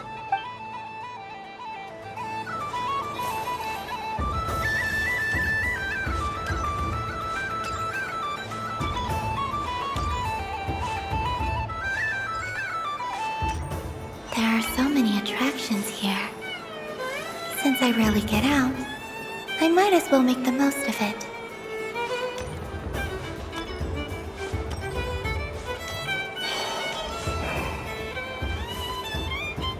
Moon Prayer Candy! Beautiful, tasty Moon Prayer Candy! Buy a whole box, share it with your friends and family! Candy? To share? I wonder what flavors everyone would like. Welcome home, Moon Goddess. Fancy a box of Moon Prayer Candy? Sure. I knew you would. Now, what flavor would you like? I'm not sure. What flavors do you have? Is this for yourself or as a gift? A gift for my friends. Ah, I see. In that case, I'd recommend apple, lockaberry, or midsummerberry. Those are the most popular. Do you have nocturnal blossom flavor? Huh. I've seen couples give those as gifts before, but I did not know they were edible. No? Okay then. Moonfall silver? You did say this was for friends, right? Maybe smetana then. Hey, now that's a creative idea! I've never tried it before, but if you're happy to wait, I can see about whipping up a batch on the spot. While we're at it, you got any other ideas?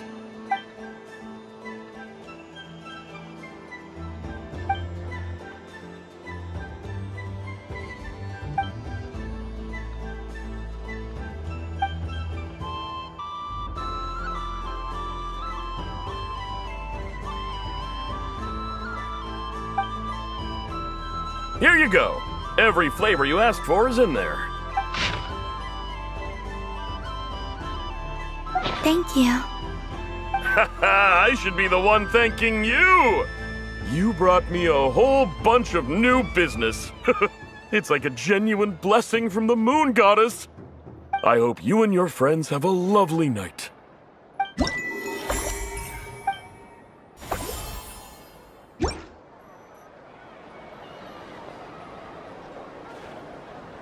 Assorted Moon Prayer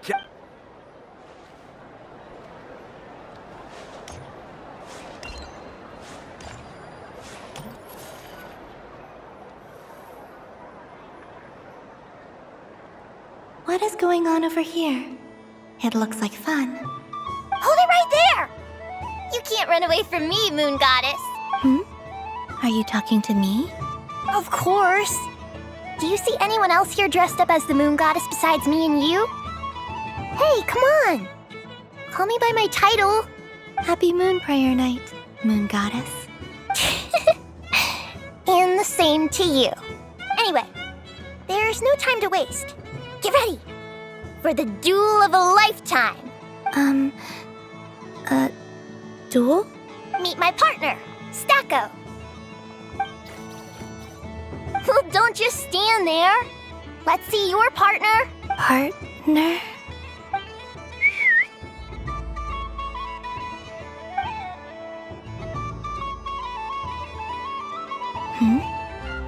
So I need to select a partner and command them in battle. Partner. I need...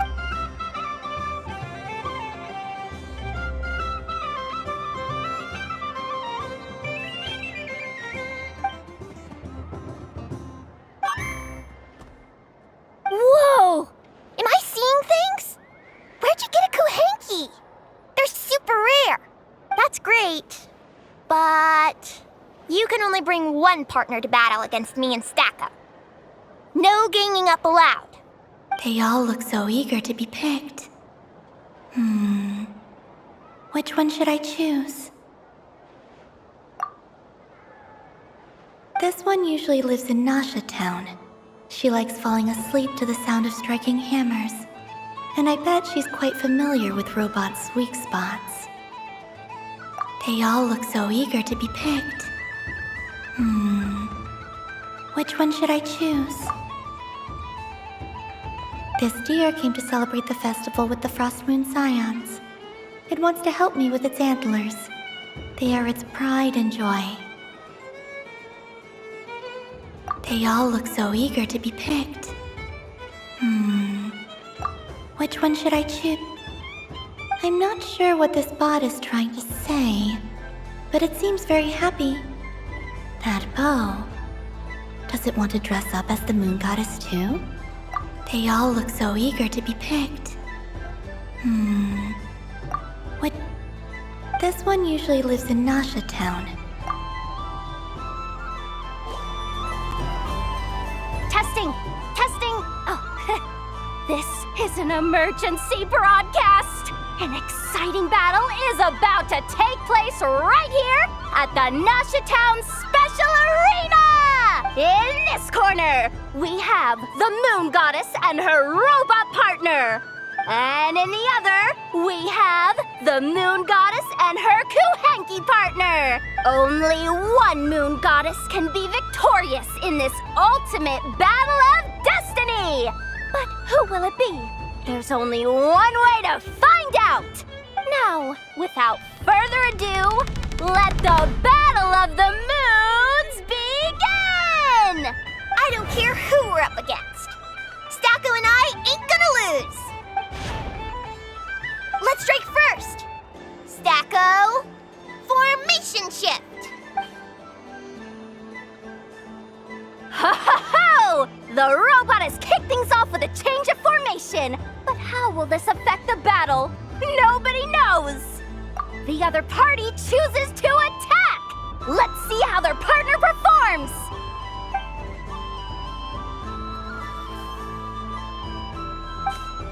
Stacko! The attack lands! And if those sizzling sounds are anything to go by, it was very effective. Okay then. Stacko, maintain formation and enter your empowered state. Empowered state! There we go! Now we're talking! Absorbing the immense Kuuhenki present on Moon Prayer Night, this lean, mean machine has greatly increased its offensive power! Oh, they chose defense! But Stacko's about to attack with full force! Is it too little too late?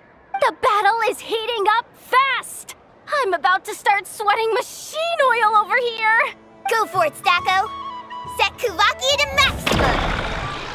Can their opponents withstand this blow? And what will this moon goddess do? Don't be afraid. Fight however you wish. It's a moon lane!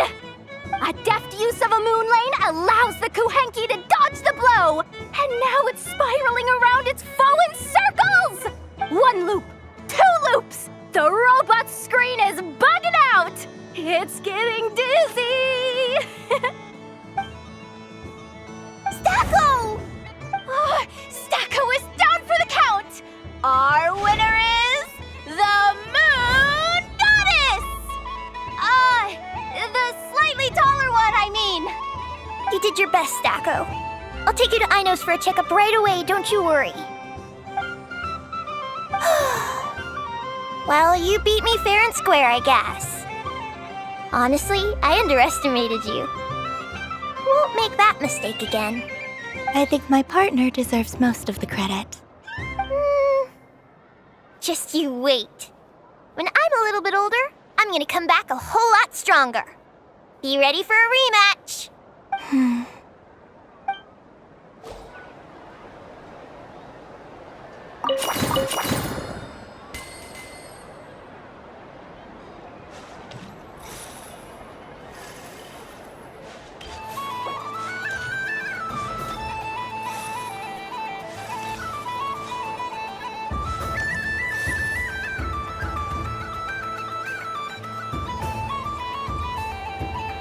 Well, well, look who it is.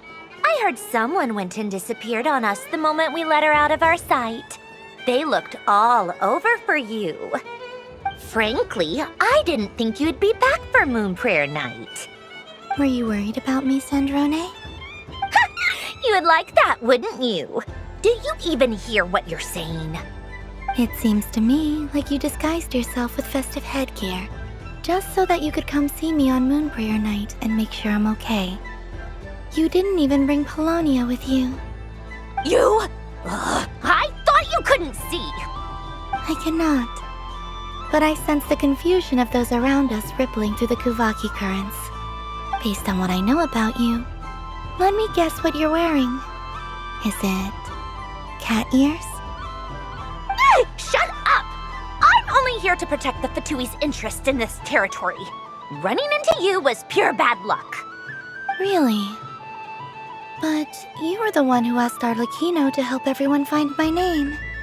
Columbina! Ugh! Just one more word, and I'll unscrew your vocal cords. It's Columbina hyposelenia now. Tell someone who cares. I've missed you, Sandrone. The whole time I was gone, I was thinking. I hope I get a chance to say some ugly words to you. Is that supposed to be a joke? Anyway, let's go play that game. What? You mean that Frostfin Whale? Yes. It's some kind of game where you get bitten if you step on the wrong tooth. Seems like fun. Who in their right mind would wanna? Because you're not a scaredy cat. Fine! You wanna play? Let's play. Don't complain when I kick your sorry butt. Lovely. You old geezer! I'm gonna beat the pants off you! Just you watch! I almost forgot. Sandrone? What is it now? You'd better not lose, or I'm going to beat your head in. What? Allow me to demonstrate since I'm feeling so nice. You just step on the teeth, like this.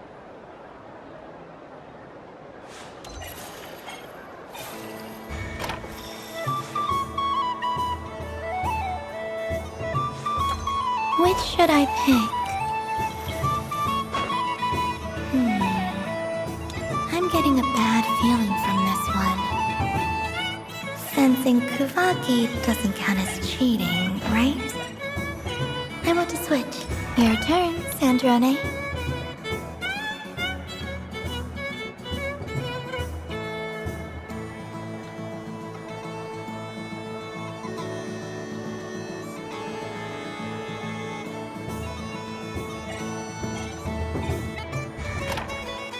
Don't come crying to me if you get bitten.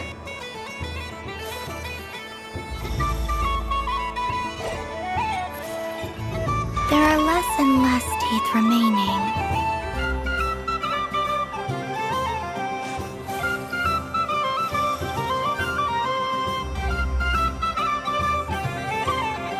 Huh? What's that noise?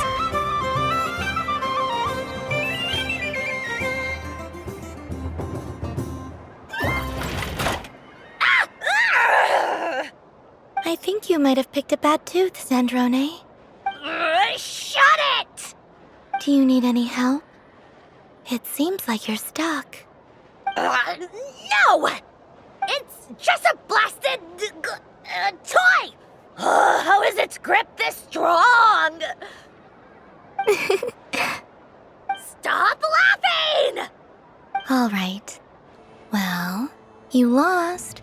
So just like I promised. Hey! What are you doing? Are you seriously? Hiya! Why, you... Oh, just you wait! Rematch! Are you all right, Sandrone? That was quite a strong bite. Are your clockwork parts? Quit your fussing! I don't need it! All right. I'll go first this time.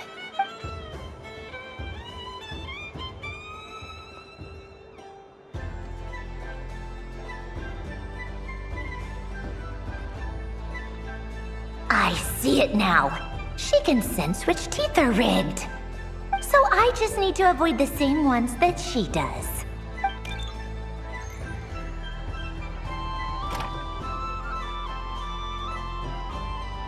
This one... Seems fine. She avoided that one then? Now I've got you. All right, my turn.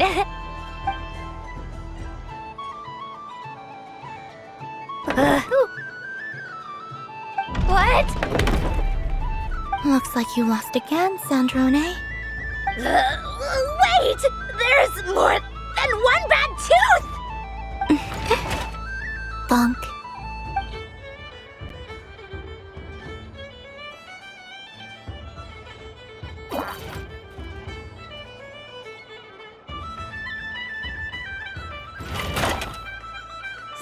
Stupid game! What idiot came up with this? Are you alright, Sandrone? You said some nasty things just now. Oh, I'm peachy. Should I let you bonk me on the head as well? Ah, forget it! Come on, bonk away. It can be your consolation prize for losing so badly. I told you, forget it! Gah, you've always been so annoying. Singing right outside my door, inviting yourself to my tea parties, going AWOL. And now you're off to the moon or something. Of all my days with the Fatui, the times I spent with you, Arlecchino, and Rosaline, they were my favorite. I will not forget them. Just as I shall not forget this moment. We'll always be friends, no matter where we are, right? Who'd want to be your...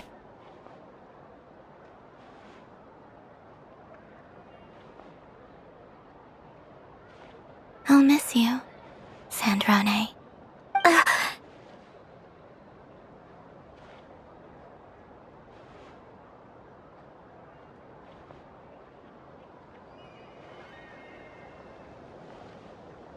Goodbye, Sandrone.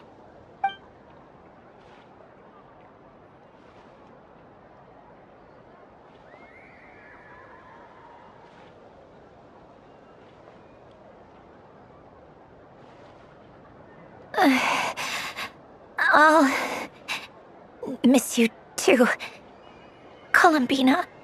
Sorry, what was that? Ah! Ah! Yeesh! No need to freak out. What's wrong? We've been looking everywhere for you. What do you want? Oh, nice ears. What do you want? This. Huh? It's your turn to draw something. You're one of her friends too, aren't you? Doesn't know how lucky she is.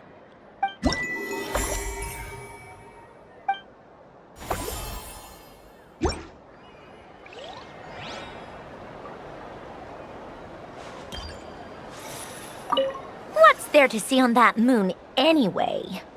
Let her go up there and cry alone. See if I care. You're giving me candy? That isn't like you. This had better not be some weird prank. Coffee flavor? I thought you hated coffee. It's extra strong too. You didn't do all this just for me, did you? Hey! Don't take it away! I never said I didn't want it. I mean, you can't unmake the candy now.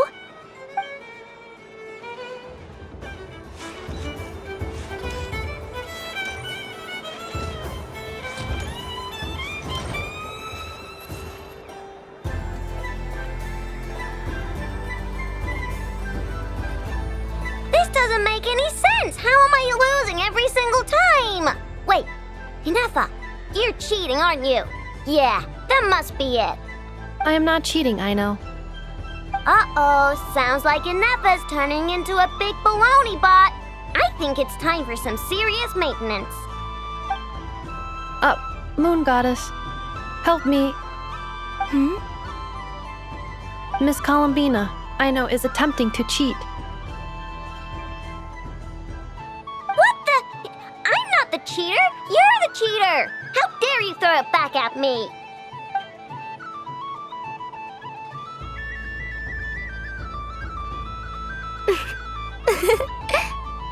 Alright, fine. Let's all laugh at Aino. Just you wait till I get home, because I'm gonna make a game bot that can win 100% of the time. Let's see you laugh when I come back and beat your butts. You'll all have your heads covered in stickers when I'm through with you. We came to check everything was okay after all that yelling, but,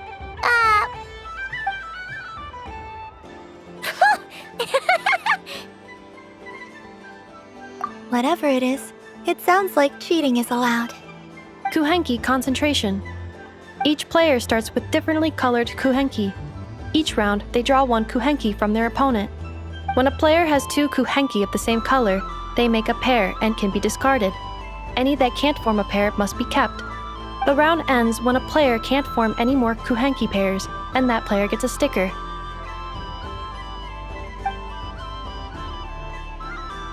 ooh, can 4 people play as well?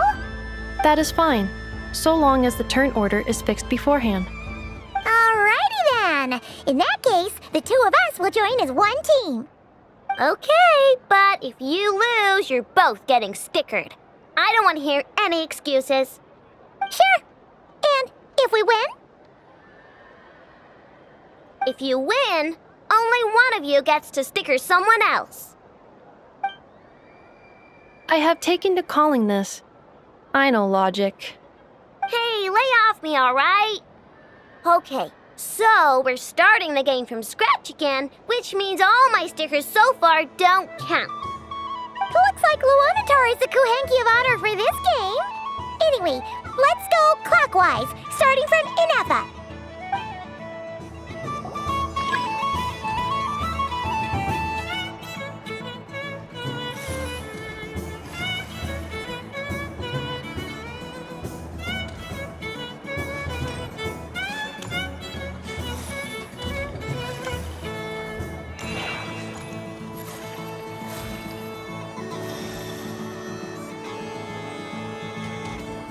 Nice! That's a pair!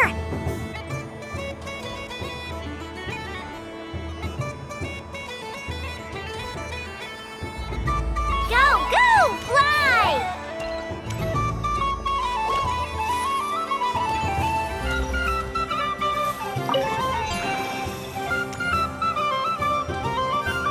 Go on.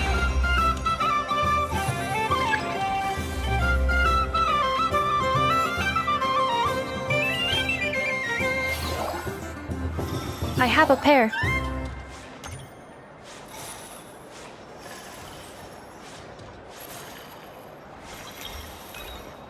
Uh-oh!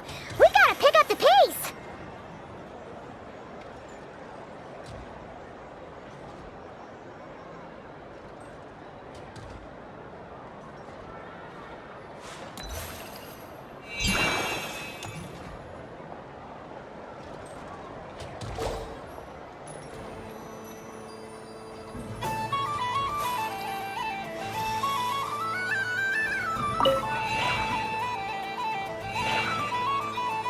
I win.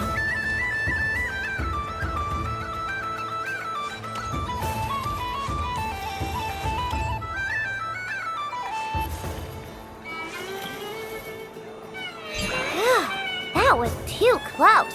I thought I was gonna lose. Good luck, everyone. Aw, we're out!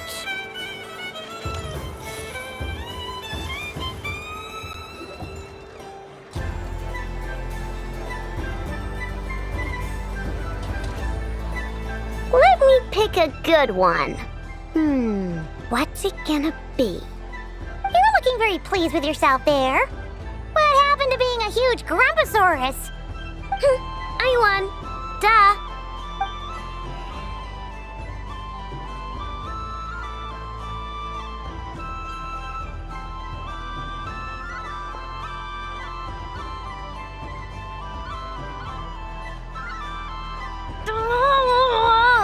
Me again? Don't fidget too much, Aino, or the sticker's going to fall off. I don't care. If it falls off, it falls off. If a pair of Kuuhenki get discarded, why not a pair of stickers? Huh? Huh?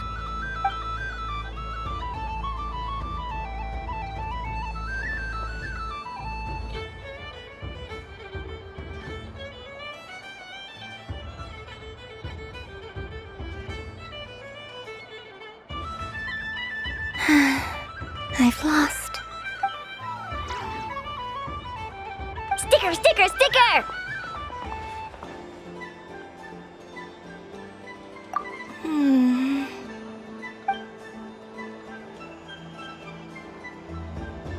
Cute! You think so? Shame. I can't see it for myself. What did Luanatar say? She said it looks so cute that she wants me to lose a few more rounds.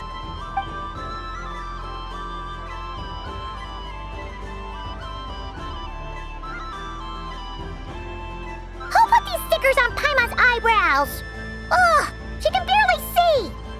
Alright, now, I think we got enough evidence to prove that there's a serious problem here. Yes, I agree as well. The culprit is... Nefer! Culprit? What did I do? Quit acting dumb, Nefer! You're not wriggling your way out of this one. I've been watching you.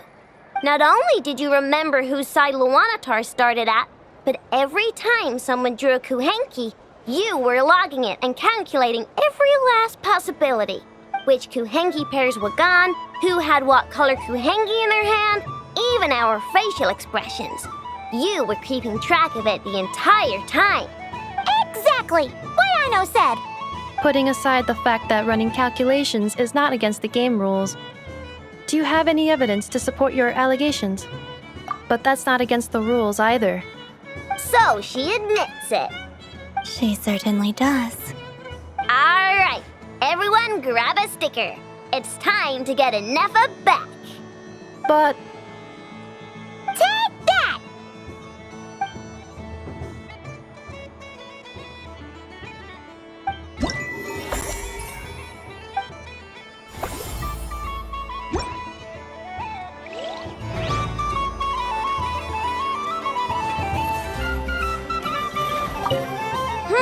I'm never playing games with you ever again, Nefer.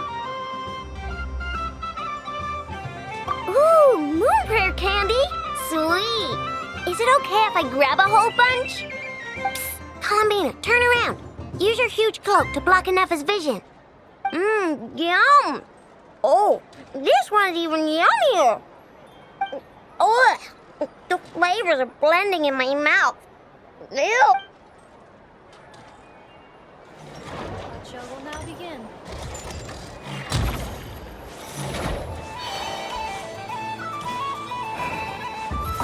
Happy Moon Prayer Night, adventurers. May you have a lovely evening.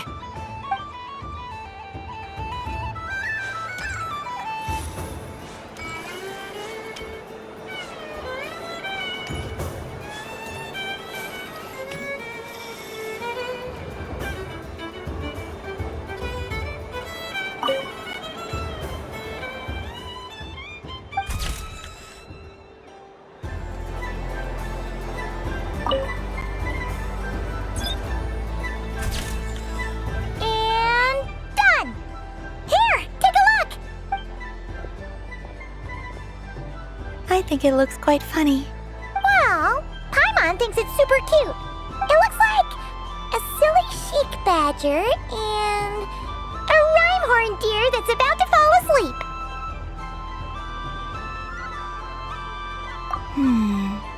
Maybe I'll stand on the chic badger's side instead.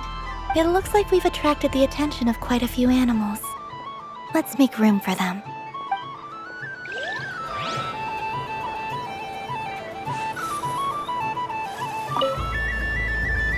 If this were any other day, I'm sure it would make for a great photo opportunity. But Moon Prayer Night has rendered my antlers uncomfortably large. Doesn't it look like this rhyme-horned deer has 2 sets of antlers?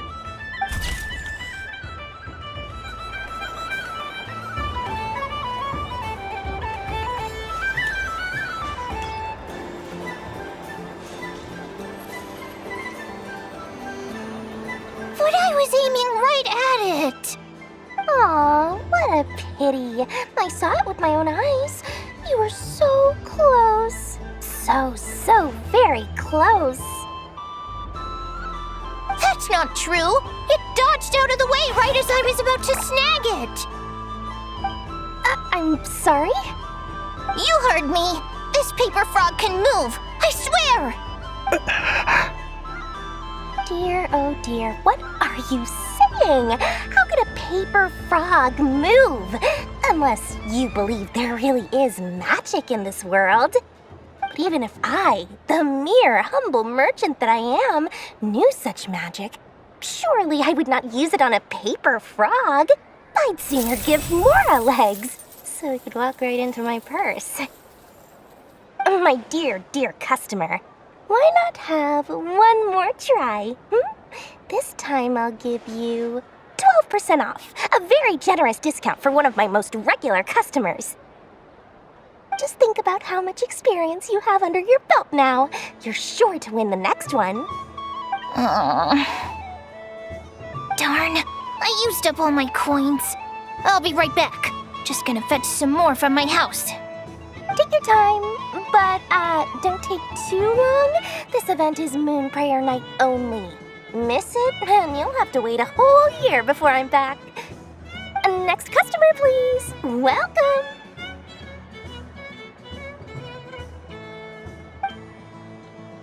Hello. Whoa! What's this big one doing over here? How do I tell my employees not to go running around this time? Shooting them a glance won't work. I haven't known them long enough. Dori? Why, hello there, Miss Columbina. Would you like to play my ring toss game? The rules are very simple, and it's easy to get the hang of. How much for a round? Oh, first time's free. Not a single mora. After that, well, we can cross that bridge if and when we come to it. But with your sharp skills, I'm sure you'll win all the prizes in one fell swoop. That was an obvious enough hint for them, right? Right?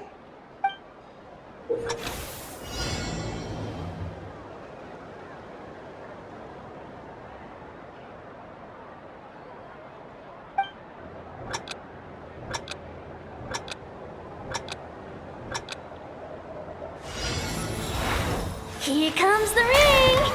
Oh, peanuts.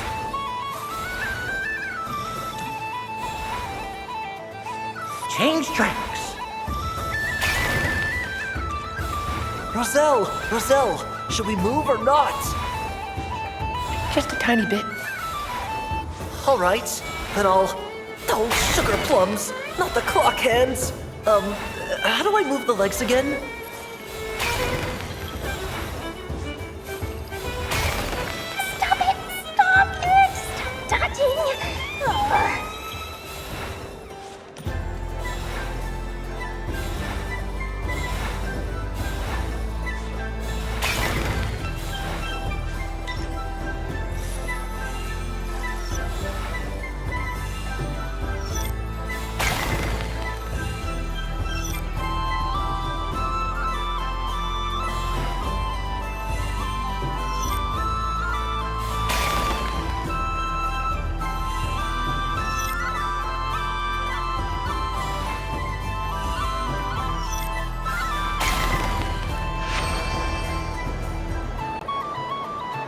Let's see now.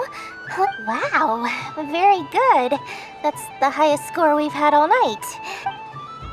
And here's your prize. Now, how about another round? As for the cost... Happy Moon Prayer Night, Miss Columbina. Happy Moon Prayer Night, Durin Hat Guy. Are you here to play the game? Yes.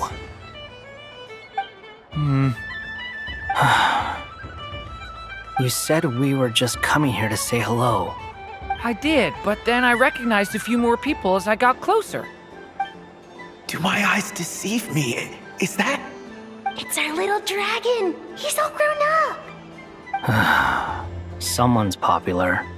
Well now, since you came all this way, why don't you try out this lovely game we have going? First try is free! He'll have a go. I'll pass. It's only one free try per customer. You can't give your try to him. I'm aware. How has Elder Almond been lately? He's in great shape. He goes for a run in the forest every morning to stay fit and healthy. He tried to go boat racing with Firecracker a while back, but he couldn't even make it onto the Lotus Leaf. Firecracker was in fits of laughter. How about you, little dragon? Can you still fly? Yes, I can. But you've become less chatty. Has growing up been tough on you? We call that maturity. You know, the thing people sing about. The knight wields a sword of stone to defend those hearts that are made of gold.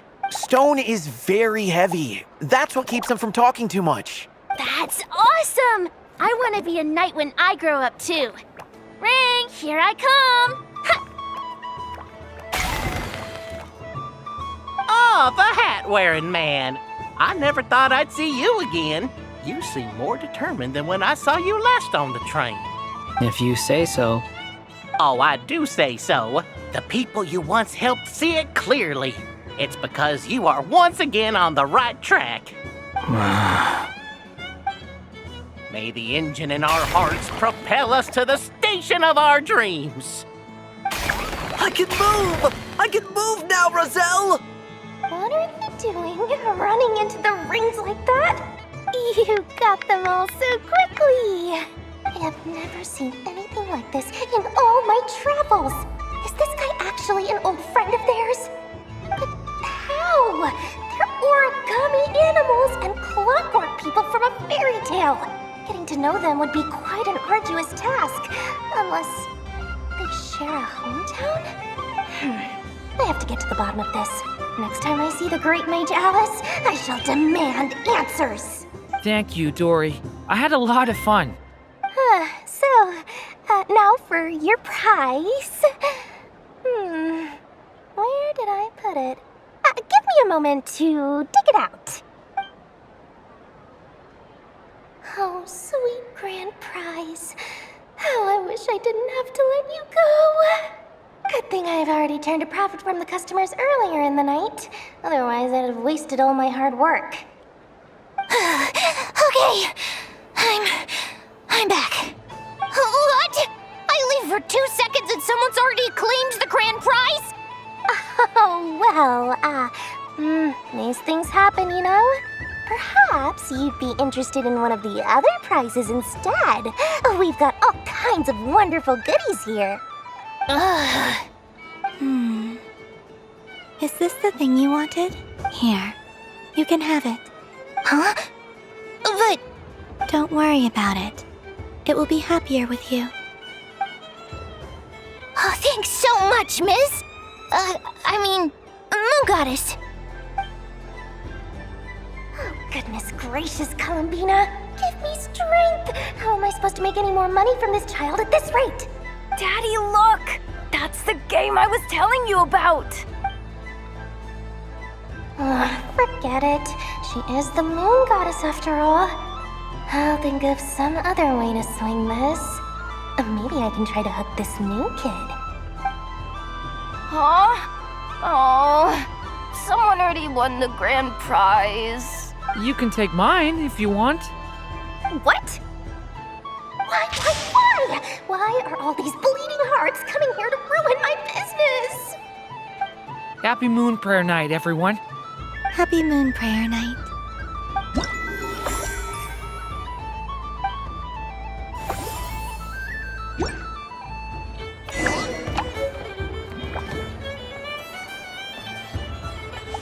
If all the prizes are gone, I might as well close up shop for the day.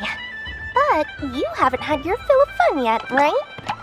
So the next time a customer shows up, you're going to have to run faster, all right?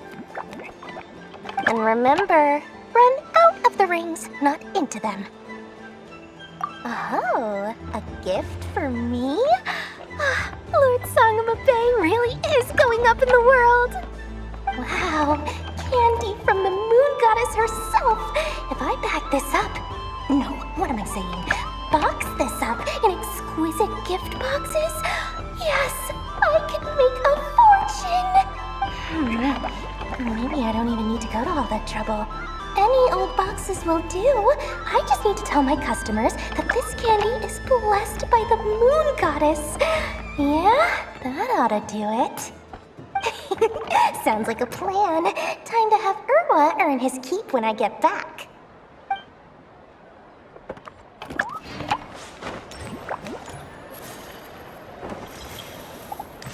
What's this? Should I give it a try?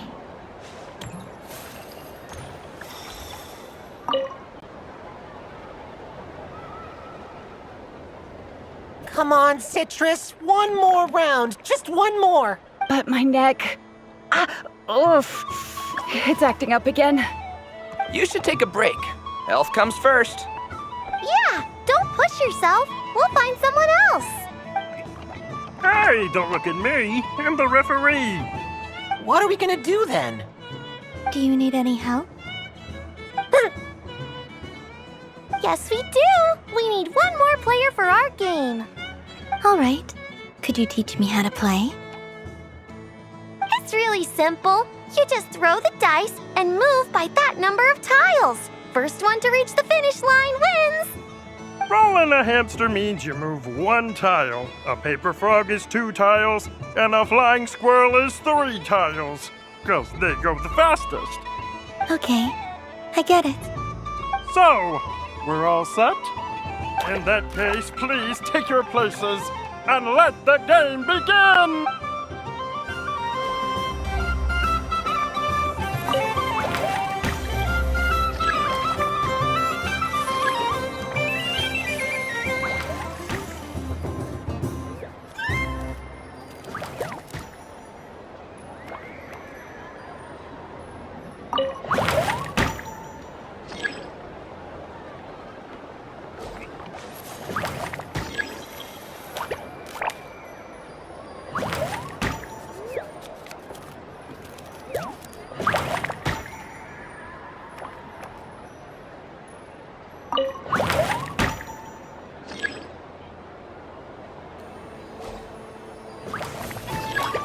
And the winner is a stomping! Well done!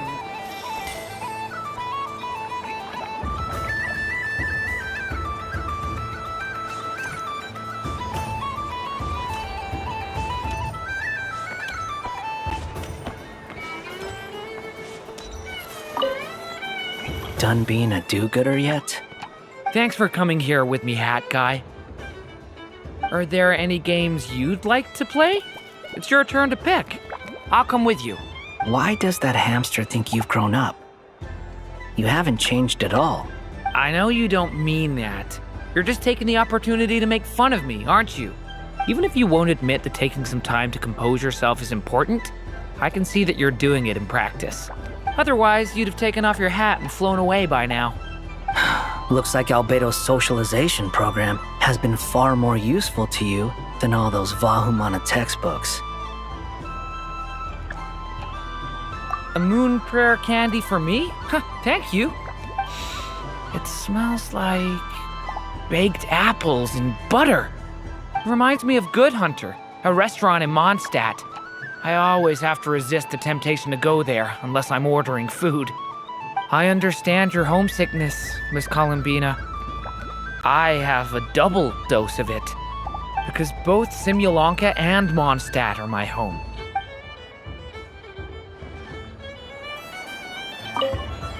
Done being a do-gooder? Thanks for coming here with me, Hat Guy. Are there any games? Why does that hamster think you've grown? I know you don't mean that. Even if you won't admit that taking some time to... Otherwise, you'd have taken... Looks like Albedo's socialization program.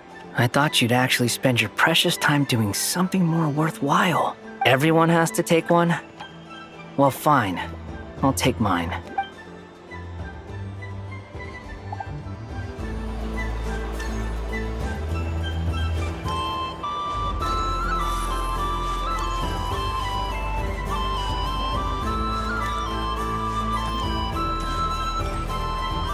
What's this? Should I give it a try?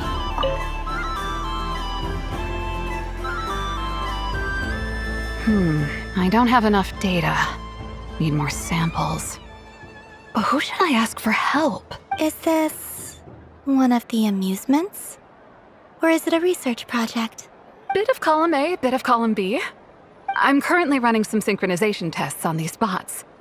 Basically, you need to press the button to help them successfully obtain the treasure. But you've got to time it right. I'll record your data, which will be used to improve the robot's accuracy. But, ma'am, Moon Goddess, don't you think you should take your eye mask off first? There's no need. I will be all right. Okay then. Whatever you're comfortable with. Great. Then let's begin.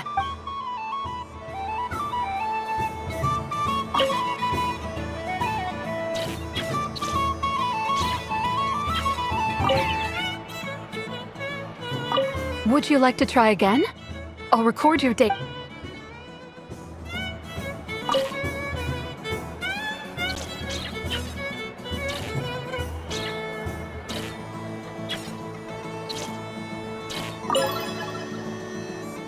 Would you like to try again? I'll record your data, which will be used to improve the robot's accuracy.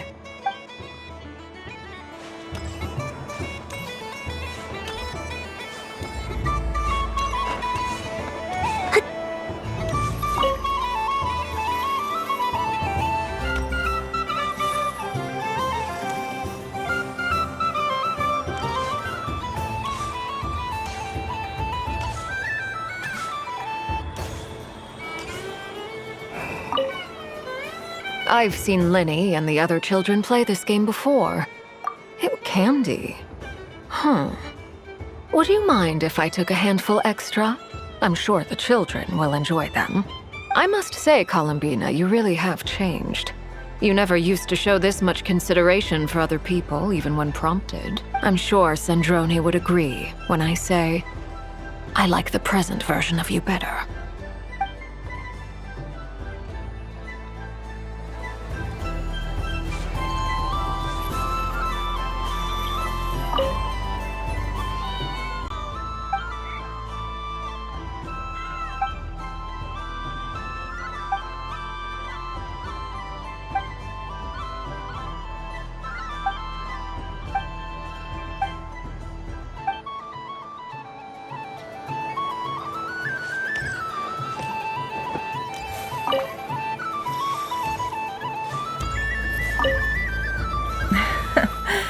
That was fun.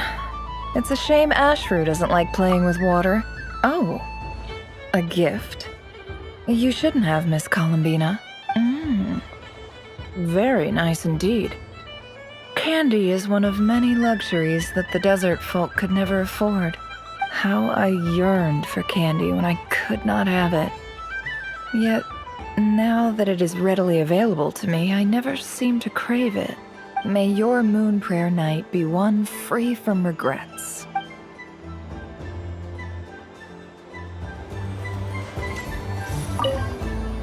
I just had a water. Aw, man. This feels kinda wrong. Like, shouldn't we be the ones giving you candy rather than the other way around? I guess I'll just take one. What flavor is that?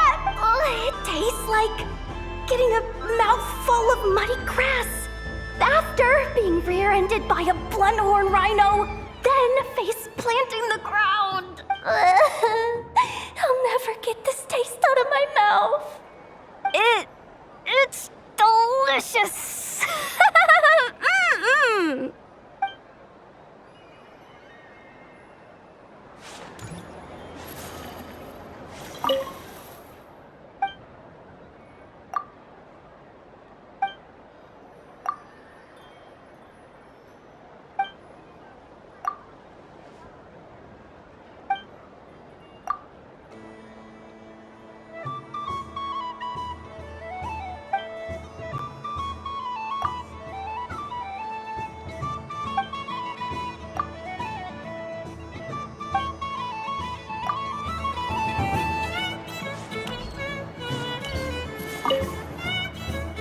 Miss Laliki! A kitten's been following you all this time. Oh, so it has. Hello there, little kitty. May the moon light your path. Did Lady Llama send you? Or was there something you needed? You'd like some moon prayer candies? No? I believe it wants that box. The one with the moon prayer candies in it. Oh, I see. Here, kitty. Come on. Thank you, Lady Mr. Cantor, did you see that young lady dressed as the moon goddess? When did she leave? Sorry, no, I was looking at... I was watching the... cat. I see. The resemblance was uncanny. She seemed like the true Lady Kutar, the one who guides souls.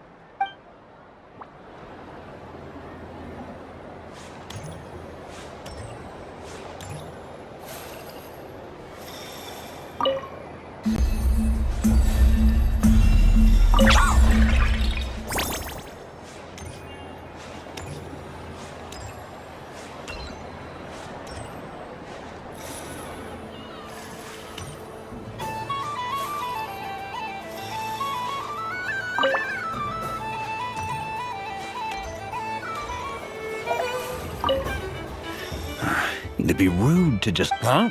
Albedo? This sketch is for you. Oh, a gift? The north wind left in the lurch.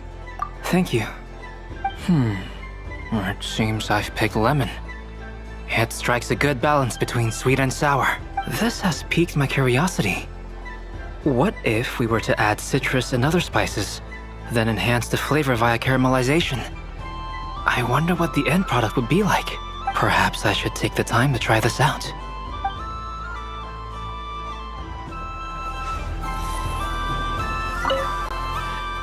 Huh? Albedo? This sketch is for you. Oh, the north wind left in the lurch. Ooh, I get one too? What is that? So familiar. Don't tell me. Oh, I got it. It's like the candy jar dropped into a vat of today's boon. Seems I'm a proud recipient of today's Feast of the Moon, huh?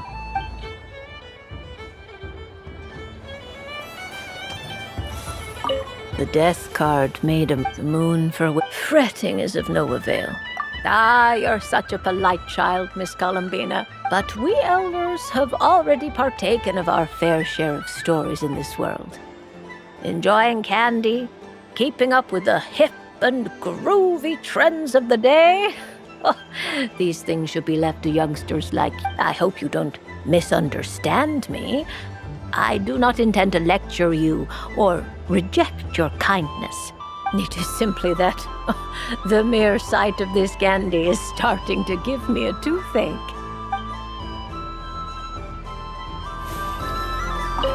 I don't suppose you... Don't get me wrong, once is plenty. You're under no obligation to indulge me. Oh, I love the color of this wrapping paper.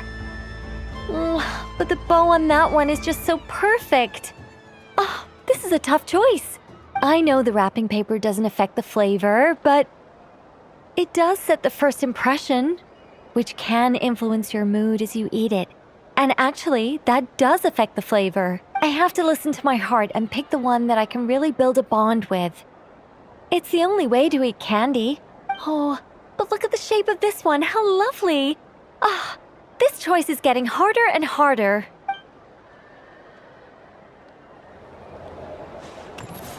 Up for another round of fish boss? Of bye-bye bad fishies? Oh, bless my fluffy tail. Dodoco has never seen candy shaped quite like this before. Why, it shines like a lovely crystal. Let the feasting begin.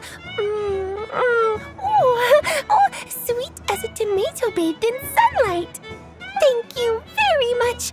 You truly are a friend to the Dodoco. Please share the rest with other people. I am sure everyone will fall in love with the taste of pure joy.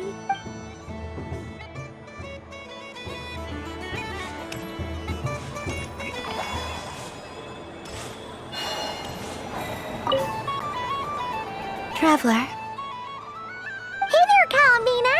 Are you done checking out the festive amusements already? Are you sure you don't want to look around some more? You might not get another opportunity like this for a while. Right now, what I'd like to do is...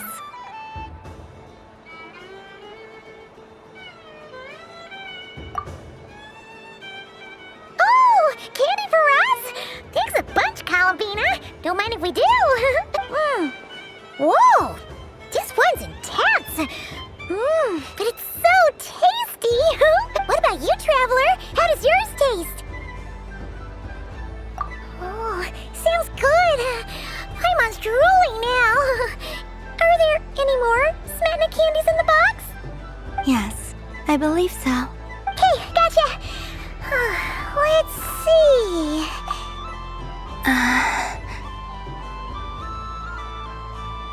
Sure. This one, and yep, this one looks right too. Okay, that's 3. Here we go. 1 per person. It's so sweet.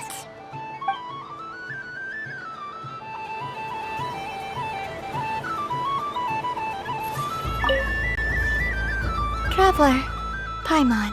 Columbina! Finished with the festival already? Really?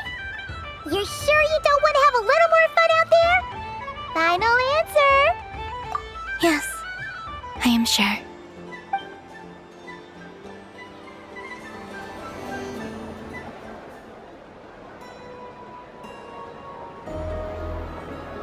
This was the most fun I've ever had on a moon prayer night. Everywhere I went, people were saying, "Welcome home," and there were friends at every turn. I only wish it could last longer than one night. Oh. Yes, you're right. The moon prayer blossoms. Ooh, look! Look! Moon prayer night has come.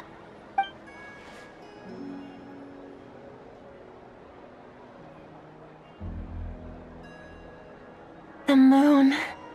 It's so beautiful. Happy Moon Prayer Night, dear. Happy Moon Prayer Night. Happy Moon Prayer Night.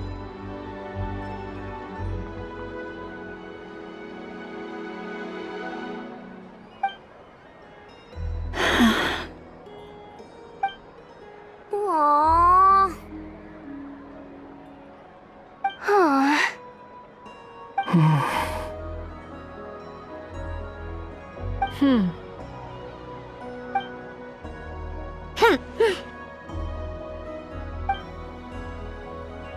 Time flies when you're having fun.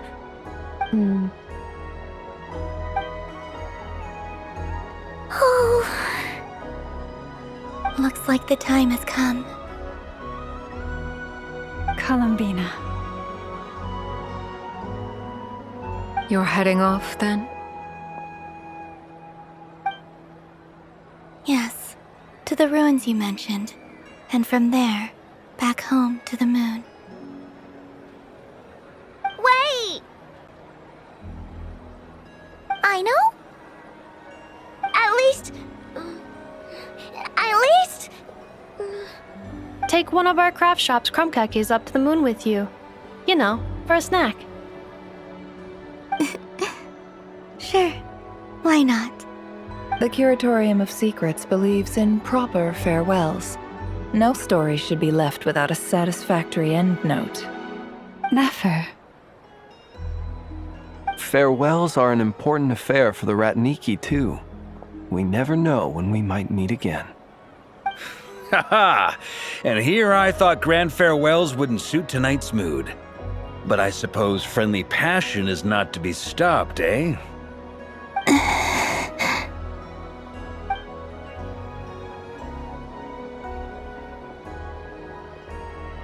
We made a little something for you, Columbina. Ta-da! What is it? A Moon Prayer Night greeting card with drawings by all of your friends. You did mention that you'd like a portrait done, so I took the liberty of creating one for you. I, meanwhile, did the portrait of Mr. Albedo, and Mr. Varka did the same for me. I mean, I think my work was pretty true to life, don't you think? The picture of Ashru was my doing. The two of you seem to get along rather well. Wait, was I the only one who did a full-body picture? Oh, that's so embarrassing. I did pictures of me and a Nefer. I did my own portrait and one for Hat Guy. Plus, there's the two mages, Arlecchino and Sandrone. So, if you ever miss us, just flip the card open and we'll all be right there with you. I don't know what to say. Thank you so much, everyone. This whole Moon Prayer night was more than I could have ever asked for. It is the greatest gift I have ever received. Lauma, I figured it out. Figured what out? Remember how the Frostmoon Scions used to use milk as invisible ink to write hidden messages?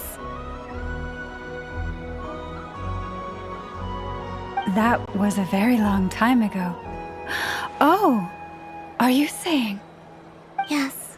When I miss you all, I shall use moonlight in the same way, to write words that only you can see upon the moon itself. Wow, that sounds lovely. Quite. But how will we see them?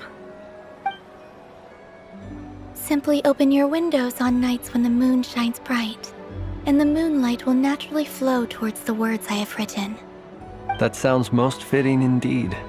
Very true to form. I'll try to write them in places that won't disturb your sleep. I, for one, would sleep all the better for having read one of your messages before settling down for the night. Exactly. So don't worry about disturbing anyone's sleep. Just promise you'll write to let us know you're okay, all right? All right. I promise.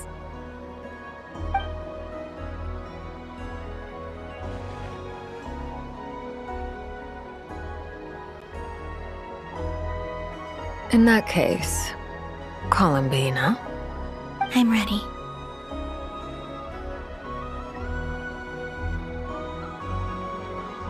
Very well. Let's go.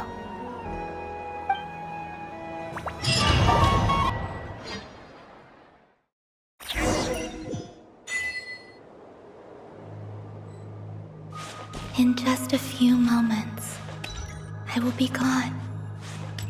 I still don't know what to expect on the moon.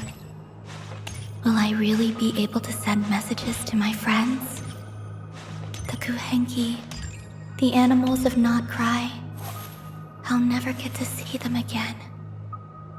I wonder where I'll be when the next Moon Prayer night comes.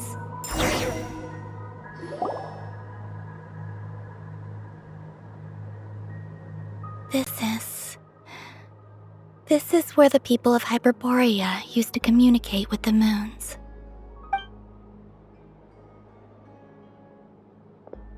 Eternal moon, frost moon, iridescent moon. When the power of all three converge, the gate to the moons shall open. Moon marrow preparations are complete. Only the final step remains. I'm sure Nasha Town is livelier than ever at this moment. Yeah, it's a shame you couldn't be there for it, but it's now or never, right? It's fine. I'm more than happy with this. My last piece of luggage. My only piece of luggage.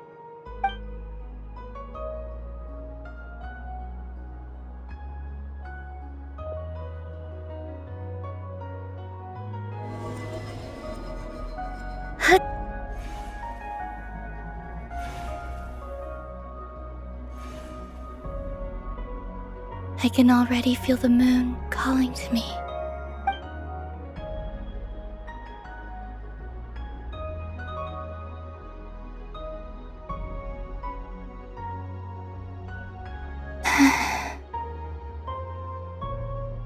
Your home lies on the far side of this light, Columbina. From now on, we will at last have a reason to pray to the true moon. Columbina. Yes? I'm listening. Be sure to come back and see us when you get the chance.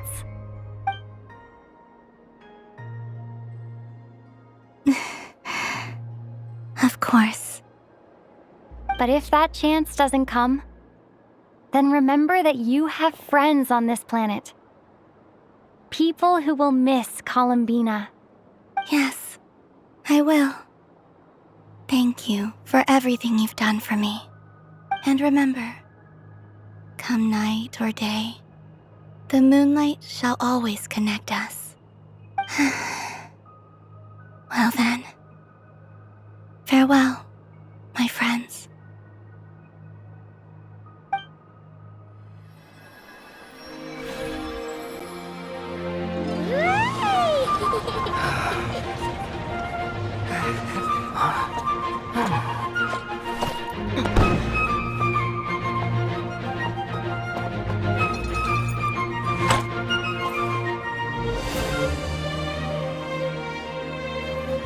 Thank you. This was my happiest night in Tevat.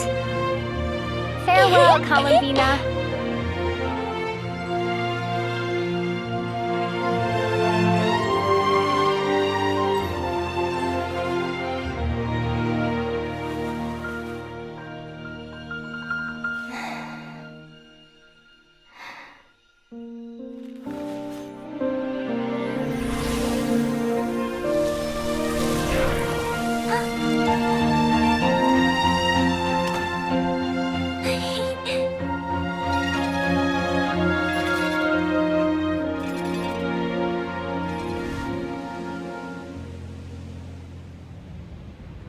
The moon really is closer than ever tonight.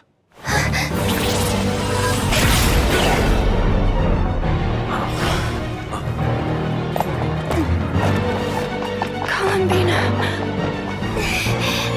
All 3 moons in one place.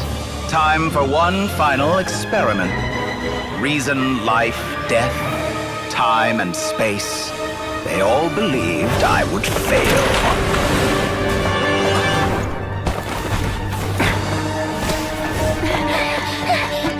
How could this happen? But Tevat's primordial power never did belong to the throne of heaven. And now, they are mine.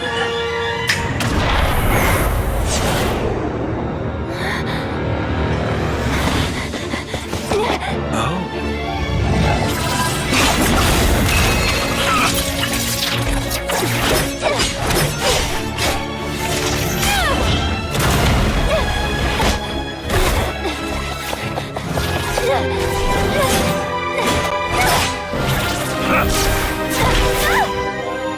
No, as long as I'm here. The Doctor is free to wield the 3 moons' power.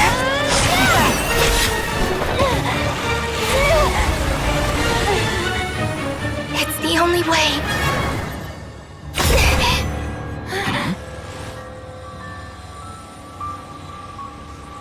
I guess I won't be going home today. Columbina! No!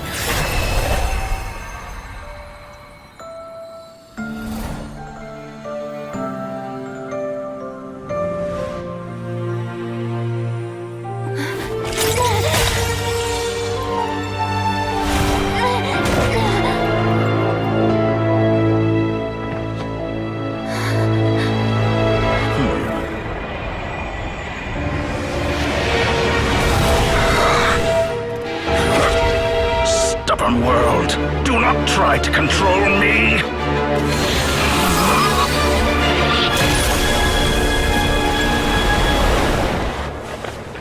Columbina.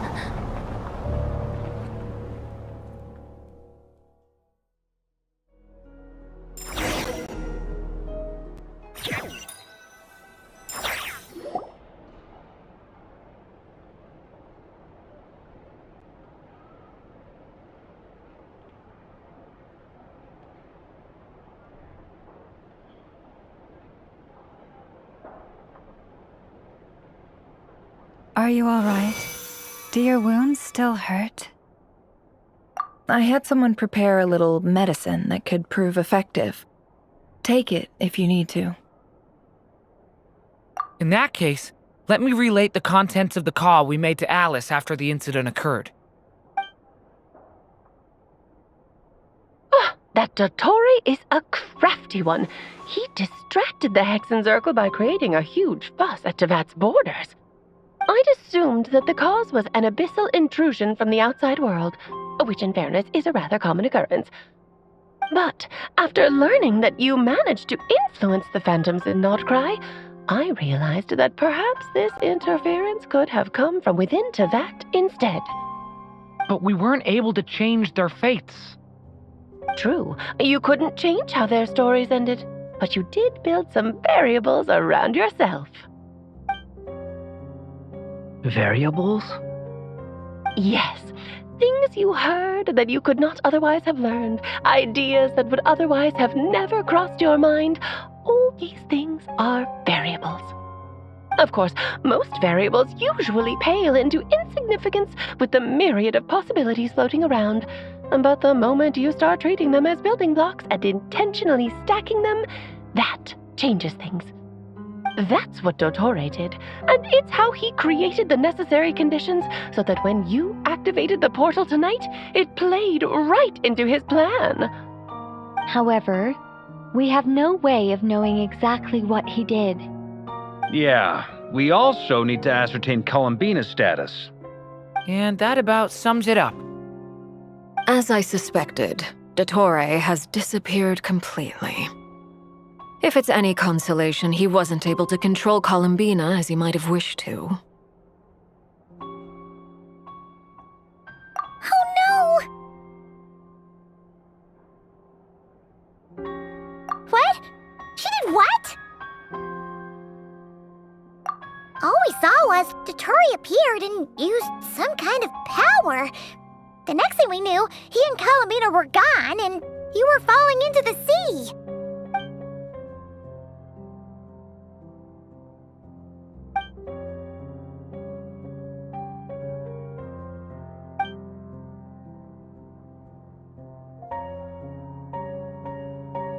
So, Columbina intentionally opened the Moon Gate and escaped into the same mysterious world as Rerir and Thalindis.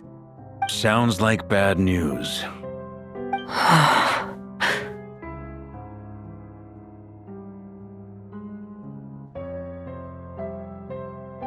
Seen in that way, the trilunar syzygy and Rerir's emergence, Dotori might have been pulling the strings in both cases.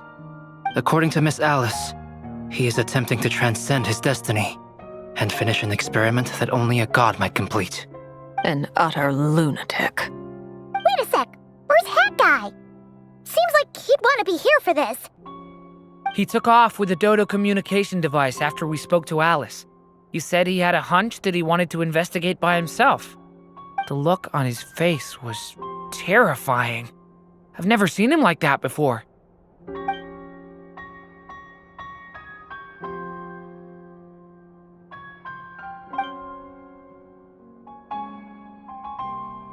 I'm back. Hat Guy! I went to look for the Hyperborean phantoms again. I think I've gotten to the bottom of it. I got them to talk to Nicole on the other end of the communications line. Turns out, the history they describe is different from how Nicole remembers it. Really? But how? Surely Nicole can't have been wrong. Because the phantoms are the ones who are deceived. They speak of a savior who appeared in their history. One who never should have existed. This savior promised to create a new moon within the false sky, and even bring back their moon goddesses. Foolishly, they believed in him, and told him everything he wanted to know about the moons. It's obvious that this was Dotori's doing. Now you mention it, the first time we entered the Hyperborean ruins, we heard the phantoms discussing their history, and I remember Nicole commenting that something sounded a little strange. But Dotori shouldn't have been able to get in there in the first place. He didn't. Nicole said that this was an anomalous state triggered by disruptions in the causal connections between phantoms from the same era. The variables that Dotori put in place were substantial enough that they even affected phantoms that he never met. So it's not that their memories were unclear. They'd been tampered with. That's exactly the possibility Dotori was trying to manufacture. He turned these variables into knowledge and engineered the situation so all that knowledge would fall into his hands. Then, he harnessed that knowledge on Moon Prayer Night to truly create a false moon. How is that even possible? To be precise, he exploited a weakness in the way the spell works. The spell senses Kuuhenki to detect the moon's location. So, as long as the false moon more strongly resembled the moon than the frost moon beyond the skies, the gate would teleport Columbina to the false moon's location. In other words, to Dotori's side. Once he had her under control, the teleportation spell remained active, and he manipulated her power to seize both moon marrows. At that moment, the moon marrows disappeared right before our eyes. It was already too late, even as we were leaving the ruins. By then, Dotori had already amassed the power of all 3 moons. So, where does that leave us? What do we do now? I'd certainly like to know what Her Majesty thinks, now that the concerns I expressed to her have come to pass. But we cannot simply sit and wait for her to decide the matter. And in any case, it is not the Fatui Harbinger Damselette who sees us as her friends, but rather Columbina Hyposelenia. If, even in such extreme circumstances, Her Majesty will not lift the prohibition on Harbingers drawing steel against one another, then I will do as my heart demands. I will fight as Peruware instead. Oh, Arlecchino! Time is short, so I'll make the first move.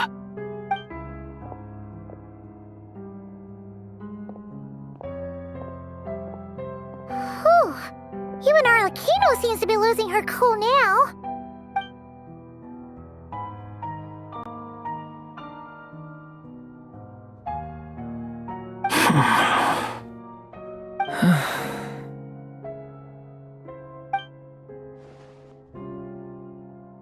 All right. Lose those dejected looks for a moment and let me get a word in. It looks bad, I won't lie. Very bad, in fact. So Dotori's pulled some real dirty tricks to gain the upper hand. For now. And yeah, it's to the point where even the mages say that his variables have affected destiny. I'm not so sure, though. Many have told me that Tevat's destiny is fixed, and that does appear to be the case. Well, what makes Dotori so sure he'll be the exception? And since he was able to stack these variables up, who's to say we can't do the same? You of all people should not be discouraged, traveler from afar. This isn't over yet. And you're not alone in that. Everyone here does, whether they've spoken thus far or not. But none of us are the type to sit back and wait for the sun to shine again. That's exactly how a knight should roll. If they knock you down, you get back up and get back in it. Don't forget, Honorary Knight, you're a legitimate member of Mondstadt too. Vark is right. This is far from over.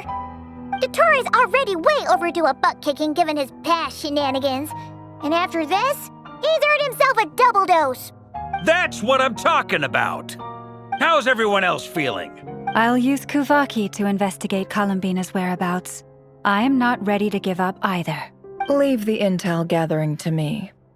Whatever happens within Nod-Krai's borders, when the Curatorium of Secrets wants to be in the know, we always find a way. Aino and I will do all we can to support you. We will attempt to reverse engineer Dotori's actions and seek a breakthrough that way. Alice and Nicole are busy dealing with an emergency at Tevat's borders, so they can't return just yet. But they're both very angry about this. They've asked Albedo and me to act on the Hexenzirkel's behalf and do everything in our power to fight back against Dotori. Are you ready then? We're going to have to conduct a lot of research, even in the early stages. I'll do my best. As for me, I'm pretty familiar with Dotori's way of doing things, so I can try to predict his next move. I'll help with your investigation. Nice! Looks like we have our basic division of labor. I'll get in touch with Flints and Eatlua, get them to have a chat with their Starshiner. It couldn't hurt to bring the Lightkeepers on board as well.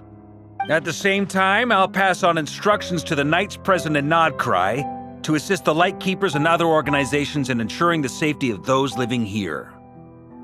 Yeah! We'll show him! That's it then. Good luck, everyone.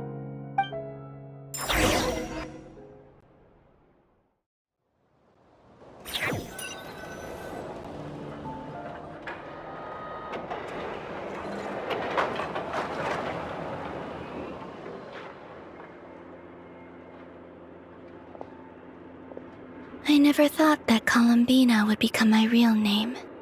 It went from being a Fatui code name to something my friends call me. And remember, come night or day, the moonlight shall always connect us.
I haven't given up yet. Columbina, all of her friends, none of them would ever just give up like this. Give us a little more time. I can't promise anything, but I'll do everything I can.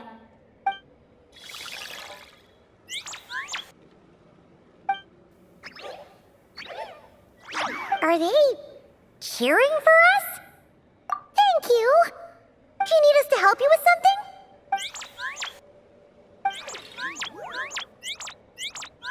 This Kuuhenki! Paimon thinks she looks a little flustered. Why don't you play something? If they hear a familiar melody, maybe they'll calm down a little bit.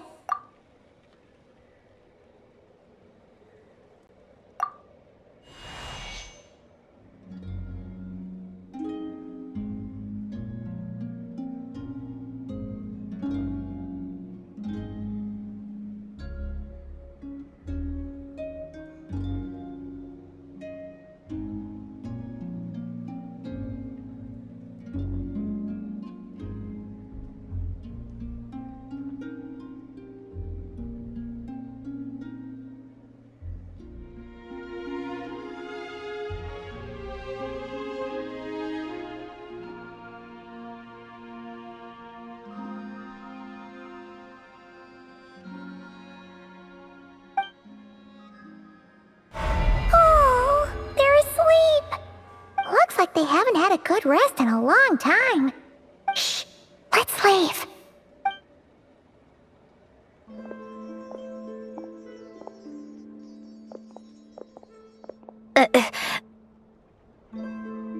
Sandrone! What are you doing here? What? Am I not allowed to take walks now? Thought as much. No such thing as a free miracle, you know. Hey, which way are you headed? Paimon means we don't see much of each other. Maybe we could join you for a bit. Let's not. I'm not in a good mood today and don't have anything nice to say. Besides, comfort is the last thing this place needs.